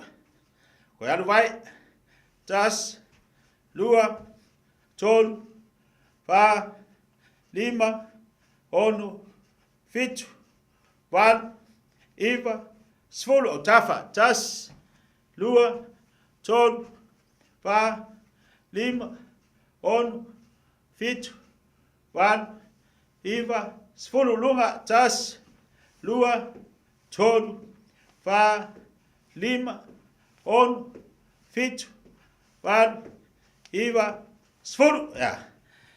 Ya, kingau vai, ya lele. Ya, toso tua tas, lua, tolu, fa, lima, ono, fitu, walu, iwa, sfulu. Toso lua tas, lua, tolu, fa, lima, ono, fitu, valu, iwa, sfulu, lalo, tas, lua, tolu, fa, lima, ono, fitu, valu, iwa, sfulu. Maia. Ya. Vai, o reo ngai e. O le whanga yoi o lo kingo. Po ke la po ai whanga yoi o lo tino e te iloa. Ya ngā tele mo tātou. Tu sa lunga. Ya. Pungo lalo. Tas. Lua. Tolu. Fa. Lima. Ono. Fitu. Valu. Iwa. Sfulu. Ya. Pungo lau kau nang whenga pungo Ya, kau whai yai. Kau whai yai. Ya, lalo. Kore ki lalo.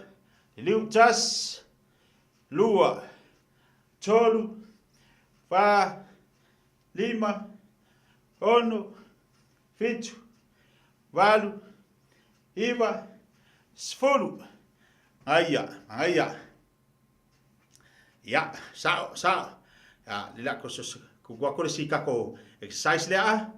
Tas, lua, tolu, fa, lima, ono, fitu, valu, iwa, sfulu lunga. Tas, lua, tolu, fa, lima, ono, fitu, valu, iwa, sfulu. Tas, lua, tolu, fa, lima, ono, fitu, valu, iwa, sfulu. Aia, koruaku. Tas, lua, tolu, fa, lima, ono, fitu, valu, iwa, sfulu. Kaki, tas, lua, tolu, fa, lima, ono, fitu, valu, iwa, sfulu. Huk, tas, lua, tolu, fa, lima, ono, fitu, valu, iwa, sfulu. Hei. Ya, maia. Whangayoi. Salvadi. Lunga vai Tas, lua, tolu, fa, lima, ono, fitu, valu, iwa, sfulu. Tas, lua, tolu, fa, lima, ono, fitu, valu, iwa, sfulu. Tua. Tas, lua, tolu, fa, lima, ono, fitu, valu, iwa, sfulu. Ya. Ai aku ala sek aku skako pese lea mo liskako exercise Aia. Ya. Tangi mai le kako pese Kako pese walaku. Zawi. Uma bea. Bola cavale. So bola cavale. Manaya foye babale ola. Pa, como cas. Ile tele otanga. Pa. Luma shebea wora fatata mulmuli toyo mai fale. Pa. Aia. Ya, luma kawa. Zawi. Sao luma. Yes. Vale. Yes. Lua. Pa.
sia yo la fana o lo ai o tolua o la oi fa ya o la fa ai wisu I bali me mangaya.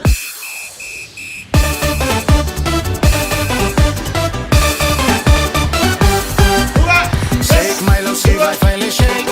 Vai. Kanga ol kape se fast name. Eka dum dum, eka dum dum, eka lava everywhere. Sabe vai vai sinuga. Shake my love, see vai fai shake. Kanga ol kape se fast name. Eka dum dum, eka dum dum, eka lava everywhere. Dum dum, eka dum dum, eka lava everywhere.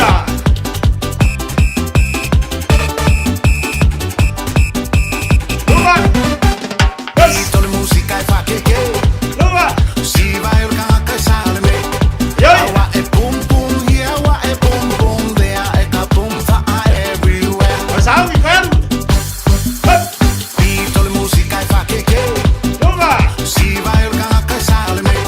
Awa e pum pum, there e ka pum fa everywhere. Awa e pum pum, there e ka pum fa everywhere.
Ngaya.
Mangaya.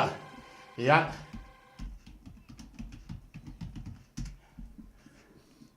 Sau diskako si vale ya ing sa vai sek aku diskako pesele mereka ko super gi kayau ya sek mereka kau ya makwa faafu mer kayau la ko dumang kayau ya sau felice iya mau dai dalo dua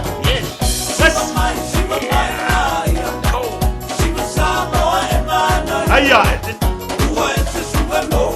Iya.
Ya, mangaya, ya balo, iyo. Vai se vai. Como assim que vai? Vai se vai.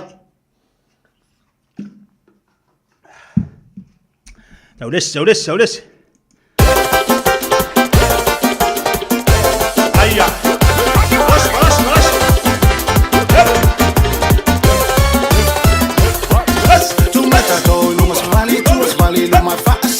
famlo ai fa se pa o fori san fa usale ula lua le lum si va mama e povi ai mi ai mai treka tu meta to lunga svali luma fa sa o famlo ai fa se pa o fori san fa usale ula lua le lum si va mama e povi ai mi ai mai treka bravo ava lo so son su fe ula fa sa lu e mos musa si va samo ai fi ti fa pisang mali e tau tuma si vam fai pupa yo so al me ai vai sme mawa yo so son tu fe ula fa sa lu e mos musa si va samo ai fi ti fa pisang mali e tau tuma si vam fai pupa yo so al me ai vai sme mawa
Ya, ngaya, maya, ya, ka ko pese bulu dia dia. Kalau lo masuk baik ngaya, manga, maya. Kau bercakap pasti ada cayang. Ya, kau sah rumah lima. Dunga. Fai ngocho le lai sama fusa. Solu. Pa. Lima. Jafa. Das. Dua. Solu. Das. Dua. Solu rumah das. Dua. Solu. Sama-sama yo baca. Kalau dua das. Dua. Solu. Jalan das. Fai le ama. Rumah das. Oleh lof. Dua. Solu. Das. Apai. Dua. Solu. Rumah das. Wene yola. Solu. Dapat Ya das. Dua. Solu. Ayah. Rumah. Dapat tahu lima kali das. Dua. Solu. Wacha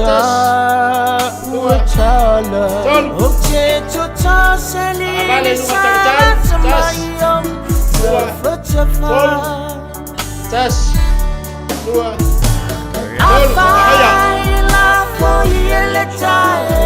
Kasar lupa baca petang, tapi lupa kembali. Tas. Dua. John. Biar kuali, bayang balik pasal kuali baca petang. Tas. Dua. John. Halo, Tas. Dua. John. Balik lupa, tapi pasal baca petang. Tas. Dua. John. Tapi jual bayar untuk tahu pasal bayar kembali jual. Tas. Dua. John. Halo, Tas. Dua. John. Mama baju atas. Dua. John.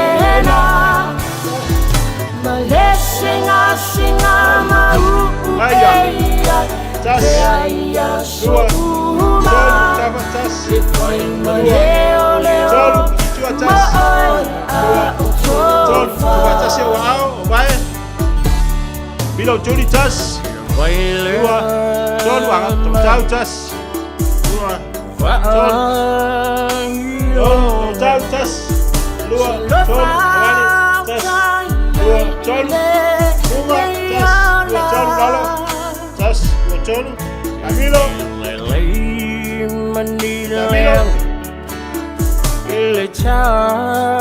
Rumah. Os. Dua. John. Deki.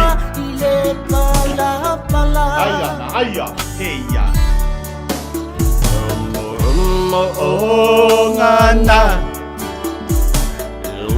Ya, malo, wa ina le manga ya keli ioi. Le nga ole mea fa pinga nga faido langa, ole mea fa ya ma fa singa fa malos kingori. Ile fa pia la tatu fa ngalu benga. Ile fa pia la tatu ngalu lue te mi uma. Ya fa pia le ka ko malulos ide ya kaimi. Tatu te vai ai. A ole a ngā fo i ole wha aluolo wafu i lau wha malastino. O atu e ngā mai e hangai mai. E kei roa, e ma whai alo tino na te tei. Aisea, langa fo i o laua maa nei o wa saule afu nei tonu. Ia wa e loa fo i awa e langona o le tahua.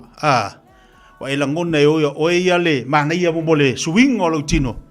Pea to anga e whai lau exercise. Whai lau wha malastino i le aso ma le aso.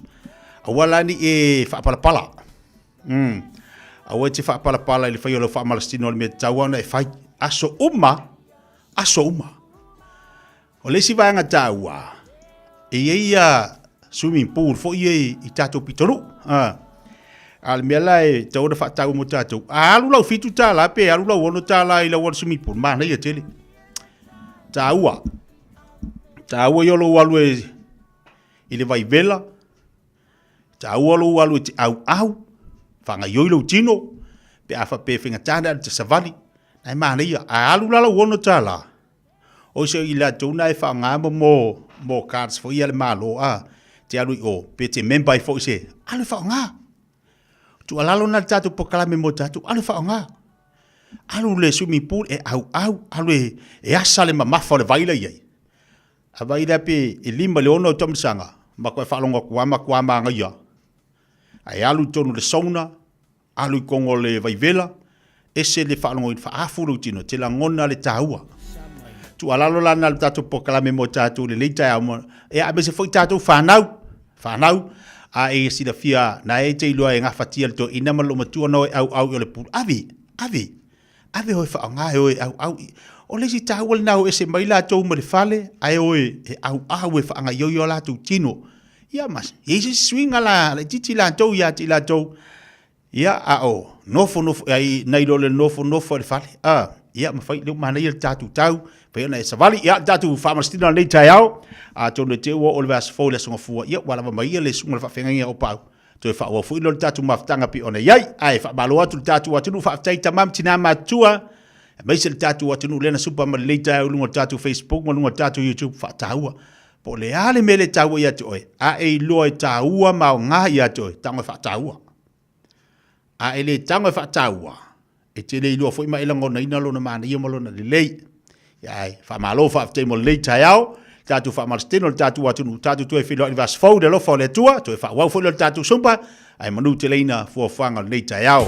Whauta o le whanau o le tofi mai le li, salamo sa lausu fitu whau batolu. E leo toe umi ai o le aso whabitoa le whanau le lotu tamaiti o le neitau sanga. Whaiha mama dad, e pu e mai se video lau tau loto po alo pese, o na lafo mai le website radiosamoa.co.nz, o lo le link e lafo mai lau video. Ia awani over mane tolu minute, o le video e telean reactions lungo le Facebook o le Radio Samoa, o le ama o le whailonga. O te tala le tau banga le taimire nei, whangata video se las tofis fulu o ke topa i le iwa le tai au, whailonga i le afro se fulu lua i le awaudi o le so lava nga fa bole e na videos ata maiti tai totasi manuia tele loto maiti mai le pulenga ma le ofenga wenga ale Radio Samoa o le A1A Tree Care Limited la to te faia au onanga nei teu fa mama fa ngata pe ave se ali la au mapongati mai lo fanua e ma fai fo yo na la tu te wina la tonga la au ma toi to wasilia mar se fulu tau sanga o lana tau tua wala au lo le A1A Tree Care Limited le olu tasi olua o tolu o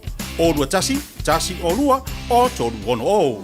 Call the friendly team at Seal Plumbing and Gas for all your plumbing and gas fitting needs. We can install and fix water taps, toilets, water heaters, gas hobs, pipe leaks, water mains, and much more. If money is tight, we can provide wins quotes. Call Fuimaono Mayu Upulusi and Steve on 021-797912. That's 021-797912. Mention this radio ad and we can cut 10% off the first hour's labor charge. Seal Plumbing and Gas.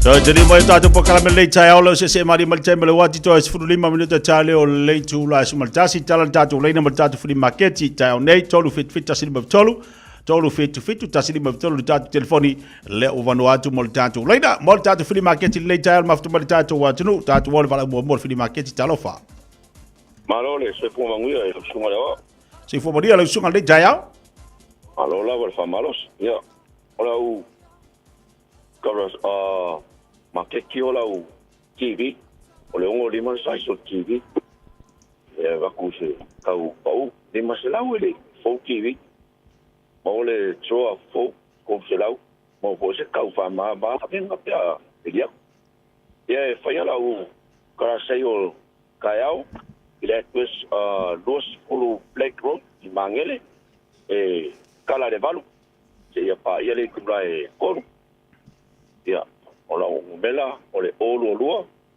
fa o lua fi kubalu pa kai ki mo le ngo bongeras sai mario fo tayau fi market talofa ia oi talofa to fai mai tama talofa tia ia o pila a fai o e fia malanga i Samoa ia a fai foi o e fia mai Samoa i New Zealand ia oro maua le ako pau mo kumu plates mo kumu plates was furugala lima lo fa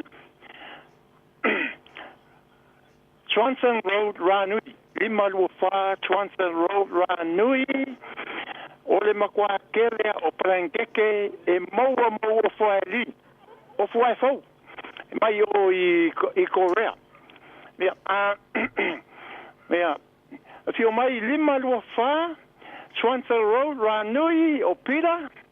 Ia, o Luakasi, o Valu, o Ngolima, kasi fa, o Luakasi, o Valu, o Ngolima, kasi fa, a fio maia Samoa, a fai wa e kaungu mai Samoa, ia, o mea e makairu a inga, ia. Taki pira, tai mani o tai au, talofa.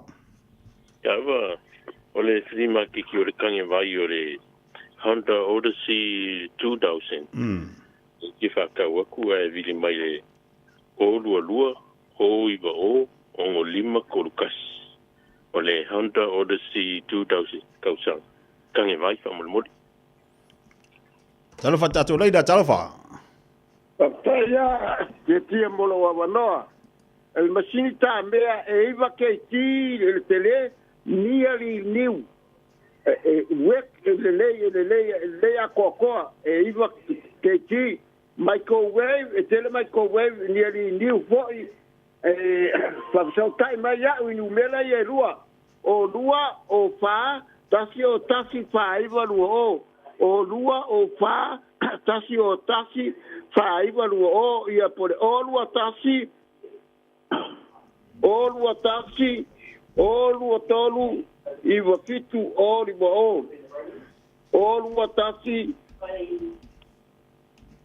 o malu fitu walu o fatai lava mo o abanoa Tai mani o tai au, whima ke talofa.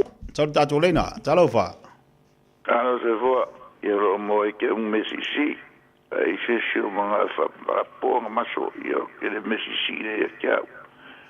Miri mai au le o rua fiku wha, lima fiku lima, o ngoi wakoru, o rua fiku wha, lima fiku lima, o ngoi wakoru. Kai lau. Tai mani o tai au, tatu leina talofa. Ano whakikia? Io, sano mai. Ja, whamai mole, o second hand o le Vanay Eastwaf Matas. E walu pa'u o sui ma max o Vanay lua, ia rai pa'u kuaida e. Ia sawa, se lau ka ala, por walu su ka ala, wako mai pa'u e walu rei. Nanga whalon, o le o lua. Lima kasion, ono lima tot, o lua, lima kasion, ono lima watkol. E siri mo whaimu, o stai. Cheki whaimu mo mani o tai au, talofa.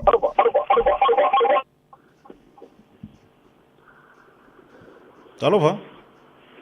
Alo? Yo. Talofa? Ciao mai. Talofa? Alo e kia au ia, Seki Max, ongo pu whao uli, ma pa'u le lei ia, vili mera ongo mera le olu o lua kasi o wharu a whiko lima ia. E koe le kai mongia le aso. Talofa tatu leina. Talofa te tia. Ia, sano mai tina. Maro se fua, se fa mole ala, se mesia maua. Te ia se si o fafofonga mai o iesanga pusa isa ku fa o no kakia. O fie fa kau. Fa mole a pen faina vala mai numero le o lua tasi. Lua tolu lua. Valu fa o tina le runga telefoni fastai ati tia. Tina to sa tasi da telefoni fa bol mole. O le o lua tasi. Ia. Lua tolu lua. Valu fa o. Pa tai tina mo dia tele tai au. Ya man via foi la sa tia. Tai lava talofa. Sei fo mangvia. Ia, sei fo la blei sa no mai. Alo sungale. Oh. O la whima ke kiwa mo le o kwa vale fi fa tau. Ko kwa vale e dula le van sutra sida. Ia mali sen ia le vala ko e fi fa vala mai le o melele le olu tas. Tas val fa lua. Olu tasi tasi valu fa lua ia o le van le ia suka sida a wako kau fie a mangwele tu faiwa titia tai lava tai moni hot tai au talofa titia ia sa no mai tama whakalua piango e a si se mga o me pusa isa ku le I o le mungu mele o le malunu o di makasifa o fa po mone Walulu ono di makasifa o ni matasifa o ia le leita mama watu manuia taiao ya afkaila ia talo faltato walau Hai tia. Malor se fu manuia Mai oe. Mauia faaptai Ia o vilia koe ta o koe la o susu la susui. La susui van alulima Ia. Lelo ke manga oe e whakawaku pe ise sia manga o mia. O le Bernina le brand. Ia.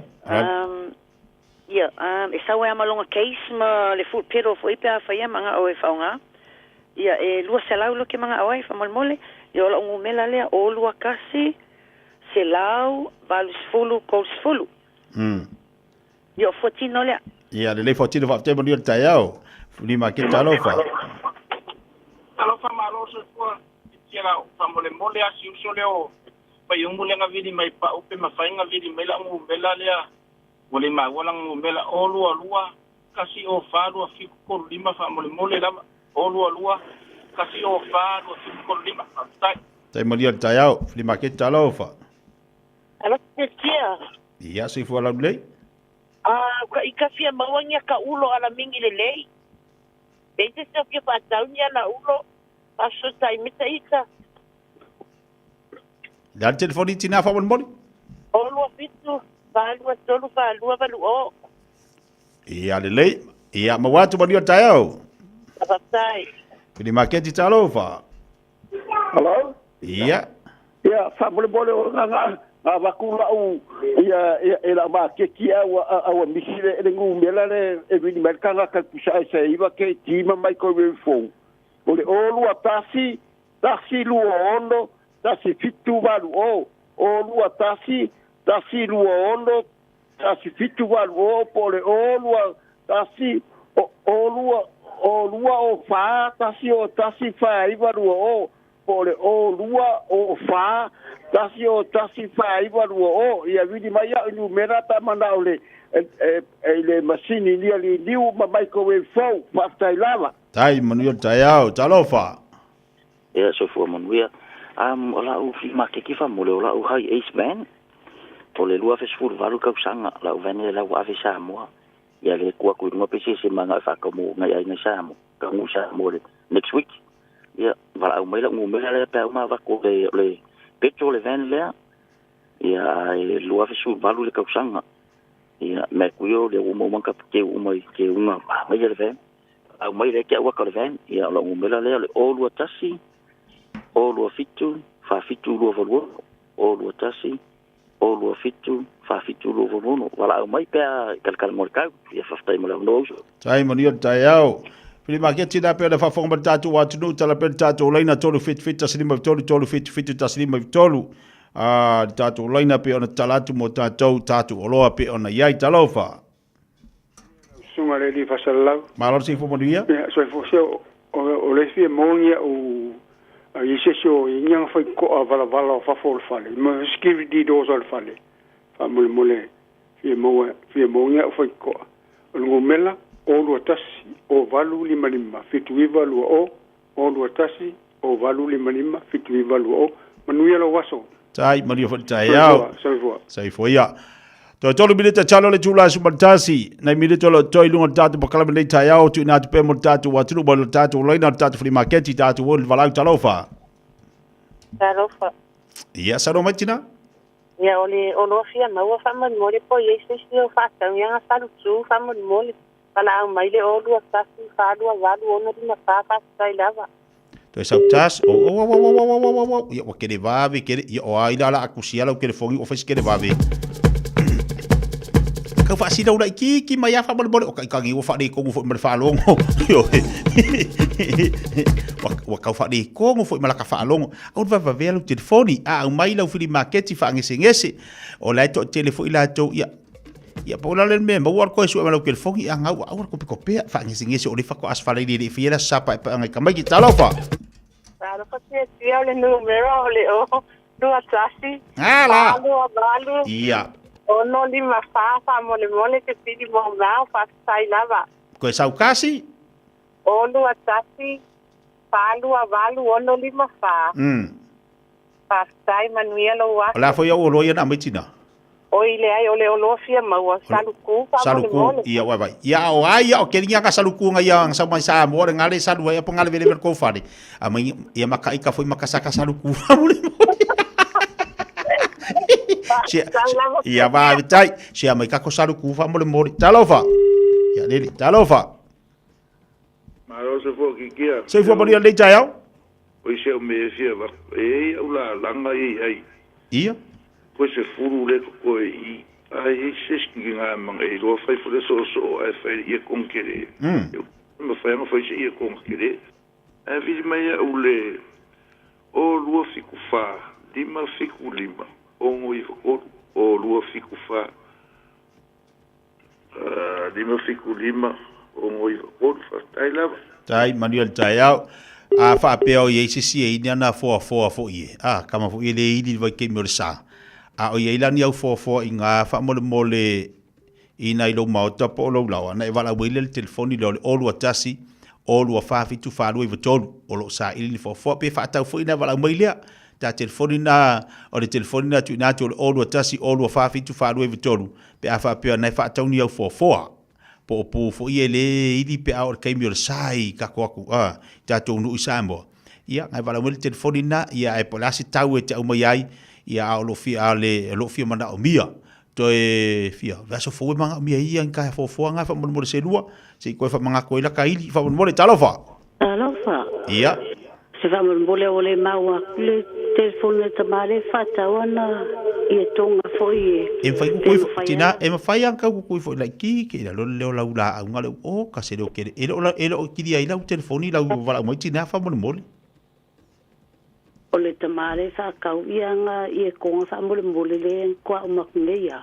e mawhainga vidi mai le lua lima fa kasifa lua lima tasifa lua lima fa tasifa ia lua lima ia le nga mo le tamale na umaneia tua yang ia konga ia wala wande le telefoni sitinale le fio mana mia fa tesi na Manuel taiao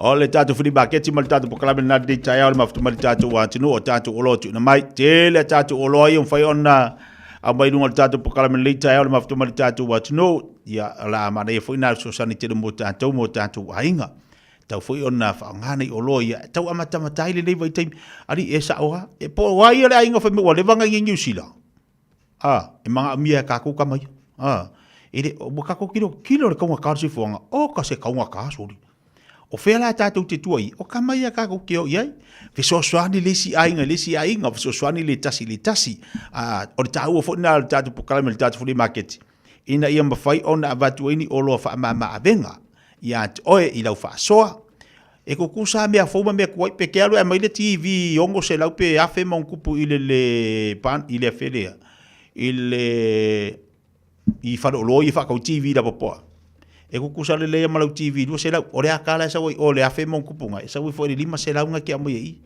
o le nga la fa makalanga wa le fa pe a le mer ko lu afe o le TV ko lu afe o ma sa o ile o le aka fo ile ka lo ngalo pereki era ku ki lo TV do se la ile te fa ka mo le do se la pe nga mo fu di make ki ka ko era ku le o pereki o sa wi ale silver fene sa wi o le o pereki e ku kusa pa wale me se ai la kai fo o ai koi ka ko a ka uma kasi sa uma channel TV la ka pi fa koi fo ai malo fa table tatu fuli ba ke tin dei tal ba ftu ba tatu wa tnu ta sir bi channel tu la sum tansi Radio Samoa taslima ivaton amo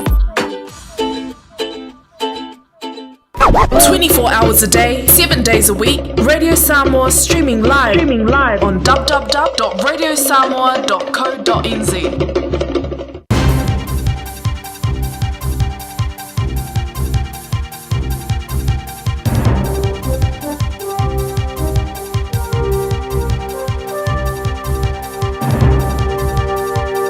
In this update, complacency is being discouraged in Otago as record rain levels continue to pummel the region. Niwa has recorded the second wettest 24 hours since 1918, with 114 millimetres falling in just 48 hours. Surface flooding and slips continue to affect the road network, and unpredictable rainfall could see rivers and streams continue to impact properties and roads. Emergency Management Minister Mark Mitchell says residents should continue to stay informed. It's been an outstanding response. It is not over. This rain is going to continue. So please, everyone, keep checking websites, keep checking the updates. Meanwhile, Otago's Civil Defence Group Controller Matt Alley says several state highways are currently closed in the region. State Highway 87, Kyburn to Hyde, closed due to flooding. State Highway 88, Forsyth Bar Stadium to Port Chalmers is closed for slip, and the State Highway 90, Koikoi to Tapanui, is closed for flooding. And Dunedin Police Incident Controller Marty Gray says safety remains the number one concern. If you don't need to go out, then please don't. It ties up resourcing that could otherwise be deployed to other areas. To other news, a person has died in a two-vehicle crash at Kerwee in Canterbury's Selwyn district. Emergency crews were called to West Coast Road, State Highway 73, about 9:30 p.m. The government's approved a $226.2 million package to improve resilience on critical roads. The majority of the funding, $132 million, will go into 101 state highway projects across the country between the end of this year and 2027. A further $74.6 million will be invested into local roads across 34 councils. Gisborne will receive the most funding, followed by Waikato, Auckland, Northland and Hawke's Bay. Transport Minister Simeon Brown says it's critical these improvements are made ahead of future severe weather events. Casey Costello says the Prime Minister is behind her despite calls for her to be sacked. The Associate Health Minister has landed in hot water over her controversial tobacco tax cuts, which she blames on confusion. That's news. In sport, Manchester United's left it late to avoid a second loss in the space of 4 days. Ericsson will pull it away from goal. It's 3-3. Harry Maguire. Maguire's stoppage-time equaliser saving United's blushes in a 3-3 draw with Porto in football's second-tier Europa League competition. United were beaten 3-0 in the Premier League by Tottenham on Monday. The pressure was on manager Erik ten Hag prior to the Porto match. United sit 13th in England's top-flight competition with 7 points from 6 matches. Back-to-back birdies to finish for Kiwi golfer Ryan Fox in the opening round of the latest PGA Tour event in Mississippi. He's carded a 5-under par 67 to sit in a tie for 17th. That's 7 shots off clubhouse leader Daniel Skins of England. Fox is 109th in the PGA Tour's season standings. He needs to finish inside the top 125 to keep his card for next year. That's sport. I'm Malcolm Jordan. Beta Drive Doctors i le taulanga whaatau I mangele, whaapea manrua. Mo le vaenga o sosingasngase pe amana o mia. E whaatino e fo I matuipui o le whana witi, o tuipui le COVID sfuluiva, mo I lātou e sfuluan tausanga malunga atu. Whaapea matuipui o le flu. Wala au telefoni, 255-25-valu. Mo so wanoe whaatino ai nei au nanga. O fisa whamai I mangele I taftafane o le McDonald. Amanrewa I taftafane o le Whaletusi po le Public Library. Beta Drive Doctors Clinics. E tolu sfula whetala le tino I tupe wata pena le Digicel mo lana whaapitoa. E whesoso ni ai le tonga tau le suifuanga wai nei. E tolu whailonga tupe ta I 5 selau tala cash. O le ase ina i aso whaweile taitasi mo New Zealand ma au se talia. Whatau so top up luas futala pe silia tu mai whale olo masani. Pe lafo foi online I le Digicel Pacific. O le mawale olo wawanoa I le se. E te anga wa foi pe a lafo so se leni le my cash a le Digicel I Samoa. E whaunga ai le ClickX Pacific. Mo nisi whaamtalanga wala au le over se lau tolu fa lua tolu. Sekia Digicel. Whauta o le whanau o le tofi mai le li. Salamo sa lausu fitu whau batolo. E leo toe umi ai o le aso whapitoa le whanau le lotu tamaiti o le neito sanga. Whaia mama dad e pu e mai se video lau tau loto po lau pese. O na lafo mai le website radiosamoa.co.nz. O lo le link e lafo mai lau video. Ia awani over male tolu minute. O le video e telean reactions lunga le Facebook o le Radio Samoa. O le ama o le whailonga. O te tala tau vanga le taimine nei. Whangata video se las tofis fulo ke topa i le iwa le tai au. Whailoa whailonga i le afro se fulu lua i le awa uli o le aso sola varanga fa bole ena o videos at maiti tai to tasi but we are telling lot of maiti mai pulenga mala ofenga wenga ale radio Samoa. O mana umie o e po se siolo a inga se fisoso ani tau fe malanga inga moni usila. Imata au po pe o le vaita mai no whanau po ngaluenga. A whai o lau tali o le ioe, wala au loa Ken Fernieho o le Fern Immigration Services e iaila na laisene. Ma ua silia ma le se fulu 5 tau sanga o lana tau tua. E toa tele tangata o fisoso ani iai Ken, imata au po tau fe malanga inga. E au fia imata au puna o atu le tribunal. Pa apili le minister. Tanga iane le mato Facebook, ma le upenga te whailangi I moli mau. Mo nisi whamtalanga, wala au mai le Fern Immigration Services, ma tala noa yalu isa, ili o iwa, lua ono lua, tolu lua lima tolu. Lua ono lua, tolu lua lima tolu. Po le o lua tasi, tasi lima tasi, o lima. O le A1A Tree Care Limited, lato te whaia au onanga nei. Teu, whamama, whangata, pe ave sea ni la au mapongati mai lo whanua. E ma whai fo na latu te wina lau tonga la au matoi tato. Wasilia ma se fulu tau sanga o lana tautua. Wala au lua le A1A Tree Care Limited, le olua tasi, tasi o lua o toru ono o. Olua tasi, tasi o lua o toru ono o. 24 hours a day, 7 days a week. Radio Samoa streaming live on www.radiosamoa.co.nz.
Si ufonga mali ya pesa ini mali auto fa fianga mo tanto le nei tai ao. Moli atua ia lo faanga fa morianga di talonga. Sa ini nga sampini le NRL le la fa le sai le au le storm le penilifi. O to mama na penilifi le sa. O lo to baba ya to le sono. A fa le vai le po le sa le afiel talonga le. Lenga fa malo atu foi lau tapo ele storm ya malo kapo fa de leili ta longa di sa ya ai mai se foi se mantu open li alo yo to fai vai le sa ya awa fo le tatu ta longa mantu o lima ni tu sanga talu o le so ne ya le so ne ya se ringa sampini al pen li so o atu sanga ya mo le afu la wa la to tape na tu se ya ko si fo le ipo le pen li o le talonga lana le tape na male sa te lo si talonga mana ia te lo talonga le la tari malo ai pe foi el malaya le storm mantua le la o le manga ia ko pinga kasi male lua le la te tau ia tasi male lua talonga ia ai kere kai au pisa langa ka mai ki o to e pe o kalanga moni muli e fai kere ia winga ka mai ki to mangu ia la sanga mangu ia vai le fai ngol vai so a mese la sa luai o foi so ka ku vai e kuku fo ia e ngimo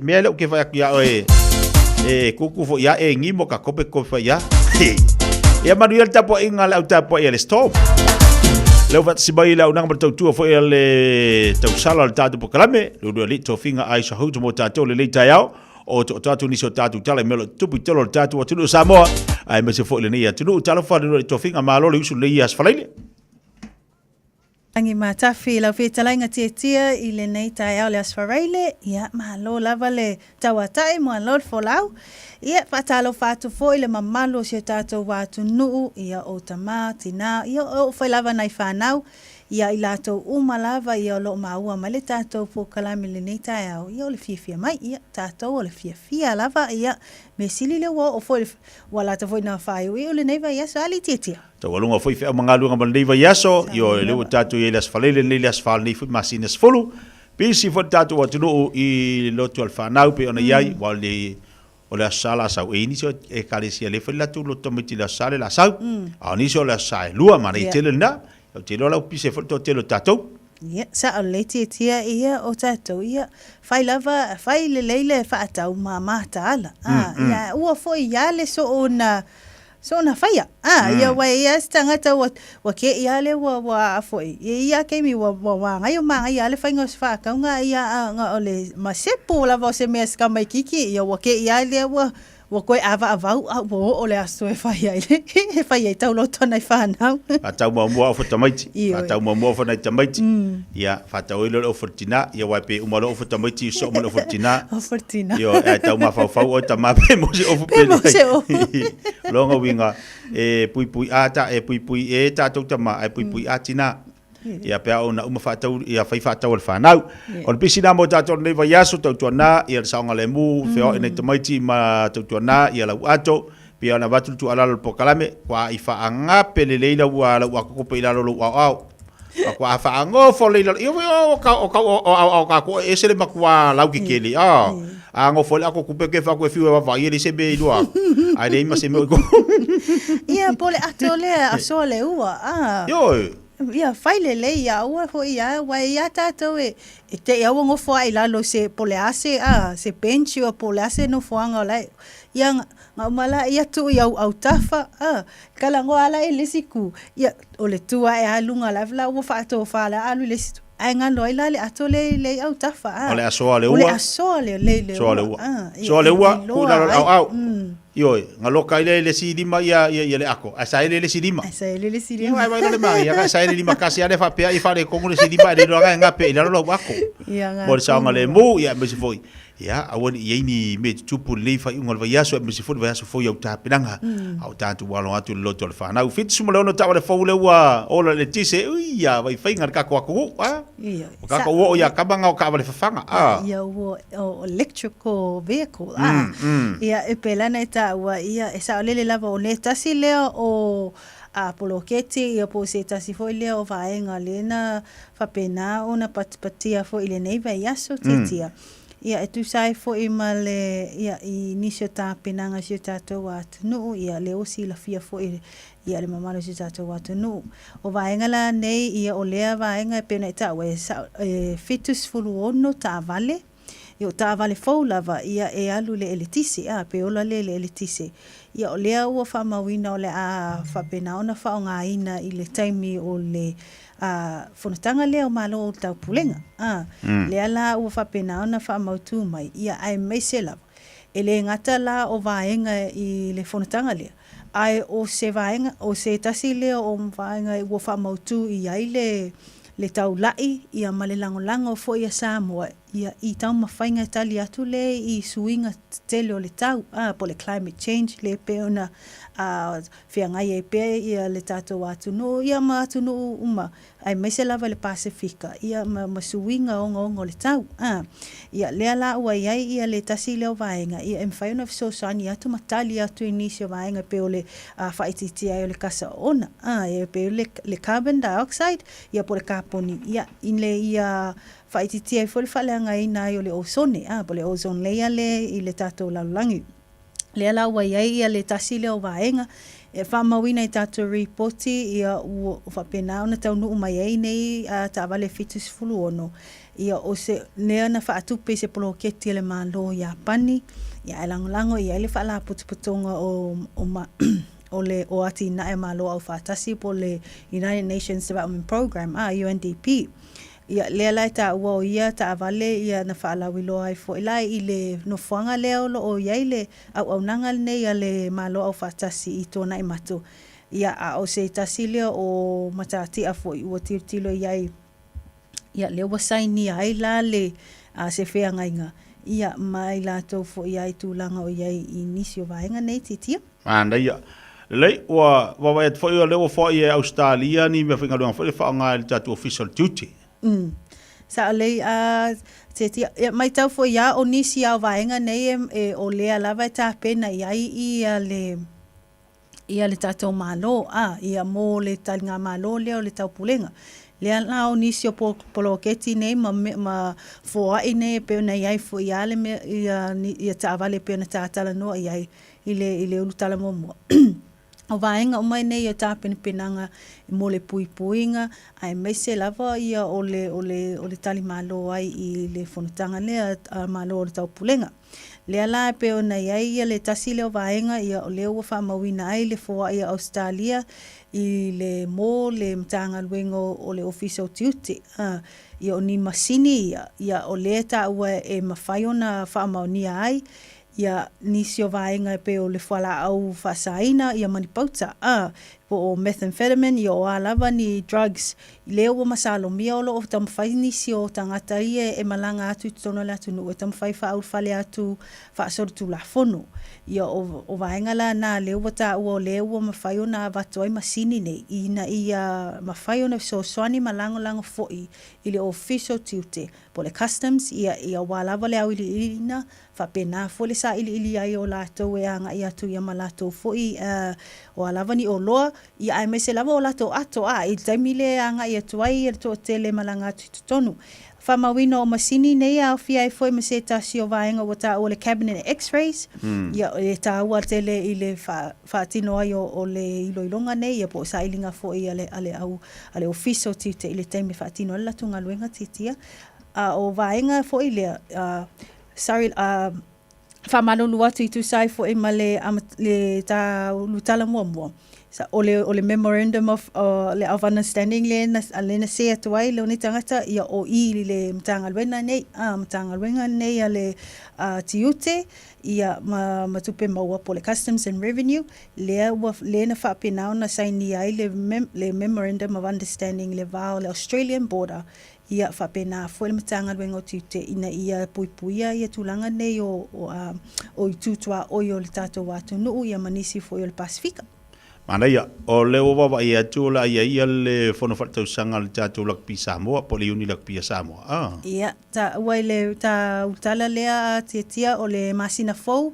le whamawina o la solusul valu o Novemba, le whaatulanga iai le whaatino o se whonutanga whaletau sanga le pulenga lea lakpi Samoa. ia pene ta ua lele a fa mawina fola sia ila report ia o ana tupe tau sanga se mai atu nei o le lua olo tolu ia le fa mawina ua mai a ona sueina ia ma tilo ai fo inisio vaenga ia ai me se lava o le tilo i tu e mfaiona tanga e ai le lakapi ia me se pulenga ia i tu le a le ai le fofuanga i tu pele a fa nga mo le tau sanga lua olo lima ia onisi na vaenga o le ua fa mawina i tato reportil nei tae o le anga ia toi fo ila lakapi sa mo e ilo ina fo inisio vaenga ia ma tilo ai fo ia le alo luma i fo o le Unia Samoa titia tono le fontanga le ale lakapi sa mo la le titilo la fa iman di finga fifilinga ia sa o le la wa tasile vaenga wa tasile vaenga o le visi mai ata tu sa mo le Unia lakapi ia ale fo atu ngalu atu ia le atunu ma kaunga swing coffee ia sa o le ia titia ia pena ta ia ua fa pena foi ona tapi sai foi to atelo se tato watu no i le lakapi Samoa ia me se foi la to foi committee fa foi ia o le la ta o pena ta ia o la fa tinu ai sio filinga ia bo ai foi nisio la se e mai te ina le lakapi Samoa ia me se la le fa wina ia o nisio po kalame wo mo na fu le lakapi Samoa titi Maria ni sida tatu chala melo tupu tono tatu atu Samoa le mfatu ni ati ya to fa ngon leva yaso ni so melo tupu tono atu ro por ingo fa lave fa for sailen we night needed ia sa ale lava tetia yo o se tasina reporti mai tono ni New Zealand ia tonu na mai moa ia masisila fore to tele se tatu watu no ia initial o vaenga ia pe upanga ti ai fore to tele o ainga ia ona itangata foi ia ilalo i le itule o te Dunedin ia ona o le telo lolonga ia fa pena fole ele solo le ala pe ona eta ua i le tau tala o le ua fa pena ona tu ina mai se polo inga o fala fa fo sei po le state of emergency le ua fa pena ona tu mai mo te Dunedin ia ona o tu langa fa le tonu ua ia lolonga ia ma fa pena fo ia ele solo le ua fa pena na fa ti ai ia Dunedin ta oe reporti pe o le pe amale tu la o le se fulu lua i le po ana pole na fa pena ona tu ina mai ai pe na fonga mai ai ia le polo inga le nei ia ma e o mai le taia o ana leila le taia o ia le lana fa mawina e fitus fulu le tangata o le tu le o te Dunedin le na fa pena ona AVS ana evacuate ia AVS fa malu si mai o la to fale ona o le tu langa pangatia wa ia le ia tulanga ia le lolonga ia ma ele solo ia o le ala na fa mawina o le anga ipea ia tulanga of soswani ia i se foi tu ia o le tato watu no ia ona o tulanga ia i fala fa fo se titia malo ia ni silana o tatu tala pe na ia ma le vai ngalo titilo to le fa manu alia tinga ina ise tangata to tasimale tu si fo pas fa la veo ia sa le lava titia ia o le ta we ta to reportilia o lo o fa solo pe ia se suenga le mtanga le ngoleo ia i tu sai foi la mal mta pule pe na ta ua i le manfa manu alia io si tangata e to tasi tangata le ta ua le na fia ia pe na fa manu alia foi i le tula le o akilani sifo ia on ele imaua lelei ia pele itu ina mai foi ele mtanga luengo leo se au te lingo le mta petai o lato fa solo lato iloilonga ia msusu inga ile mafua anga wa olo o tau au mai o lato foi a fa maunga ile mafua anga na tu ula i mai ai le mta upu ia o lea na ta ua o le tula ia i foi le fa lavilave le na ta ua na tapuni ai la ia le Newland Community Corrections Facility ia tu sai foi la ma le fa maunia mai ai le mtanga luengo falpuipui ia ona o le lata tele o le tu le na fa pena ona tula ia le mta upu le ia o le la o lo fa solo pea ia le pitola au fo ia le mtanga luengo leo ina ia maua atoa le au te linga ia o le mta upu ia ona maua leo se isi fo ia fa poponga in le mta upu le nei ia titi malo ia Ni sina o tātou tala whawhangmale tātou atu leita e ao, leo mwhaitu ina atu lunga o pokalame al fifi mai, we on oto atu e le tu sala o tātou pokalame mo niva yaso atoa e whaftaima lula le tofinga mo le tātou pokalame pe ona iei mo niva yaso mo ilawa lasonga fua se pa ia mo leita e ao, ma alofo leusu, o la sau taulo le te fifi al tālonga leo le lakpiliki. Ia, aia. O fifi ke le lakpiliki. O ila ke roi malo le tālonga le la whaia le stoma le pingirifi. Ia wai, kako wele i loa me kupu, ia kako ale awai o Penrith. O pingirifi, o ia le. Ia, le alau au. O le la kunga le pingirifi le koe whai. Ia. Ele maru e lua le pingirifi. Ia. O le siva, lamba pefa pe e sa ola umakia. E ngolo kalo le pisi e siva, o ka moto, o ma uka moevo. O ka maluai. Ia, o ka maumala le siva la e ka alo i le pingirifi e umaka i lako pesengi. Ia. Ia, sa ole, le tula le siva le itiatia. Na e sila pe na e mata fo i lungo o pengi tawhailangi i le sa o le tupo ya sa le sama le ia whapena fo i le ia tuilangi. Mara ia. Na e sila iai. Mara ia o mata atu i lungo le pengi tawhailangi ia o tom whai fo i le li o tuilangi. Ia. Tom whai le li o tuilangi. Ia, mausu le fo le pese fo i le atatu Samo. Pe ona tom whai ia le lala wa siva ia. Ia sales. Ia sales sa yo. Siva sales sa yo. Ia ngā kungua. E matango fie fo i tau mawhainga. Ia lewa vai atua. Ia wa ready to ino sa lesa e asi tātou atu. No. Ia ato no le tūlanga nā lewa tāpena i wa o le masina nei. Masina nei o le tātou whonatanga. Leo tāpena i le tātou whonatanga i o te ilo fo i le la te le esi swinga. Ia whaftai malneiva i aso.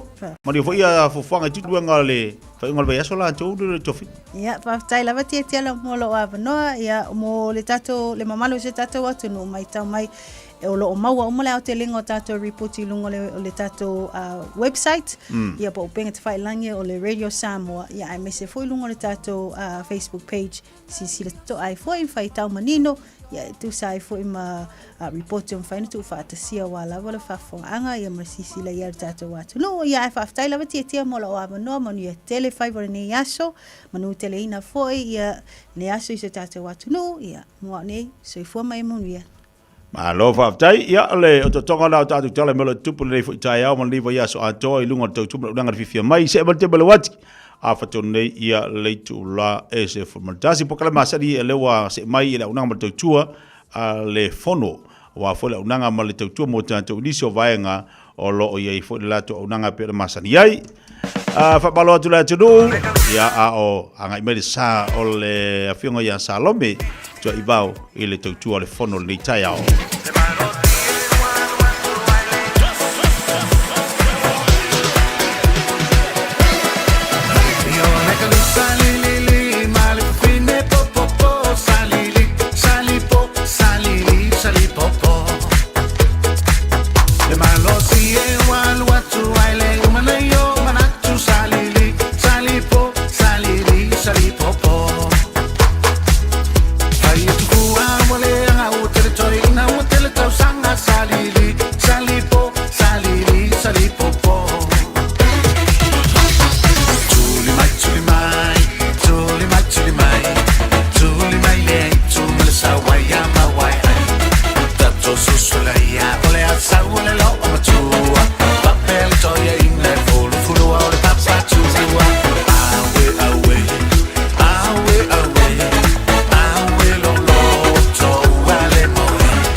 So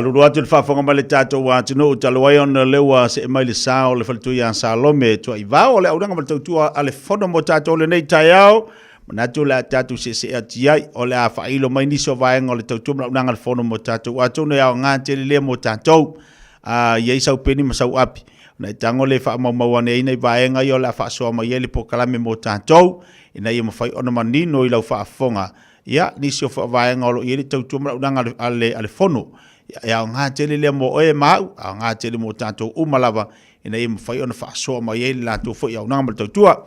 Pātalo whātu Salome mālore se whamoni al nitai au whauma nei aso mātanga o fie, ta tonunga o lo whapena na manuia lava nitai au i le lo whaleli. Ia mālo lava ngā lurue, mālo wha mālosi. Ei lau sunga tia, mālore soifua melelangi mamā.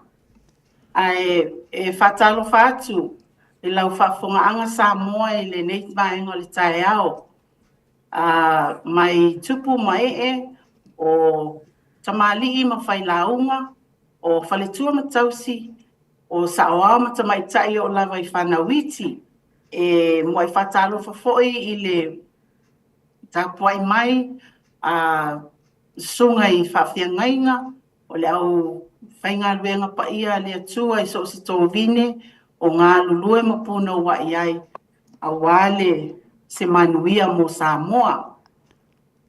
Ai o e awa ona motul pāu e loa e a pe ona sauno atu le sunga ia tia o te whainga luenga i le fono o wao o le breast and bowel screening coordinator i tono le fono health o lo wingoa o Salome to i vao. E o le nei au nanga e whapitoa lava mo le i tū pāo tina mata mai tai. O le au nanga le fono ia o le pole manu lau ti foi o le nei au nanga ia mo tina uma o le tatou atunu. Ele ngata ia Samoa, ia o tina umo le Pasifika, ina ia maua le soifua malolo ina le lei. A whaie maua atu sau fe autustusia foi le lungo le o lau emaili, ia po se telefoni, po se tusi foi. A wā ia o wawanoa po appointments foi le te alu e vaelfo mai e whatatau i vaenga ia i o le avatu lava i le ngangana whaingo fie tia mo le malama anga le tātou atunu. Whaie o le taimi o lau appointment e whaie le wha atau susu o tina e awale whatamala. Awale manatu maulalo i le vaenga lea.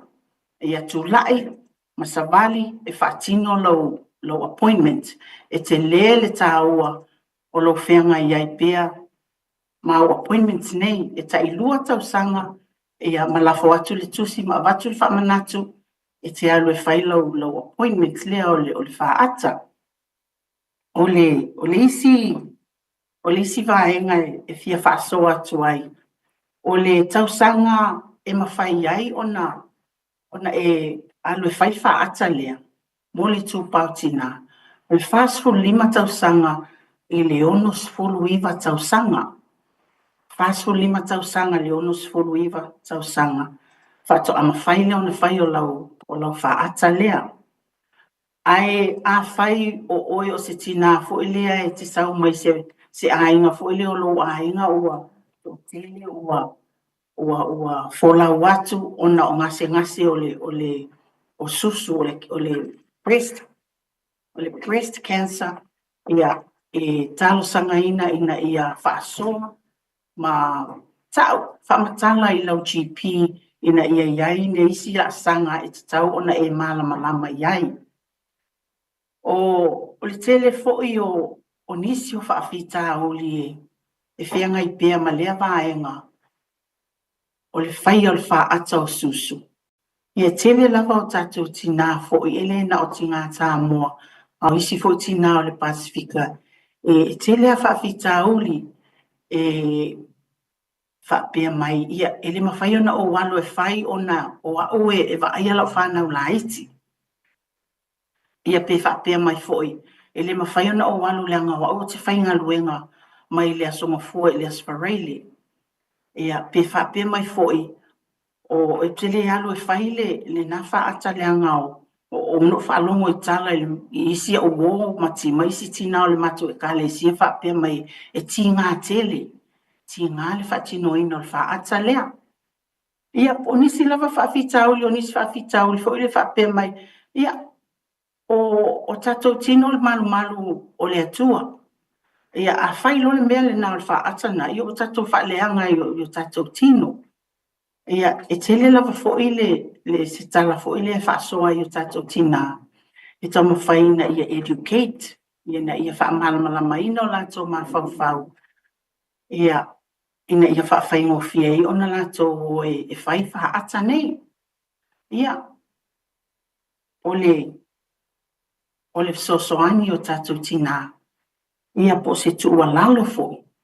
Ia tau tua nā, tina, tamaitai, tau tua nā lau appointment. Awana i whata mala, awa o le po, ia e whai mapapala tele lava. Ia awa tatou tele mai loa po ani mea o tutupu te tonu o tatou tino. A o le alu e whai le wha ata. Ia e mawhai, a whai e maua, e mawhai ona treat. Mawhai ona tonga fiti. Ia mamaua lo soifua malolo ina ia soifua i pia wā maftanga ma whanau ma ainga. Ia onisi fo i tā penanga o tā pena ia i le fono health. A whai o se whawhita uli le ai o sau awala e te alu e whailo appointment. Ia mawhai ona provide le fono le awala e ta avale alu atu e piki o e lo whale. Momoli o e whailo lo appointment. Ia matu momoli mai o e lo ainga. Matala noa tā ua le communicate. Tā ua le whaatala noa pia o lo whaafita uli tū pao tina. Ia ua e whaalupe lava lea ma le whaalangina o tina o le pae le auli. Ia o le iwi tū i te tonu ainga o e ka le sia mafio anga. A whaila e mamai ngase le tū pao tina. Ia te le lava sfa le tonu. Te le sfa le tonu o le ata ape fo le whanau. Ia o tātou tina. Te le o tātou matawha i oi te tonu o tātou ainga. O nuu ma le ka le sia. Ia me se foi o tonu whainga malo. Ia o se tala no atu le nā e tusa ma le tātou au nanga. Ia le tū pao tina matamai tai. Tau tua nā lau appointment. Tau tua nā le wha ata o tātou susu. Tā ua tele.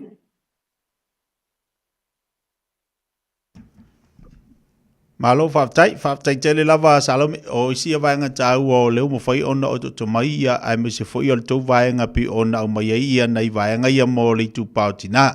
Tāu i o le tau longolongo wa o tina e te le i o la tu whai pito la au te tono tātu ainga. Ia ai me se le whaatino ino o la tu whaiva o la tu tiu te pi o na masani ai. Ia mo a whawhea mo nei tina fo ia wa afia. Luinga le tala fo ile api o le wa afira ngas o la se so soni wa pa e o tasi le api o lista ngata le tina a o la afia ile ngas pe wa o yela ngono fo ile to fa vai o la se fa mar si au mo ile to wa afia ngas aftai tia mo fasili o le tele mo fa te inga le tala ngot pe ha o tu samele ngai wengo lo fatino ina e tina na tina fo ile e ave faila to faata.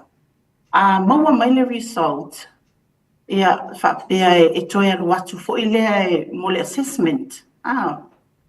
Ia o le winga la le assessment, ona ua maua ai se mea fo ilea le po le alava se mea maua le faata. Se mea le titi. Ia lo fo ia fo mai e concerned tele le vahenga lea. I te tau lava la ona to fiso tai le tina lea. E toi foi mai e faila na assessment. A faila e sa ili atu. E faila le mea na o le biopsy. Ina ia toi sue atili. Toi sue atili po se kanesa, po le alava se mai. Ia po se vai fo i o poloka se me whapena.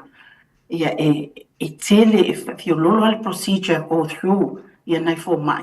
ina ia tau mawhai na ia whaafai ngō fie o na ofi i o tātou tina ma ia malama po le atonu le mele tupu a whai mo se whate tainga a whai o se kānesa ma whai au na treat le taime na pe a whapeo lai tupu a o se mele titi lava ma whai o na treat ai a whai o leo wa e musu e te alu e whai lo whaata mo le tau sanga atoa ia e te leo lo atu o la lava e tupu maali e ale mele te tomu se ilonga lava ua tau atu lau lima i se lampo le po se fula io na lo fatoa e te e lo na e manatu le whapea o i o le fatoa tau e lo lima ai ngalo ia te oe e le tupu mai whafu e lai tupu te tonu ia no mawai leo to ai ngā tūlanga fo i lea ua umina e nofo ia e toe lu atu ai a o le maua lo fasu lima lo tau sanga tu la e lo malu e whailo whaata pe so tai lau chipi pe te so tai le fono pe a whai o le teini te whaatasi mātou ia e whai ngofia lava mea uma pe a whai ngā lulu e whaatasi ia ma le tūpao tinama ta mai tai o le tali atu lea o tia mana ia e se le tāua le vaenga leo e toi fola mai ma toi whamanina mo tātu atu na me se lava nei tina se wangana ua isi se vaenga sa lau me maranga whalala leise vaenga tele fia tau tala iai tia pau lava o le whaamalosi a watu o tātou tina a tamai tai tau tuanalo so i fuma loloina ma vaenga ia tau tina ia update ta ilua tau sanga ma whai whaata lea ia manisi ia whaata e ta tau ai ma le tūpao tina ia o le toi whaupopo atu lea ma le ngā whaaftai tia ma lo whaaftai tele lava Salome whaaftai lau tau tua tau longolongo tau o fwile nei tai au wai whaasoa ma e o mai e fwile tau pito la o le fono ia so soani monora i tātu tina malava ia e mese lava la tu fwile tute ma le tūlanga te tau o nanga iai ia lo la tu soifua malo loina ai whaaftai tele lava ma le wha moe o la toi mau se si whapoponga le tātu po kalaman vias fau whamoni tele lea tui tute ma ngā luanga leva iaso Salome Whaaftai tia ma le avanoa ia whapena fo i o na muli atolo whaanga ia mwhamanuianga mai le fono health ia mo lau sunga mesel pulianga le Samoa Radio sa silima i watolu a mo whapena fo i le tapua inga Samoa ma lau whaafonga anga manuia tele le nei aso i whi au mga luenga manuia fo i le anga i atu i le nei vai aso sa ua maea ia ma le amatai o le na fo i vai aso i whi au mga luenga whaafitai ma le amanoa whaafitai ua na o le Radio Samoa se furulima iwa toru a mo e tautuaina o e ilaungangana fitu aso le vai aso ua mawhai o na aura tula polo kalame le leimo o e aso taitasi o na o le langolango malo si le whale maliu a se alo le atunuu o ese tātupu Funeral Directors i Manukau City. O kalame le leimo o e tālofa lava. O mai ta wina pea vai vainga o tātu tangata i le tūlanga lea o le fia pupu, fiungo fie, po le moa ngana wha atala sua, le e wha pea o le oso a popa. Na wha soa mai se tasi ali ia tea wha pea mai. O lau kama lea ma te tua o i e whai mai lava ia, ua tali mai lea tua i ana talo sanga, se o gire lope mo i lau kama pe lea. A o nene lava o te fiu e whai atu talo sanga. Ai le ai se tali mai, o le mea e se le tua lea o te talo iai. Sa ofisiri po o aine ito e ngā tangata la te o te tua oi. Ai whai mai se o tangata ngā lulue. E whai ngā luenga le lei uma toe e le se hasa e vai se si whalenga e ngā lulue tangata. Na uwhai atu le iai. E te ilua le se ngore Samoa le nā ma le Samoa lea. O Samoa nā. O Samoa e le fiu ngofie. E le oni popa. Ai o papa. Papa maa. Whetala Iesu. Ia ta talo so o e te tauai e aua le whaavai vai. Ia po le fiu ngofie. E wangalia Lukas fumalwalu. Olo tusi ai le whata o toriti na wotila na tane. Sa i le tasi ai se whamasino wale matau i le tua. E lea wa fo i tangata. Sa i le ai fo i lea le whawhine ua oti lana tane. Walu atu i le whamasino mwhape atu. Ia e whamasino atu i le ua iaia o mea. O na yaso na le I mawhaia ia.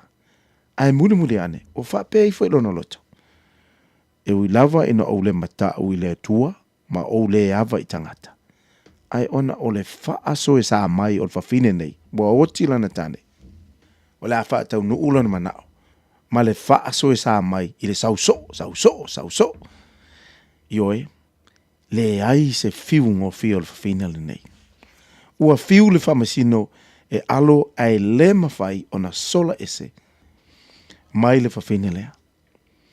O le anganga tonu lava lea e te tau o na maua e tātou I so o se mea o le o langa nei, aua nei fiu ngofie. Tuli ese popa, a tuu iai le papa. Rock, solid rock, iai su o le papa malosi.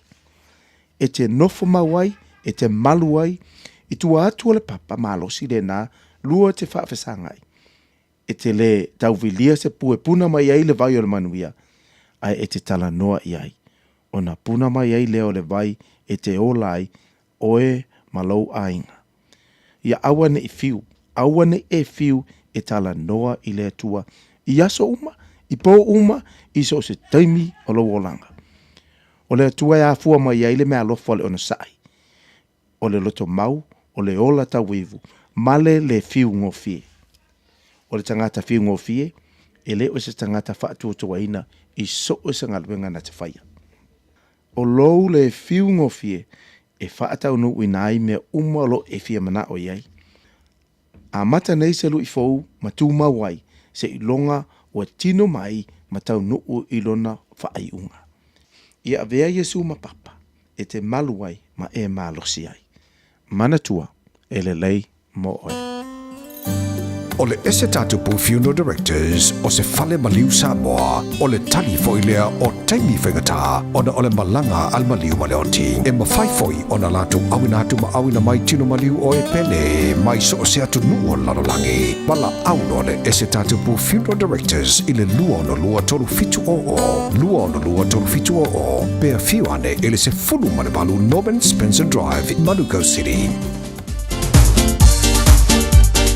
Joyce fulu mede tole tale o leitu la se football lua le wa fat simale udanga foi mal tu on tatu o mekakas le zunga foi atung sia pe ona masani ai lana udanga mo tatu ya stetasi le foi fat simale le tayao talo fatung sia balo le sa itu te foi bangalu ngan le tayao fo ya se foi mal via ia mananga la mo le fa tai mananga fa lo e fatalo fa tuai la tsu le fa sala la tsu mo te tia e tina pe e le uso pa malo se foi mal vi fa malo si le tayao matongo fiele upu le afo I mo e tomtai na le tato fo longa fo le nenya so atia io tong sia lu atu ale upe vitau ile le mo o le nei au te lo fo na wa so sani atu le afionga le ile lo wolanga le fo tai au fo le kele lo palme ki so io le nga ki fa kai mo le upo ale fo al manga io fe nga mai fa me kuri ese popa ai fa un fale Yesu di tono lo loto mo lo wolanga tu sale le yala le seinga ke sei pe ya sei popa o so fai unga o le fai unga o le fai upunga o se ia popole se kau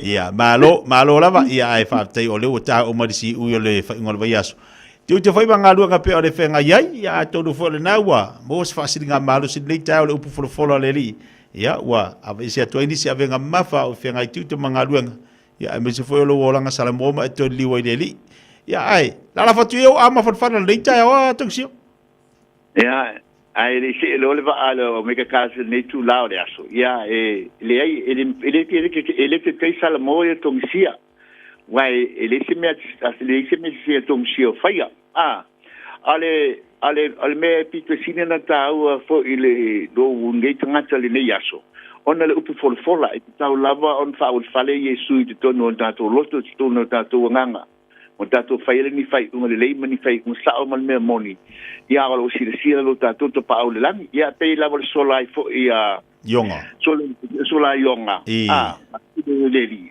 fi wai sola la sola lu mo le li I fe pe o pai unga fai tatu faia e le tatu faia ala sisira deli malo yonga a fa pe mo ale ala vale upu ne yaso yo le pasalonga fa bisisi la vale na tong sile ne yaso tetia malo ale vi fa tai tele la vale sunga yo o le yonga sala mo de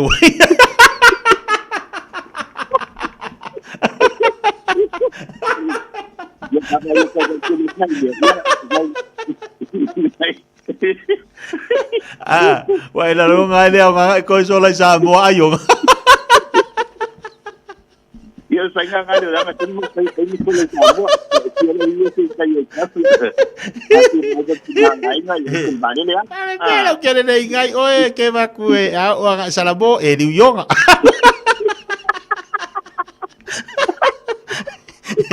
alu wa sala mo e di yonga e so la sa mo alu fo ya wa ko so la ya na pa mole paso pa mo asa yo e sei na ya so ta paso le aso mole aso ya mo sina aso le ti yang apa ile ti pa mal sa po quiere ko sola la quiere ko sola sometimes Eva ai voi fa ga vo pa la ngi sometimes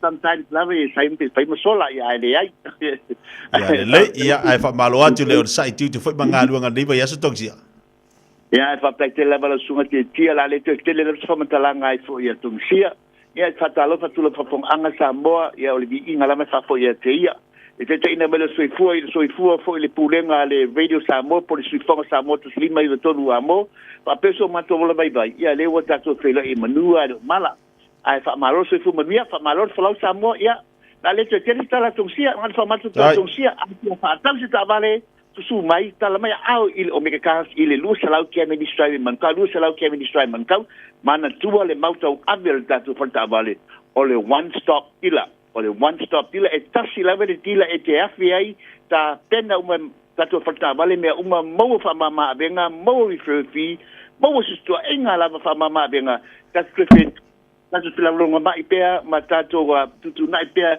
e afo I matato fa so fo I le tolu to sanga le ma fo tonu nga wala matu to sia lo sa le bona fitness registration for people service no tabali ina fo even tato refer fee a ese mi fo si de Samoa e so soani tong sie fa mama malawa me to finance tani la tal sanga tani la wa fo I lau trade in ya tinane fo I la sene ume tani ta to fanta vale tani fo mai ele ai ni la sene yo e su mai tala mai au fisi tata pe vala mai fo telefoni iva lua fitu lima balu to sido o iva lua fitu lima balu to sido le telefoni le sunga ya to mai ko makapi ole o lua tasi lima balu lua tasion o lua tasi lima balu lua tasion yo te fongi tongsia ole o lua tasi papitu ono lima batasi o lua tasi papitu ono lima batasi manir we ke Samoa ya family le tu favor lima tia to pampa so foi mo terminei malo fa te toksia le o lua tasi papitu ono lima batasi o lua tasi papitu ono lima batasi telefoni na sunga toksia pe oneida o meka kase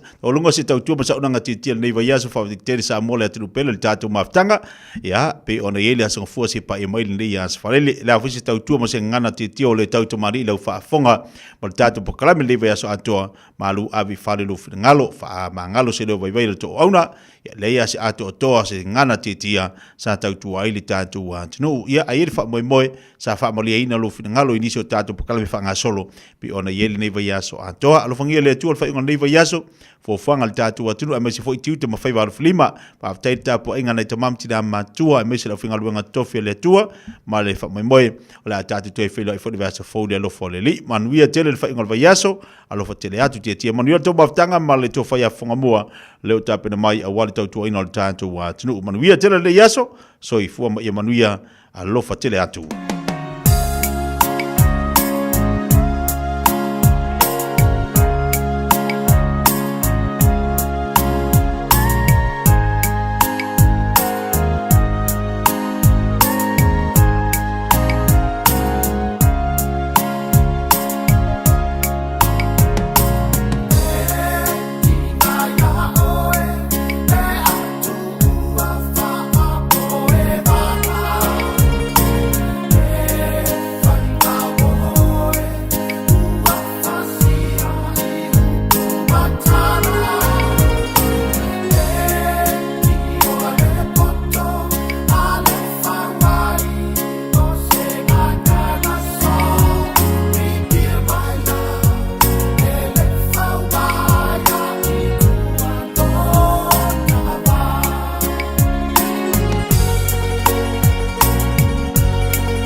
Usi mai alau whaafafonga. Telefon mai Samoa ia su taitasi. Ua au mai mo oe ona o le langolango mai a le talofa voucher.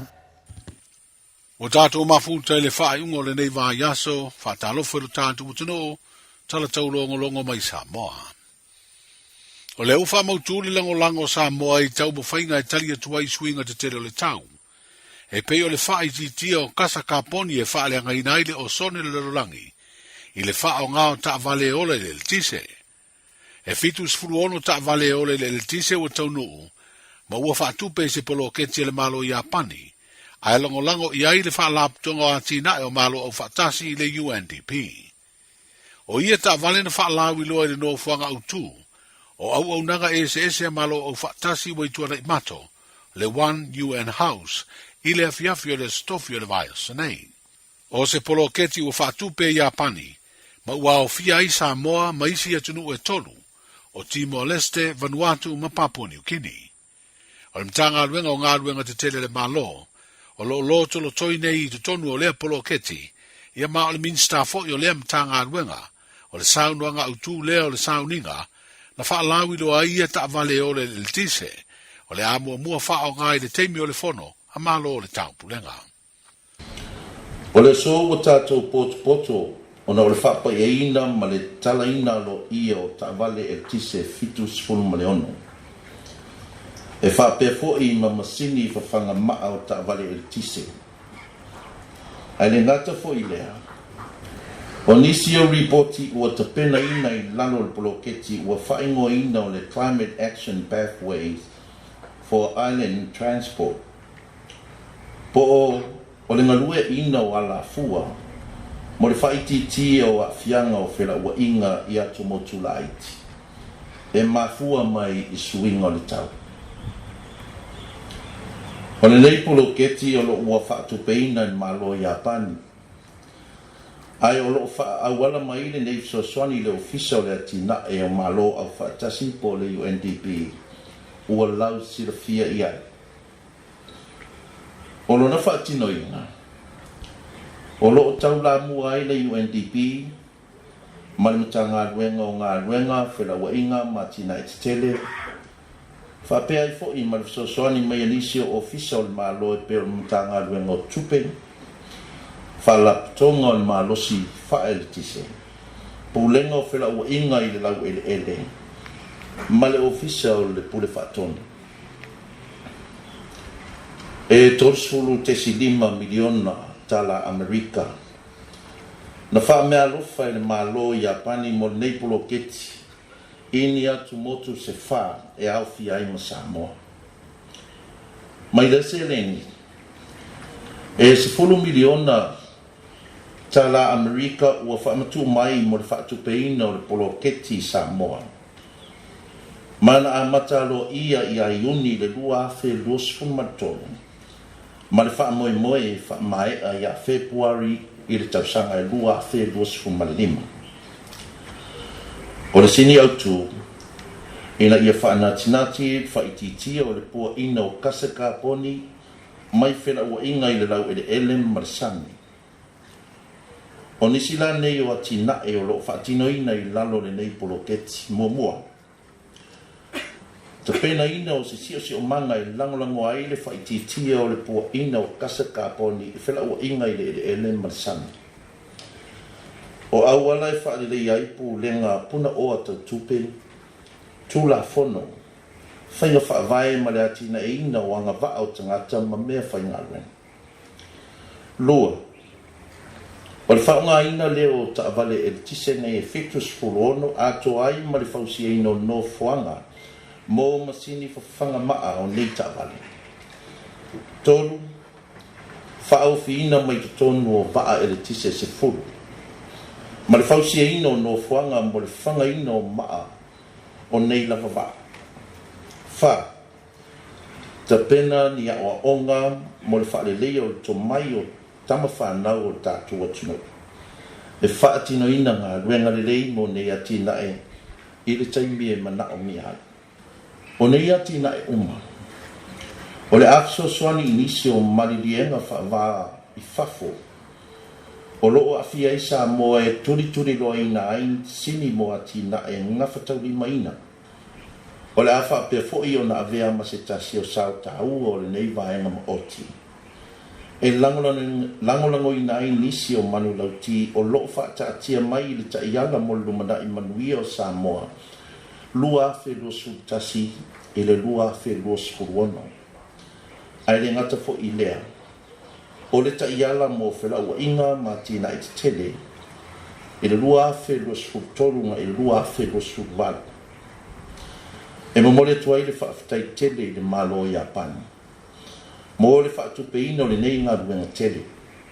O nei ati nae, ua sanga whaamautui nā i pēr le whainga paanga Samoa ma se tasi o na uo mailanga o le malo lea o Japani.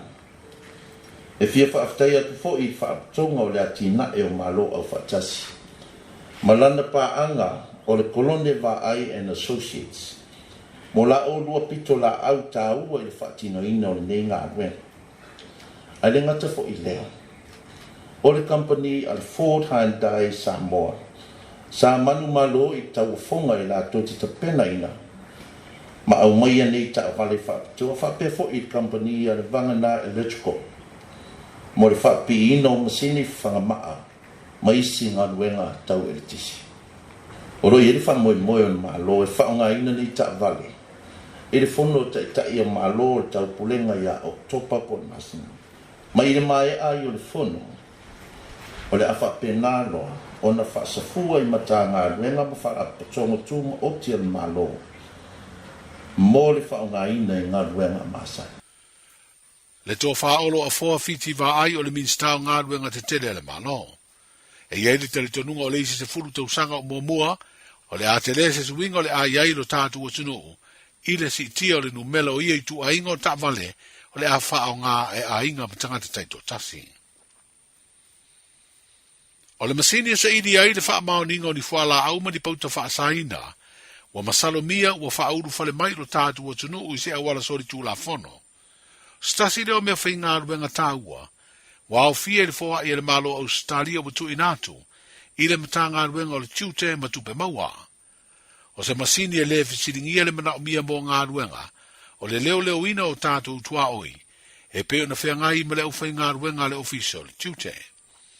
O nisi o mea whai ngā ruenga mai lea fōai, o masini wha ata po cabinet x-rays e tā ua tele lea more ngā ruenga mau au nanga a lea ofisa.